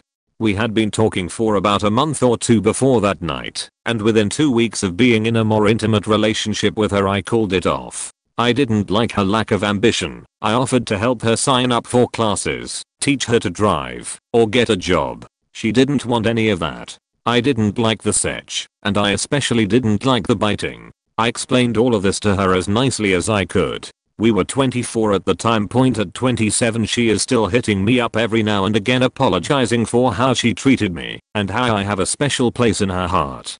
She will sometimes see me around town and blow up my phone. I've even blocked her about 3 times. Twice she's either texted me on her mom's phone or on a new phone. She recently saw me at the bowling alley with some of my cousins. She recognized one of them and she asked if she can hang out with him sometime. He texted me one night when I didn't go out with them and told me she asked for me to come out and bowl with them. This was last month. I'm a guy, but there was a time once when I was playing as a female character in an online roleplay community. A guy I kinda ever so slightly knew, only in game, which was true of all the players, but felt was off, conspired within the RP to end up going out on what amounts to a date with mine. I reluctantly agreed, because I didn't want to mess up the sanctity of the RP for the group. It did not go well. I don't remember the specifics, I just remember being continuously yikes over it. And when I didn't have my character commit to or participate in follow-up dates, he got awkward. A new character joined the group and incidentally pokes me and is like, "Oh hey, I'm friends with creep guy. He mentioned you. He had such a wonderful time. He's so happy. Blah blah blah." And it was pretty obvious it was him in an alt account. After a week, where I had still not committed to another date, I then get a message from the friend that went roughly to the tune of, "Hey girl, he's really in a bad place. He's upset that his girlfriend isn't going out with him. He says you two had something really special, a deep connection that he's never felt before. He's super upset. Like, right now he's in the backyard punching the shit out of a tree with his bare hands, screaming about how it must be his fault somehow and how he wants a second chance. I think his knuckles are already bleeding. I'm sure if you told me you go out on a date with him, it would get him to stop." At that point I just blocked them. Others were kind of tangentially aware of the behavior, and when they started trying to tear up the RP setting, we just started ignoring them. when suddenly they began spamming messages as fast as they could type to make playing basically impossible. The server admin banned them. Not sure if no date counts as giving a creep a chance, but she kept talking about Setch and her many fetishes, mainly bondage, constantly asked for nudes and shares hers, like she was some cam girl or something. I said I never share nudes, unless I have a very special bond with someone. Couldn't get a proper conversation out of her. It felt highly suspicious, but I did my due diligence. It was a verified Tinder profile. Her Facebook photos matched. I found a couple of friends and family members which didn't look fake either. The constant doubt and the whole detective thing already ruined it for me, to be honest. Decided that I wasn't all that interested after constantly dodging sexting, and that I might as well drop the T-bomb, that I'm trans. Let's just say that after a very nice heart-to-heart that I finally felt like I got through to her. I think we chatted for over an hour, how she could support me, and how she'd spot when gender dysphoria would potentially put me in a bad mood. But then she did a 180 and said something along the lines of, "Don't worry, to me you are a woman, and on days that your dysphoria takes hold of you, I'll tie you down and take you from behind to make you feel like a woman." What the actual fuck? This woman is insane. About an hour later I received a video in which she was masturbating, and, after she had an orgasm, she said, in the video, "I can't stop thinking about you Delta 40, obviously imagine my real name instead of my Reddit name," and in chat she that this was her third time masturbating since we talked. Due to all the previous shit I tried to see if it was a deep fake or something, but I couldn't find anything. I also recognized some things in the background, so all still matched. The next day I asked what she was gonna do that day, and she said she was going to have a one-night stand. I wrote a long message about how hurtful it was to hear something like that, and that it wasn't going to work out between us. After 4 days I still didn't get a reply, so I blocked her on all apps where I added her.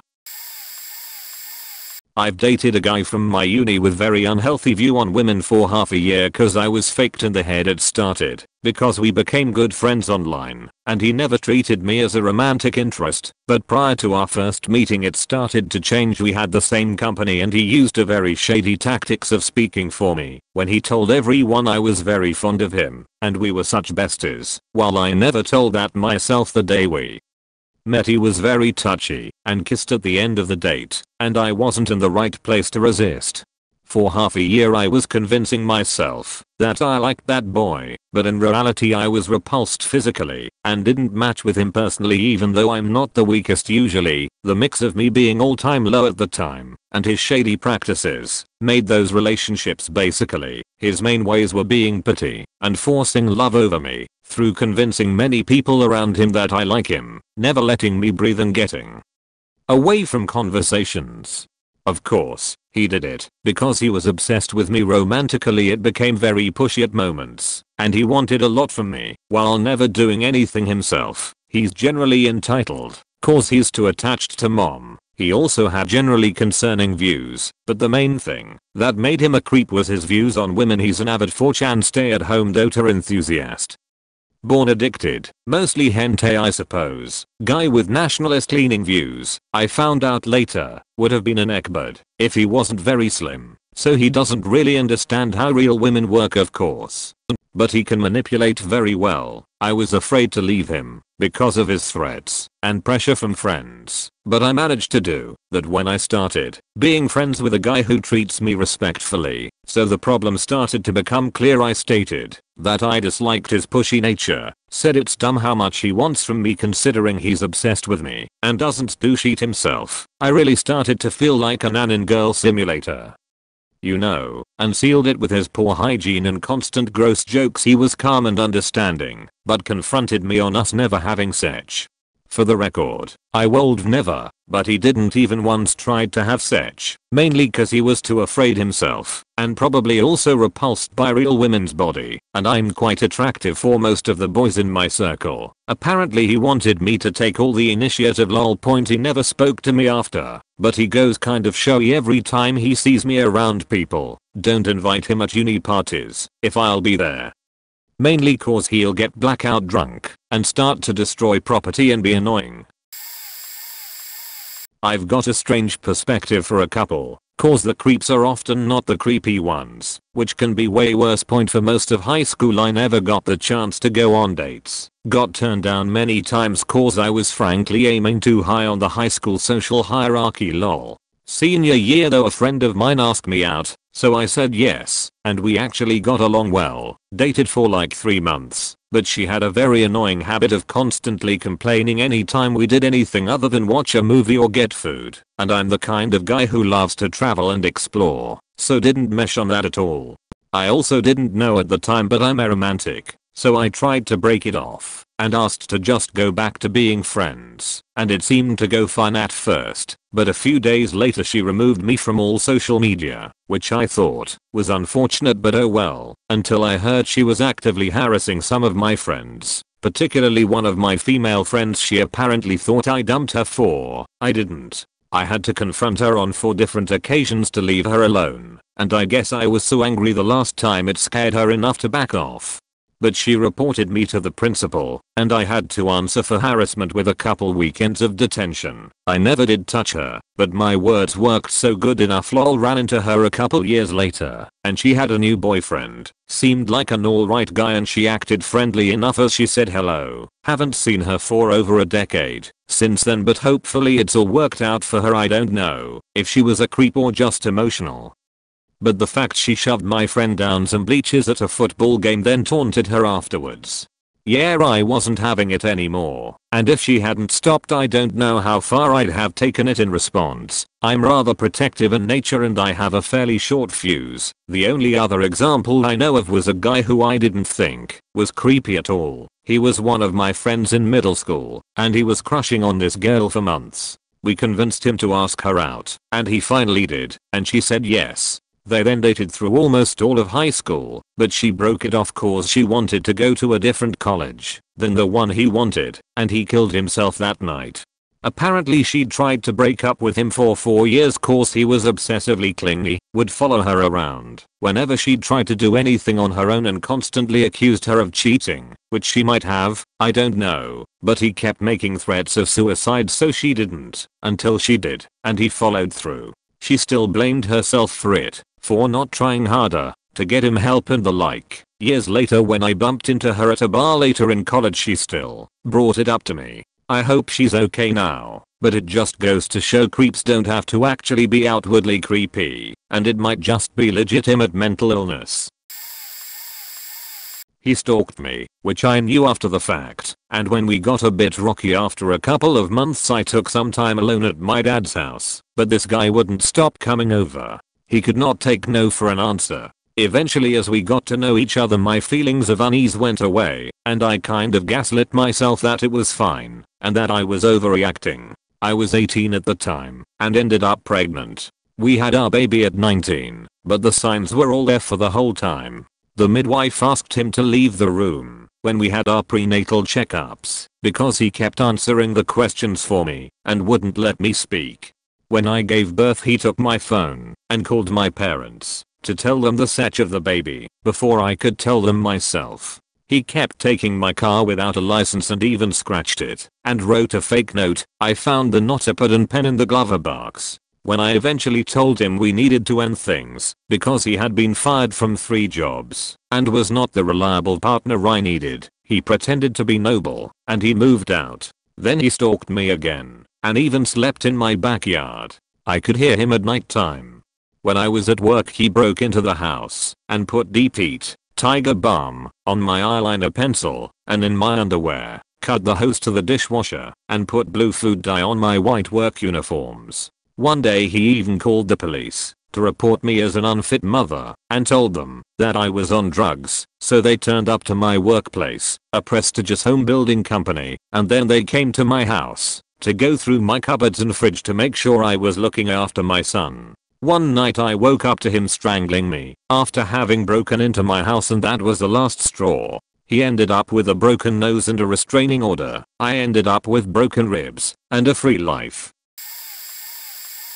When I was in HS I volunteered at a school that you went to when you got suspended for over a week. I used to tutor some of the kids in English. Anyway, one day as I was heading home one of them gets on the train with me. I'd just been tutoring another student closer to my age. He was a couple years older than me. Anyway, he asked me if I wanted to grab a bite at McDonald's. I said yes, because TBH he was actually really sweet. Anyway, we get to McDonald's near my house, and we sit in a booth, but instead of sitting across from me, he sits right next to me. Which would have been fine if he didn't smell like cat's pee, legitimately. From this close I could see how unwashed he was. Anyway, I sat through the meal, hardly touched my food, because the smell permeated everything, and I swear I could taste it.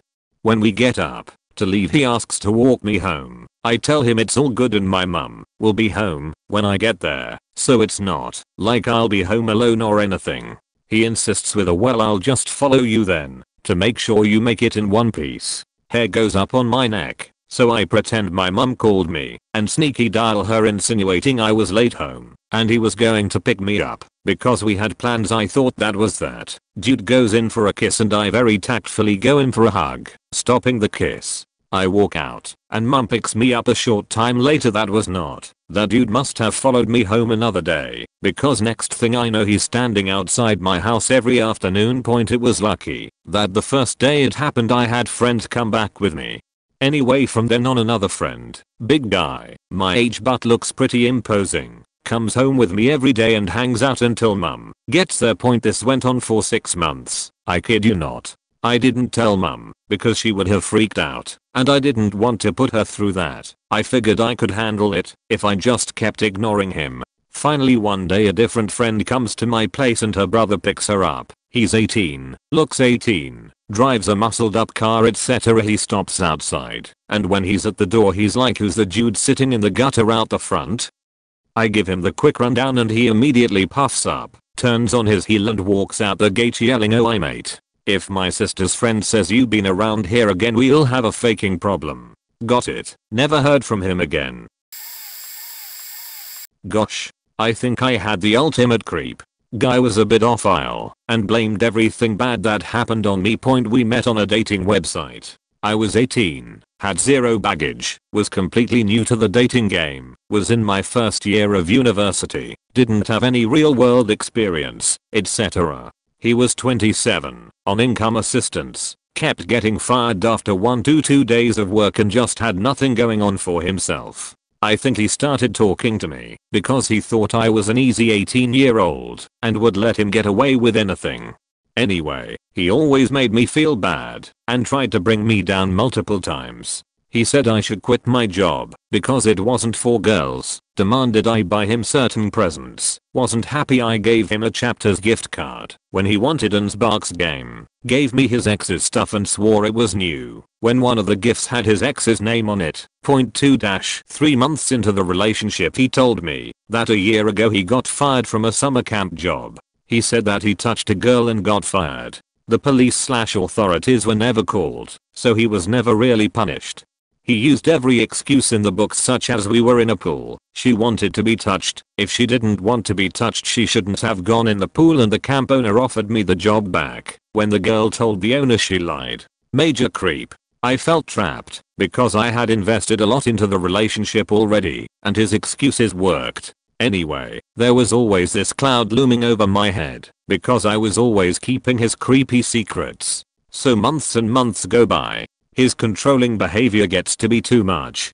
He made me feel so small about myself. Like I know I was an 18-year-old kid trying to find myself, but I kinda knew what I was okay with and what wasn't. He told me that I would grow up and be saved by Jesus again. I wasn't a Baptist, I was Catholic, so it wasn't like adults could be baptized again. Made me buy food for him, KFC, ice cream, nothing healthy, and didn't want me going out to any parties, while he could go out whenever he wanted.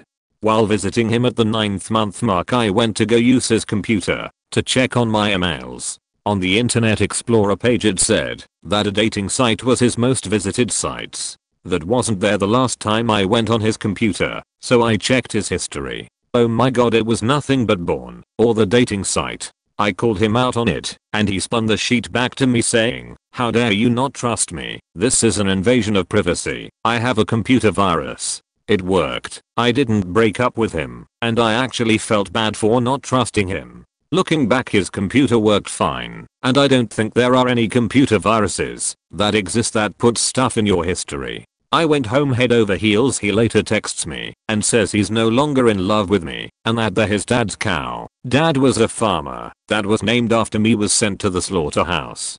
I felt so gross and blamed all of the shit on me. If a greasy creep didn't want me, who would? I guess things are better now. I ended up graduating, have an insanely cool career, have a spouse who doesn't touch kids, and can do whatever I want without scrutiny. On the other hand, he lives in the worst apartment block in our city. It's known as the 500 block.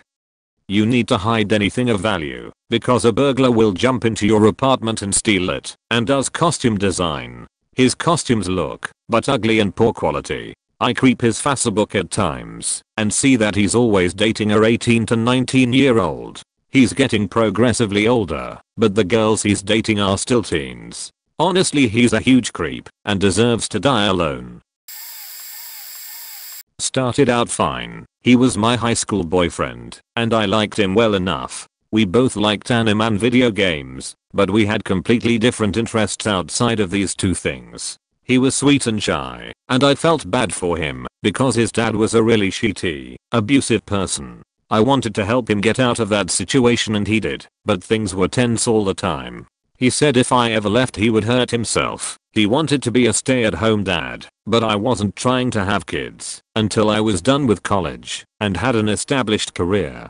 He wrote a fantasy novel about us, but my character was a lot older and was essentially his character's maternal figure who he would eventually hook up with. This did not sit well with me, and I asked him why the dynamic was like that, and he told me he just wished I was more maternal. This would become something we would fight about for the rest of the time we were together. Some other highlights were him causing a scene at prom because I was trying to dance with him to a song he didn't like, and subsequently refusing to dance with me the rest of the night. The time I got into a conversation with a stranger at the movie theater about the movie we had just seen.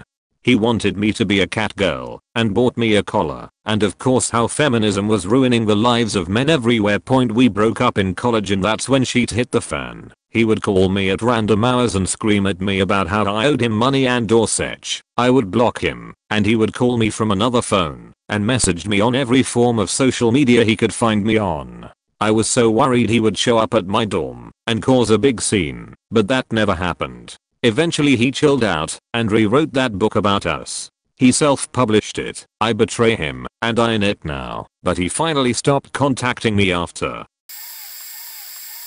I was 15 to 16 at the time, bullied at school, looked weird, and had never experienced any guy showing interest in me before. I was big into anime and regularly attended a monthly anime convention in my town. He was the type of guy who wore fedoras and carried a camera to every event, only taking pictures of attractive girls and skimpy cosplay. He was nice to me, seemed genuinely interested in my personality, and didn't seem like a violent guy. So me, lacking social skills on all ends, was later diagnosed with autism, felt flattered and agreed to meet him when he asked me for a date over Facebook. He was already 18 or 19 by the way, and made it very clear that he thought he was so much more mature and smarter than me. Lol. First thing he did when we met up was take me to a nearby cigar shop and buy himself a couple of cheaper cigars and a bottle of whiskey, which did weird me out a bit, but alright. He acted like an Ekbad's version of a gentleman at first, but as time went on, he started to make some possessive and misogynistic comments, which started rubbing me the wrong way. Fast forward a few weeks, he essentially stole my first kiss by pressuring me, because the weather is so nice, and it's so romantic sitting here at the riverside blah blah blah. I finally gave in, and experienced the sloppiest worst kiss I ever had. Was really turned off at this point, and invited him over the next day, planning to break up with him. He took the bus the next day. I picked him up from the bus stop, and the first thing he did was lecture me because my underwear is showing it wasn't. I was wearing a laced undershirt which he got a glimpse at apparently, which was making him think bad things, and I don't want to do something I might regret later. I was majorly weirded out at that point. We arrive at my parents' place, and the first thing he does is open the fridge and grab something to eat. At my parents' place, where he had never been before, I was way too flabbergasted to say anything and just let him munch on his cold pizza while telling him that I wanted to break up. He starts crying, asking me if I ever really loved him. Fed up with his bullshit, I just say honestly, no, and ask him to leave lol. He kept blowing up my phone after, kept bear hugging me whenever I met him at the anime convention, and didn't stop until I basically screamed at him to leave me alone. He didn't listen, but I started to just flat out ignore him, which apparently hurt his ego so much that he finally stopped. I still see him occasionally, and every time he has a different young insecure girl at his side, I always feel sorry for them. Mobile so apologies for no paragraphs. I'm bisexual and mine was a creepy female, thankfully online, and she didn't know my address. I was in a group of about 9 people. We were in the same fandom for a band we all liked. A new girl joined us and something was a bit off. She was generally nice enough, but occasionally she'd talk about strange things. She'd get very in-depth talking about self-harm and asking if we wanted to see pics. She'd ask us if we'd been sexually assaulted and ask for details from the 2 who had been. But it happened so rarely that I didn't think much of it. She was also really hot, and I was 14, so brain no function when pretty girl. I asked her out, and it was mostly fine for a couple of months. We video called often, and it was fine, same red flags as before but just as rarely. Eventually she asked something. I can't remember the exact question, but it was one of those life-threatening situation, who would you save, me or your mum? And I was like, my mum? You're my girlfriend, but I've only known you for like 3 months. She went nuts. She sent me photos of her wrists bleeding. She slammed the absolute shit out of my phone with knife images. I broke up with her, and she threatened to kill herself. I blocked her. A day later I get a message from one of her friends saying she had killed herself, and it was my fault. I was immediately suspicious, because quite honestly I didn't think she had the balls. I was a bit shaken up, but I googled her name and town with obituary. I looked at obituaries for her town. Nothing. I checked every day for a couple of weeks before I concluded that I was correct. It was a lie. Alright, whatever, move on. About 6 months later she messages me from a new account claiming that she had to fake her own death because she was selected for a secret government program for smart people, Area 51 type sheet. I didn't believe a word and just replied with a cry laughing face. Didn't block her though. She messaged me again last year on the same account. 6 or so years had passed and sent an apology, explaining that she had been going through some really bad stuff in real life. Sexual assault causing severe depression and anxiety, and I believe it was BPD, I can't quite remember. She had lied about her age and was 12 at the time. She didn't know what to do, so she made up the story. I just wished her well and asked her not to contact me again. That's where we stand today. I'm happily married and have moved past that crap. If anything, I'm glad it happened to me and not my other friends from that group, because I know they wouldn't have handled it as well mentally. I was newly single in my late 30s. I met him on a FB group for my area. He asked me to dinner, and I said okay. Every day leading up to the dinner he was calling me and texting me telling me how excited he was for our date. He seemed a little weird, but harmless. I had him pick me up at a friend's house since I didn't want him to know my address on the first date. Date night arrives. He arrives in a car he borrowed from his mom. We go out to eat. He brags constantly about how much he makes. He was a truck driver. Tells me to order anything I want. We went to Longhorn Steakhouse.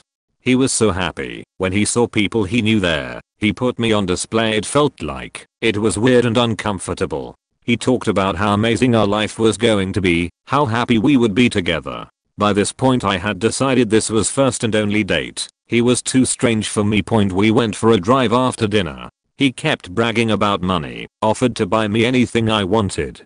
Told me he would even buy me a brand new car, but we would have to be in a relationship. Finally the date is over. Dropped back off at my friend's house. He stuck his tongue down my throat. Yuck.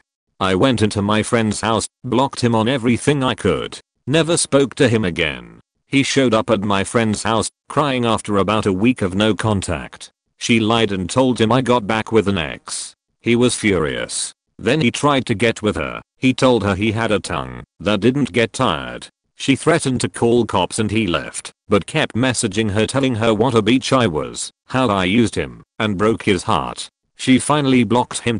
I later found out he had a bunch of kids he wasn't paying child support for and a few ex-wives who were trying to track him down. I'm glad I didn't let him pick me up at my house.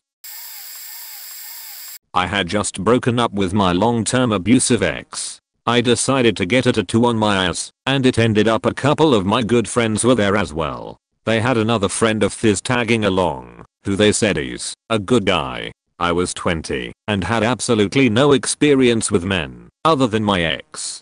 He stared at my ass the entire time I was getting tatted. I was just in my underwear and a t-shirt. I thought it was funny, and honestly, I loved the attention. We started talking shortly after that. We both decided we wanted no strings friend with benefit. We had sex a few times, but it was hidden from the friend group because it just makes things messy. I was hanging out with a couple of friends previously stated.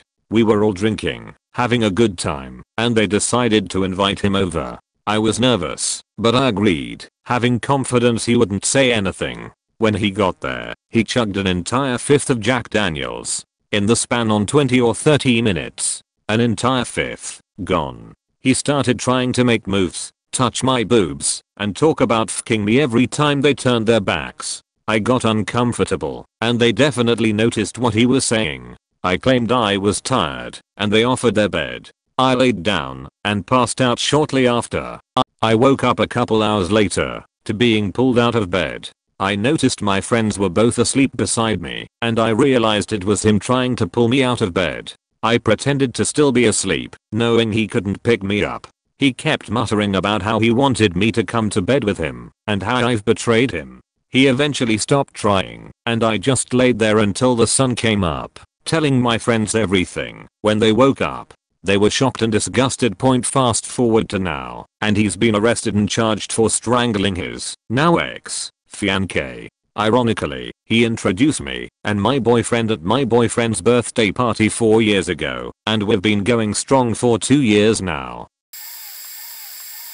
Just to explain a couple things before I tell the story, there will mention of a few NSFW things, but they will be brief. I now identify as a lesbian, but at this point in time, 2 years ago, I was lonely AF and got into a lot of unhealthy relationships just to stop being lonely. I'm also not polyamorous. I have nothing against poly people, but I'm strictly monogamous when in a relationship. Last but not least, I'm dumb and socially inept. I'm terrible at socializing and get pressured into things easily cause I just feel bad and don't know what to do. I knew him through mutual friends when I was younger, and he was constantly asking if I wanted to go round he's 4 years older than me, and I'm like 12 at the time. Anyway, when he realizes my age he unfriends and blocks me, even though I never hid it from him, and he friended me. Anyway, fast forward like 7 years, I'm in university in a town near my hometown and we happen to start talking again cause he lives in the same town as my uni. I barely remember him at this point cause I went through a lot of shit after knowing him, but we start talking, and we end up hooking up. After talking for a bit, he starts saying how he's interested in me and stuff, even though previous discussions we had implied he's polyamorous and still in love with his best friend. Despite my better judgment, I got into the relationship and it just went downhill. After a month I split it off with him, and we said we'd remain friends. What I didn't realize was staying friends with him would involve him messaging me all the time. However, it wasn't messaging me as a friend. He'd talk about how much he misses me and how in love with me he is if we could meet up. Such jokes that related to my kinks, trying to force me into answering to mine and his kink names / titles, etc. I've been in a relationship for 2 years now, and he still continued it until last year despite knowing this. I tried to tell him multiple times to stop, explaining why, as I know he has autism and sometimes he's socially unaware as a result. But no, it just got worse to the point where my best friend at uni went up to him and talked to him, because anytime he saw me he'd just stare, and like usual he would respond with a feel sorry response and never change. I dunno when he finally started listening, but as of this year he hasn't messaged me, and I'm grateful to be honest. Lol. TLDR, I knew the creep as a kid, dated him as an adult, and he continued to send creepy messages after we broke up. In 8th grade, this 7th grade guy liked me. I had zero interest in him. I was 13 and not trying to date. His mom worked at the school and would try to fix us up. I thought it was weird, and after I went to high school, I didn't think about him again. When he finally got to HS, he made his way into one of my friend groups, joined the club I was in, and would talk to me every time he'd see me. I would just kind of ignore him or cut the conversations short. In my junior, 11th year, he grew on me as a friend, and people started telling me I should give him a chance. I hadn't really had a boyfriend yet, so I gave him a chance. Bad faking idea. He would stalk me after every class. I hadn't even told him my schedule and he'd be at the door of my class when the bell rang. He'd follow me around during passing periods and miss his class just to be at my lunch. Even though he started having these stalker vibes, he never really got to know me. He liked this version of me he had in his head. He'd love bomb me with letters and gifts that I didn't like. Like he bought me chocolate with peanut butter in it, and I'm allergic to peanuts. Then he'd get mad that I didn't want the gift. His mom was super abusive to him and his brother, and would get scary with me. He started trying to be abusive to me. He tried to get me to not have guy friends or lesbian friends. My good friend came out as bi, and he'd say she was trying to fuck me. I decided to end it. He wouldn't let me. He had this fake persona that made everyone think he was a nice guy. So when I would try to break up with him, he'd have a meltdown at school and start crying. He'd threaten to unalive himself and would get people to talk me into staying with him. I was able to avoid him most of the summer, but sometimes he'd show up at my house.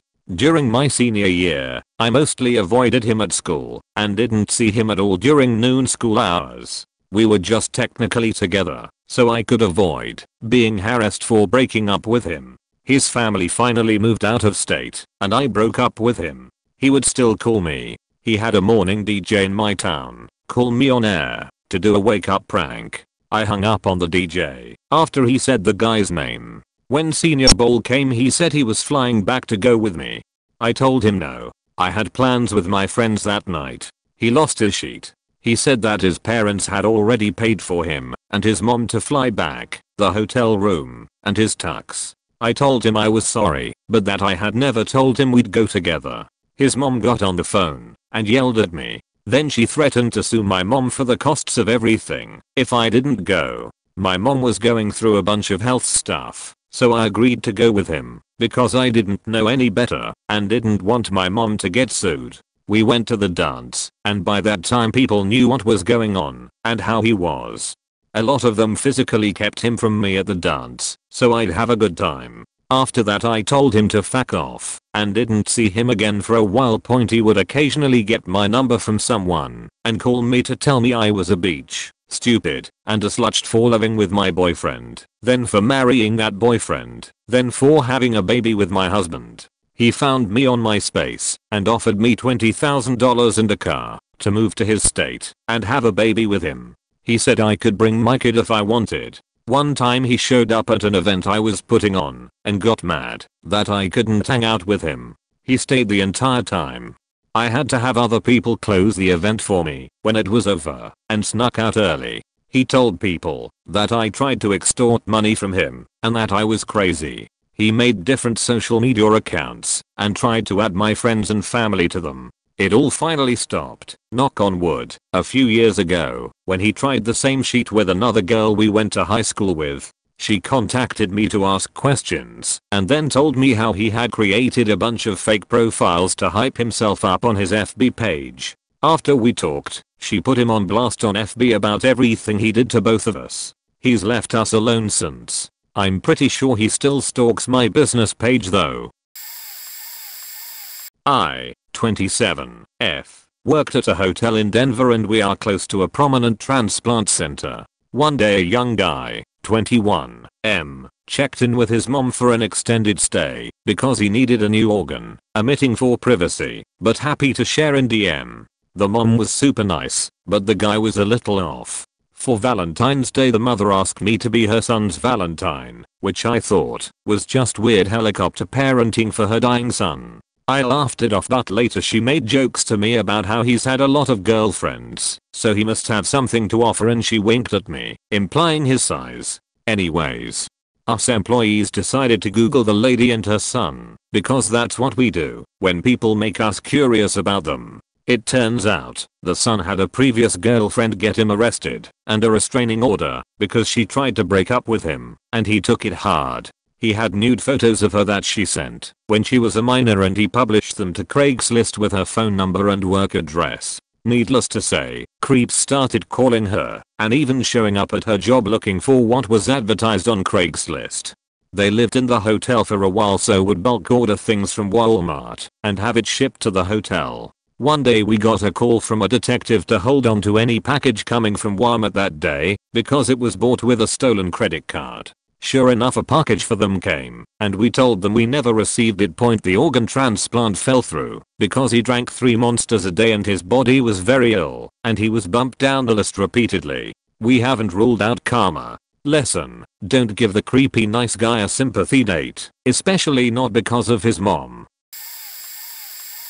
Mine is only mildly stalkerish. He was an unfortunate looking fellow from work who I gave a chance for way too long, trying to see if there was anything there. I was trying to get over someone else and wanted to get out and date again, and a mutual acquaintance put him in touch with me. She said he was really nice, but kind of awkward / didn't date much. We went to the movies once, had dinner another time, and eventually I slept over where mild cuddling took place. But there was just nothing there for me. Eventually I had to be very honest and say that I wasn't feeling it and that I was really sorry. Unfortunately he freaked the fuck out. Completely lost it.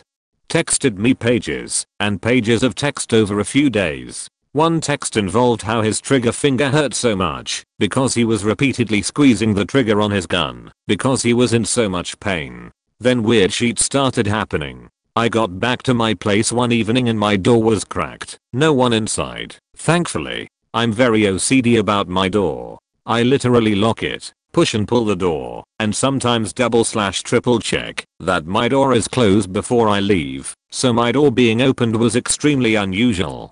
Another time I swear I saw his truck creeping through the parking lot where I lived when I was taking out the garbage. I texted him about it, and he freaked out saying it wasn't him, and how dare I accuse him of stalking me.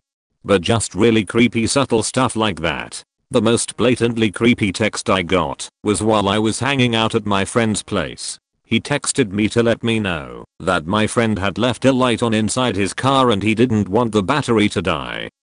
It was so creepy to know he was in the area and I didn't know where. It made walking to my car later that evening scary. I finally threatened him with going to my boss about the weird shit he was doing, and thankfully that worked. I found out after the fact from some other friends that this guy had a bit of a reputation for being kinda crazy, so yeah.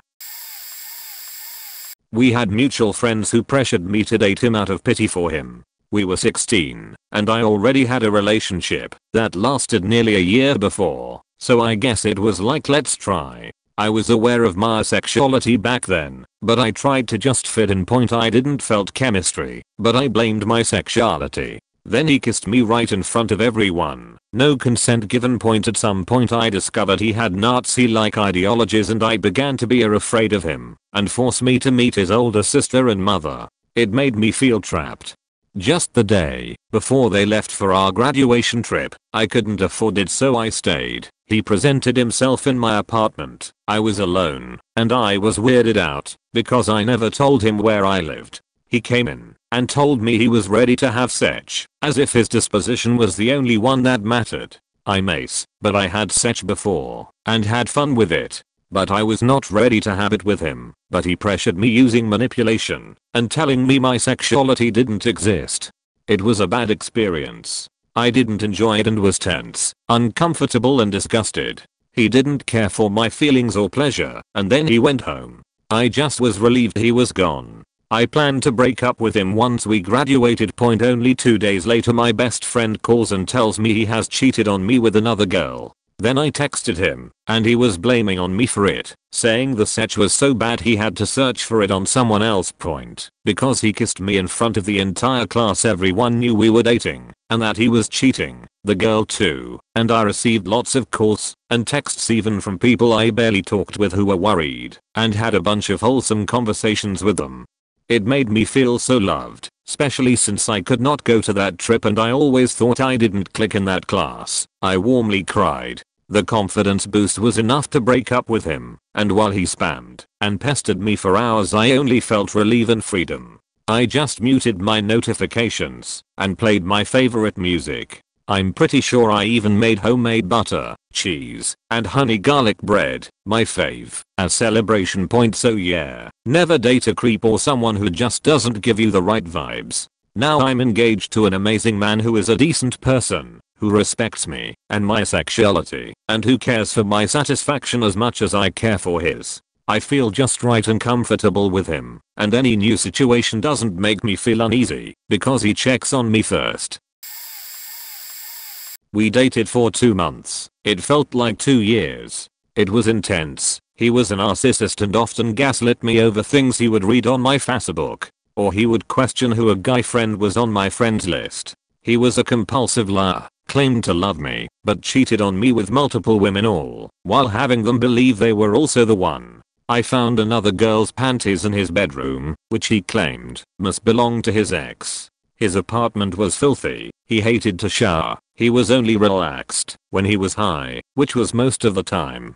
I made the mistake of letting him stay at my house to wait for me while I went to work. I know he looked through my stuff and used my room as PlayStation. He showed up at my work and I never mentioned where I worked. We ultimately broke up because he pulled the last straw and lied about being in a rehab center for drug addiction. He tried to get back with me. I blocked him everywhere, and my roomie and I had a fire pit with a sheet he left at my house, like an old flannel, a necklace, and some papers. A year after that he apologized via Facebook Messenger, the one place I didn't block him, because his account disappeared.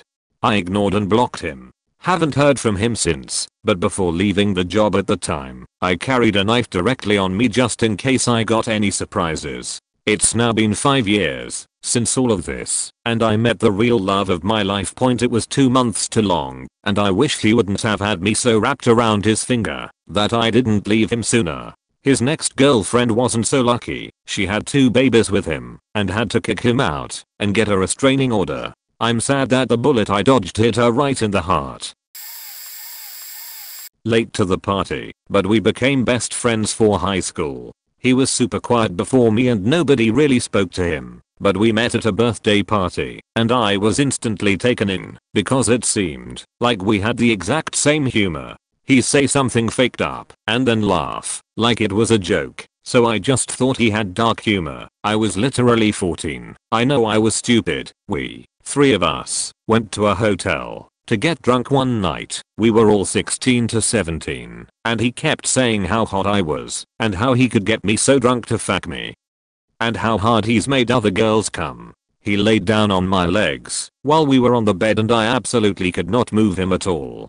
I'm not a thin girl, and I've always been sorta strong, so I remember getting terrified because I instantly realized he's drunk and so much stronger than I thought. He also threatened to throw himself off the hotel balcony and hung off it with one hand because I found out he lied to me about something stupid, but we got him back over the railing after like an hour. After he laid down, he went to sleep and my other friend and I went to sleep in the other bed. He'd never been this gross to me, so I figured he was a shitty, sad drunk and just sorta brushed it off for the most part. A month or so later he moved a few hours away, and he sent me a huge rambling message about how he never was actually my friend, and he spent the entire time trying to fuck me, and how he just realized I was never really his friend either, and how I use guys like him to do stuff for me, but never actually fuck them. I asked my questions before blocking him, because I actually couldn't believe this was the same guy I let into my house to meet my family. And I stayed friends with 4 years. A month later he killed his mom with a kitchen knife, stabbed her in the neck, and was found naked covered in her blood. He slashed the family dog too, but he survived. He successfully pleaded insanity, and he got 5 years in a psych ward, potential to get out after the 5 years. This was in 2019, so I'm just vibing until 2024, when he inevitably comes back to kill me. Dated the creep in high school, put up with his creepypasta obsession. He swore his cousin was the real life Jeff the Killer. Bragged about supposedly being locked up in a mental hospital because he's psycho, even though it never happened. One of those guys that thinks being mentally ill is some type of trophy/accessory. One girl in another state said he was her boyfriend and made posts about killing me. Another girl in another country said that he was her BF. He wouldn't let me tag him in any Facebook posts unless he got to see them and approve of it himself. He was very edgy, and I figured that was as bad as it got. Eventually we'd fight over me smoking weed. One fight got really heated, tried to explain I used it as migraine and anxiety medicine, but he wasn't having it. Told him I wasn't gonna put up with him belittling me and calling me names. Dumped him, and then he sent me a picture of his face covered in blood. I freak out thinking he's hurt, immediately fall for it, and we stay together. Like 2 weeks after that he's getting jealous that I'm hanging out with a kid that lived around the corner from me and tried to stab the kid at school. X was a very scrawny guy and my friend was a very big redneck fella, and he used a plastic spork, so it didn't do anything, but I was still super freaked that he would even try to do that. Dumped him. He called me saying he was gonna kill himself and he was sorry, all that crap. Didn't go back to him after that. He followed me around school for a while after that, like a lost puppy. Eventually got another girlfriend and left me alone. About 6 years later I date a guy who happens to know Creep, and Creep had been telling him I was a hoe and that I'd cheat on him. Boyfriend didn't believe it, ignored Creep, but was still friends with him. Every time he'd be around after that it was like he was trying to impress me, talking about being single, bragging about stupid stuff, still talking about creepypasta, blood, and murder like he never changed past 15. He even looked at me and said, "Remember when I used to give you so much hell for smoking?" Told him yeah, he was a dick, and that I remember the death threats from girls and blood and stabbing attempt too, and that even if he was friends with my boyfriend because of their mutual nerdiness, I was not going to be his friend and to leave me alone. He tried to talk to me again a few times after that the past 3 years, ignored him each time. As far as I know he's still the same interests, same edginess. I'm in another state and he's not really active on Facebook from what I can tell, so good riddance. I read a lot of various threads and these red flags. It is peculiar because my husband of 20 years said things when we first started dating that could be taken as such, but like didn't digress into the crazy when initially rebuffed. Like we met at a rock concert and talked online for a few months. He also has a G.F at the time, and I'm like not gonna do that. He kept saying things that made me know he was attracted to me, but also things I'd roll my eyes and be like, okay whatever dude. He finally convinced me to give him my phone number and in 20 minutes said, "I'm gonna marry you someday." I laughed my ass off because I never entertained marriage to anyone, let alone a dude with a girlfriend, and talk about I had 14 going on 15. He was 15 going on 16 at the time. But point is, every time I rebuffed him and said no or anything like that, instead of getting creepy he said, "Okay, that is fine, we can be friends," and wasn't like crazy. Eventually he broke up with his G.F and convinced me to meet him in a public place where he was kind and gentle, and I lost my money. He bought me lunch. It was the 90s, so he had a wallet chain. I pulled his wallet out of his pocket and was going through it, and he usually, as I know now, wouldn't put up with that, but something about me, he let me, great sense of humor and still hella patience with me, reticence about him having fairly quick and intense feelings about me.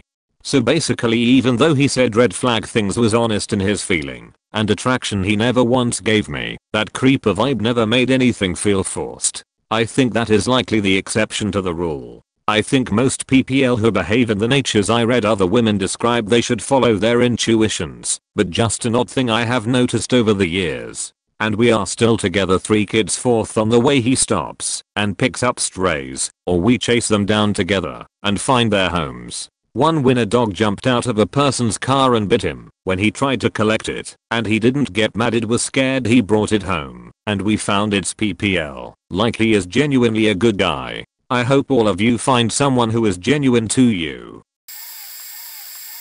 I was friends with a guy who had creep adjacent vibes in college. I kinda thought he might be interested, but after many months of zero moves or flirting I shrugged it off. He did mention he was interested in someone in one of his classes. So I met and started dating someone else, now my husband. I introduced them, and it was awkward, and they didn't really hit it off, but I still maintained the friendship. My boyfriend and his friends graduated before me and started hanging out with my old friend more. He had a pretty cool mixed friend group at the time, and I'm still friends with a few of them. The group eventually had drama. One girl broke up with her long-term boyfriend and started seeing his best friend roommate. The group split to guys and girls with a few exceptions and a few who managed to stay neutral. My friend got depressed and expressed a lot of frustrations about his friends calling them assholes and all sorts of names. Really two-faced. Some real neckbutt comments about the one girl who caused the drama. And whenever I would talk about my boyfriend he would go out of his way to insult him. He would also break down and cry about never having dated someone, and it looks bad at this age etc. He got clingy and touchy. I finally put my foot down about the behavior, and it didn't work. I said we should stop hanging out for a while. He went insane like nice guy neckbutt level rant. Covering from I'm horrible for leading him on. I shouldn't use him as a backup friend. He was going to ask me out the week I told him I started dating someone. My boyfriend is abusive and an a-hole. I'm self-absorbed etc. After that fight we never talked again. And I only hung out with the girls of the friend group, and I'm still friends with most of them. I was pretty drunk at a bar when a guy approached me and said he recognized me. Finally came to the realization he was my 6th grade crush. He moved out of the neighborhood and I hadn't seen him since elementary school. This was about 11 to 12 years later. We started talking about old times, and I kept laughing in my head that 11-year-old me would be dying right now knowing Chris I'm still freaked out by this 25 years later I'm using a fake name, was flirting with me. We hung out all night and swapped numbers, landline times, no cell, and kissed goodnight.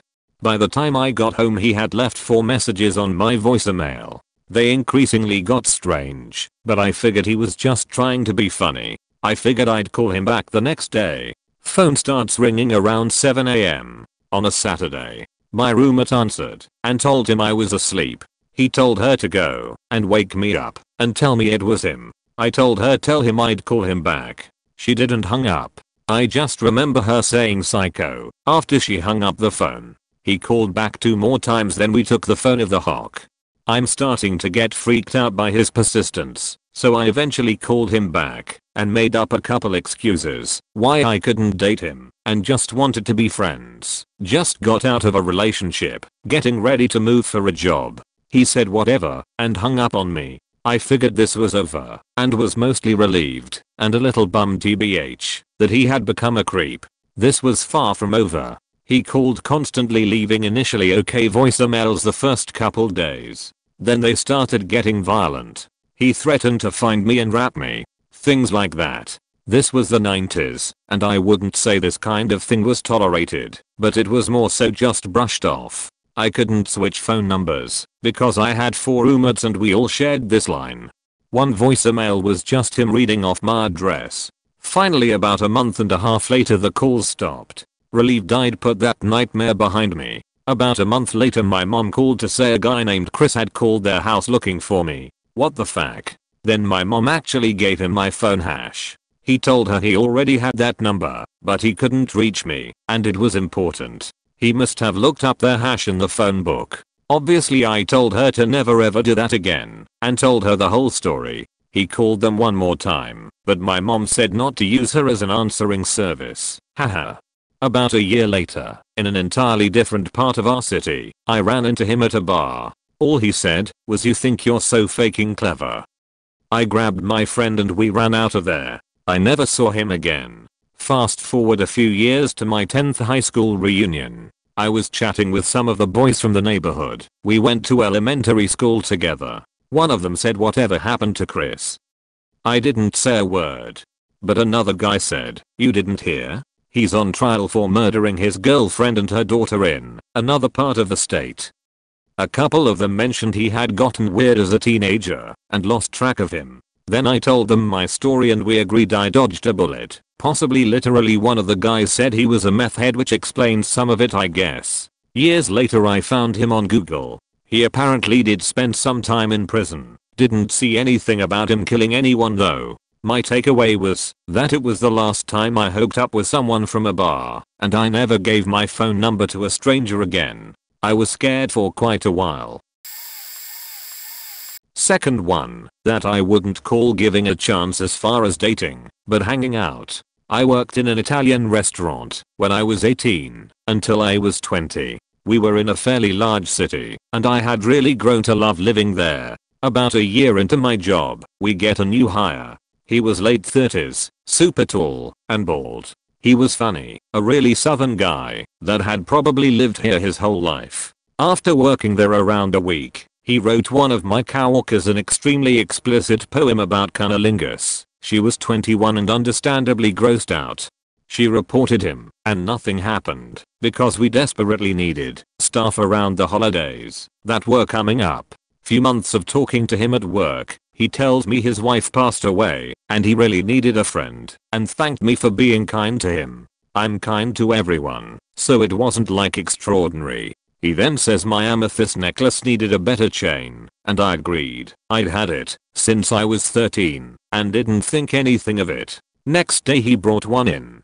His late wife's, to be specific. I was kinda freaked out, but thanked him, and went about my day. It was almost custom for a lot of us to smoke after or before a shift, since we didn't get long breaks during them. This was before the tobacco age was raised to 21, and he asked if I wanted to smoke and grab a smoothie before my shift began. So I said sure, sounded nice, and there was a place just down the block that had a good menu. I had my own money and never thought twice that he thought it was a date. So I got in his truck and he began to drive the opposite way. I go silent and had the emergency number ready to dial. I was terrified, but knew not to let him know. He brought me to his house. It was run down, trash all over the yard and a dog barking its head off in the backyard. He said he needed to shave before work. I didn't want to go in and said I needed to call my boyfriend at the time. When he came back, he wasn't even wearing his work clothes. He had on a button-up and jeans. Asked me if I wanted a drink and I immediately refused. He smiled and said, "You're smarter than most girls your age." I texted my friend I worked with and told her where I was, and they called him in, so he'd have to bring me back there. I'm lucky he did, and I never talked to him again. Everyone at work gave him cold responses and sabotaged his orders, which led to him being finally fired. I had never been more scared in my life. There's no telling what he would have put in that drink he offered me, but I suspect he only came to the restaurant for that reason. He wasn't scheduled and lied about filling in for someone else and even showed up in his uniform. I met this guy online when I went through a phase of being lonely and wanting to talk to people after my divorce. He was charming, a strong southern accent that for some reason I was crazy over. Very charismatic, older, which I didn't mind, had a good job, seemed like a decent person. Until I realized that he was trying to turn me away from my friends. We'd have a small disagreement and he'd be really upset and say things like, "You don't need friends like that." Very quick to want me to cut my friends off. He'd want to talk to all the time and did not like if I couldn't get back to him right away. We planned a trip to Dallas and he said that he'd fly and I could drive, even though I could have picked him up and gone to Dallas. He was going to spoil me and take me shopping, out to dinner at nice places. For whatever reason it didn't click to me that he had this amazing job but didn't have his own vehicle. In the beginning of us talking, he said that he had a crazy ex-girlfriend and now he runs background checks on girls he dates because that last relationship went so sideways. It didn't seem that crazy and I have nothing to hide, but all he knew was my birthday and name. One night after I told him I couldn't call him cause I was at my family's house, he sends me pictures of a tissue with blood on it saying he was throwing/coughing up blood and feeling really sick. I was begging him to go to the ER, but he gave me some story about how even at the ER they wouldn't do anything for him and it was a waste. I was a little immature, but he was a few hours away. I stopped answering his calls/texts.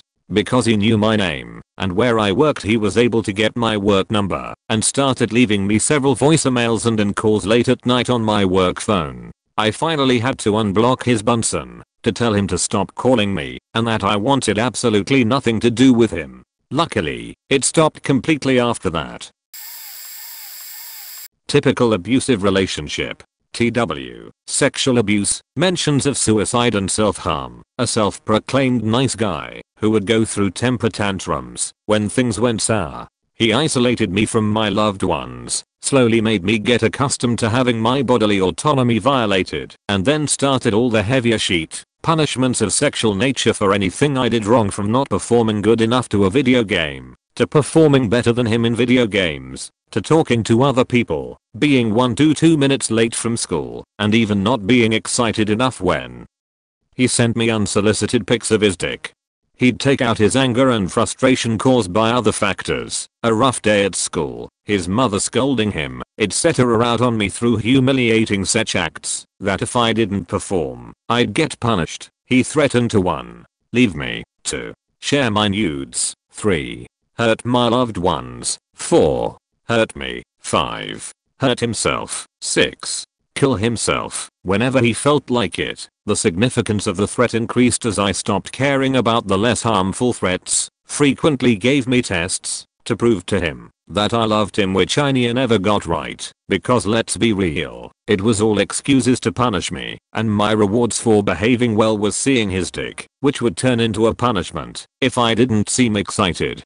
Additionally, he was racist and sexist towards me, along with trying to convert me into atheism, because people who believe in religion are stupid, his words, not mine. Blamed and hated me because his Greek 17 grandpa was burned as a witch from Christians. Would do a bunch of edgy shit, like pretend he had hallucinations. Yes, pretend. It couldn't be faker.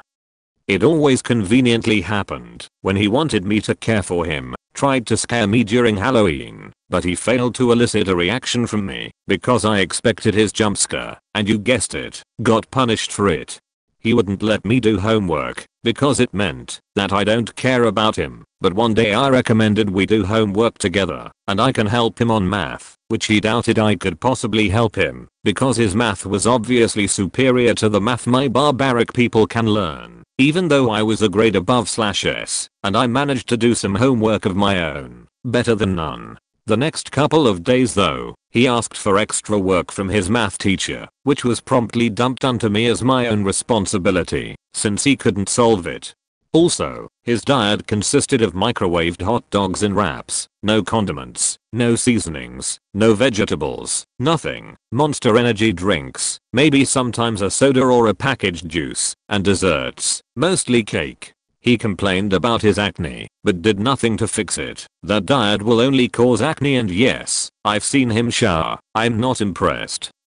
Talking about showering, did I mention how I had to be in a video call with him every time I took a bath? That made bath maybe once every 2 months. Very unhygienic, very filthy, but I prefer that over having to expose myself to that psycho.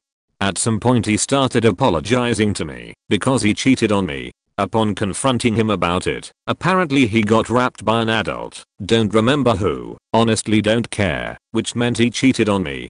Definitely an interesting point of view, mostly because of how flawed, ridiculous and disgusting it is. A couple of months later he claimed he did cheat on me by faking his best friend because he just felt so lonely, so I wanted to make him feel better by faking him. Did I care? Faking? No. I didn't like the dude. Never did. The reason we ever got together was because when I denied I ever agreed to be his partner, he had a temper tantrum, and I didn't know how to respond to it.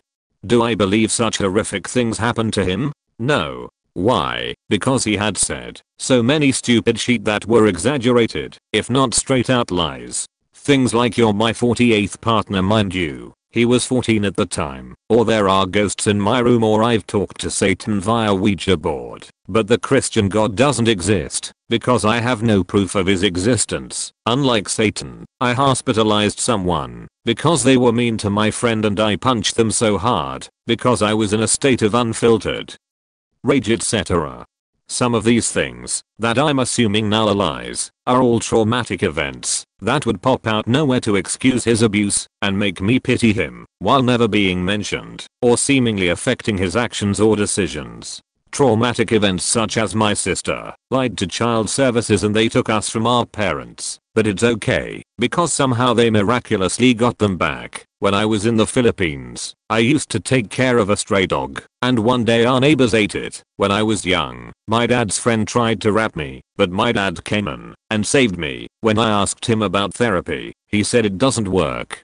When asked a bit further, he admitted that he lies in therapy because they don't understand. So I believe I have the right to think he is a compulsive liar. He also bragged about being a manipulative genius. He bragged about how good at manipulation he is. He also blamed my girls friends we played together with for souring his mood. His excuse was that they didn't play good enough and they sounded so gay. One day I came out about being asexual, which I am. I was before he even became a thing in my life and I always knew, but never had the right language to articulate that. His reaction was to constantly say bye and not respond to him because he thought I was one of those weird attack helicopter freaks. I managed to educate him on asexuality and managed to lower the favors from 7 a day to once or twice every 2 days. Jokes on you, Macius. I'm a attack helicopter freak, you faking dickhead, suck my gender fluid dick, you motherfucker. TLDR, he was a manipulative, racist, sexist, transphobic, homophobic, pathetic little beach. I'm 76% sure he was a compulsive liar and have strong suspicions he has a personality disorder. I'm pretty sure I have CPTSD because of what he made me go through, although I haven't gotten diagnosed with it yet. Too many stuff to talk about in therapy, not enough time. He isolated me and sexually abused me for a year while threatening me the whole time. Years ago when I was living in London, I became friends with a guy who I will call Tom. We were into the same kind of music, which was a big part of our friendship. For the first year he was really chill, funny and just fun to spend time with. Then Tom got an injury while playing sports that wouldn't heal properly. This made him frustrated, so he went to a church his mother recommended where a charismatic preacher could allegedly heal people. Tom thought that this preacher helped with the injury, and after this, he became overly religious. He started judging me, my friends, and pretty much everything in my life. He would send me long emails listing things that I need to work on and the kind of music I should start listening to. Tom became the opposite of what he used to be like. We had a few arguments, but at first he'd always back off and say he's sorry and that he just cares about me. So we stayed in touch, though I felt uneasy around him. It was summertime when I told him that I'm going to the Sussex area to spend a week with my friend, who I'll call Jack. Tom got super jealous and wanted to find out if I'm sleeping with Jack. I felt upset and even told Tom that Jack is gay, which is true, but he thought that I was lying to him. Tom said a lot of nasty shit about gays, then confessed he loves me and that he needs to help me find Jesus. I told him fuck off and stopped responding whenever he'd try to call or text me. The emails continued and his fellow church members started to harass me as well. I'd get texts, emails and voice messages saying I'm evil, how homosexuality goes against God and that me and my friend Jack should be killed. This went on for months and it really affected my mental health. I also felt terrible that Jack was in danger because of me, and we drifted apart because of Tom's harassment. Maybe a year after cutting ties with Tom, I went to work like any other day, and when I arrived my colleague said someone had come earlier to look for me. I realized it was Tom. What made it creepy was the fact that I didn't even live in the UK anymore. The same day I got a text from Tom and found out he had flown all the way from UK just to find me. I have no idea how he got my contacts or how he found out my workplace. I was really paranoid for the next weeks and even told the police about it. After I told Tom I had contacted the police, they couldn't do anything but obviously didn't tell Tom that. He sent one last angry message to me and disappeared. I got a religious message from some random person few months later, but since then Tom has luckily been gone from my life along with the other weirdos. I've tried to get in touch with Jack again since this ended, but unfortunately he never responded back. Edit. Typus. TW. Grooming minors. Sexual acts near a child. When I was 11 to 12 years old, I was finally gifted my very own PS4 to myself. I didn't have enough money to buy many games, so I searched for free ones. On the new game I just downloaded I found an amazing friend group through game chat. All of them were older than me but none were a creep. They knew what it was like to have no friends to game with as a kid. Everything was fine until I was introduced to a man who we'll call Creep. Creep was 22 years old at this time and had a French-only speaking wife and their around 7-month-old baby. He began to obviously flirt with me. I asked him about his wife, which he replied she cannot understand any English, so we will be just fine. I was really creeped out by this, but I didn't want to ruin the friend group with this drama. I was a kid, easily manipulated back then. He always asked for nude photos while at work, or when we played. For clarification, I never sent him anything, thankfully. I let this behavior continue for weeks. It didn't matter if his wife or baby was in the room, he'd flirt with me in English so no one would ever know. I almost gave in to his grooming manipulation. Partly I have to admit I did. I was blind to his wrong behavior. That was until it happened, and I finally snapped out of it and told everyone. One night he was holding his baby in one arm, singing him his French lullabies softly as we played another game. Creep told me to check my Snapchat and said quietly that I would enjoy his pic. The photo was of his private part in his hand, while you could see a bit of the baby's feet off to the side of the frame. This man genuinely had his 7-month-old baby in one hand as he sang a lullaby, while stroking his penis in the other. He kept asking for a photo so he could finish to me. I screamed no and left the game before reaching out to the group of friends and told them everything. Looking back at it now, I wish I would've left sooner. I wish I could have somehow have told his wife what this faking creep had been doing around me and his child. Never will I give any creep a chance again. I don't identify as a girl anymore, but he called me his girlfriend, so I'll tell my story. I'm transgender. Also, I'm sorry if this story is all over the place. I'm not the best with recounting things that happened in my life. I have pretty bad memory, but I remember most of this. But I'm also not the best with writing. Sorry, my story is not at all as bad as the ones in these threads, but he was awful. Although, I will admit I was pretty toxic towards him. I chose my best friend over my own boyfriend, but I can't blame our relationship ending on myself.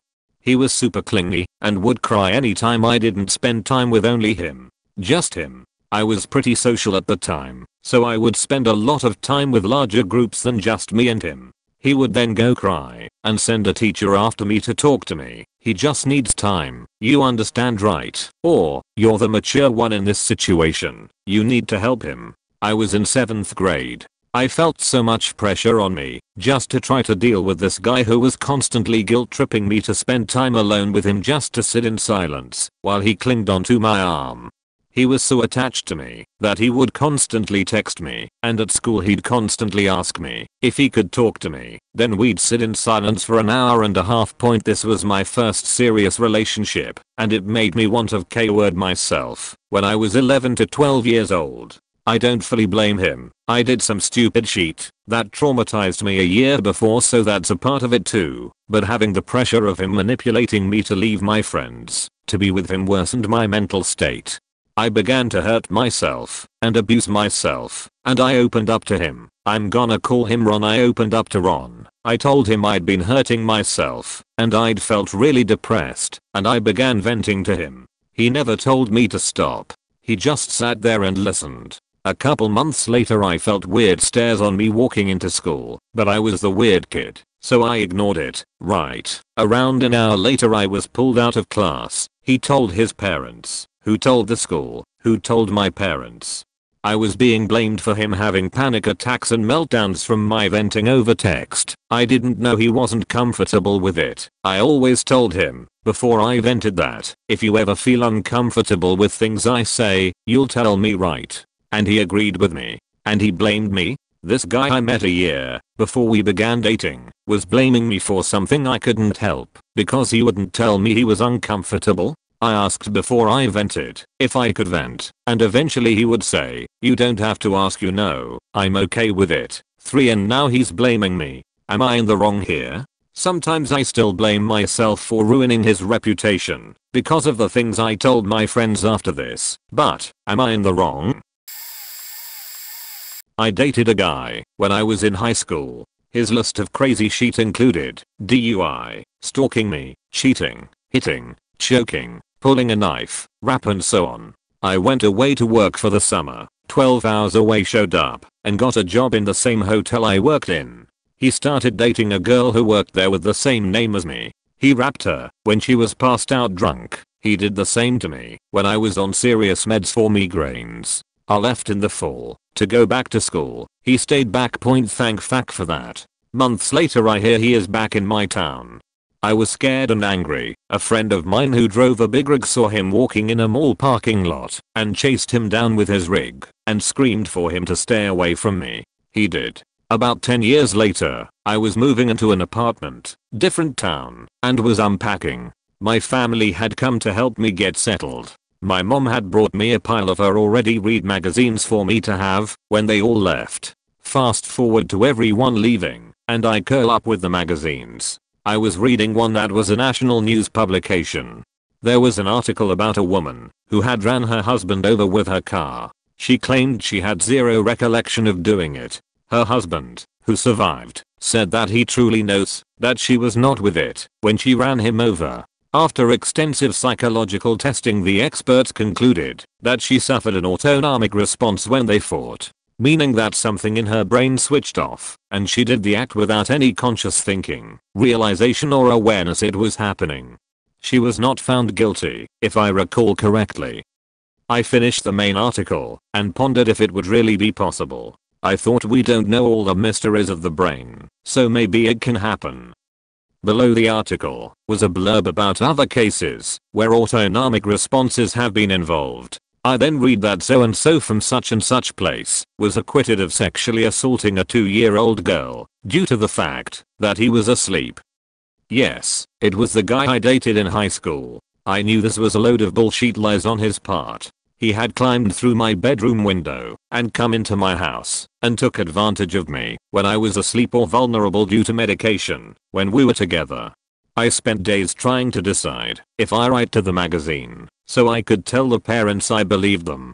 Apparently he was left to babysit his victim and he got into bed with her and was caught. I couldn't find it in me to write as I did not want him to ever find me. I'm sure he wouldn't have, but my fear was real. There are very few people in my life that I hate, but he is in the top 2, not because of what he did to me. I have healed from that point, but for that little girl. If I ever saw him again I would pummel him to a bloody heap for what he did to her. Evil is among us, and we all must trust our gut instinct, and we must also speak out about the creepy creeps so everyone is aware.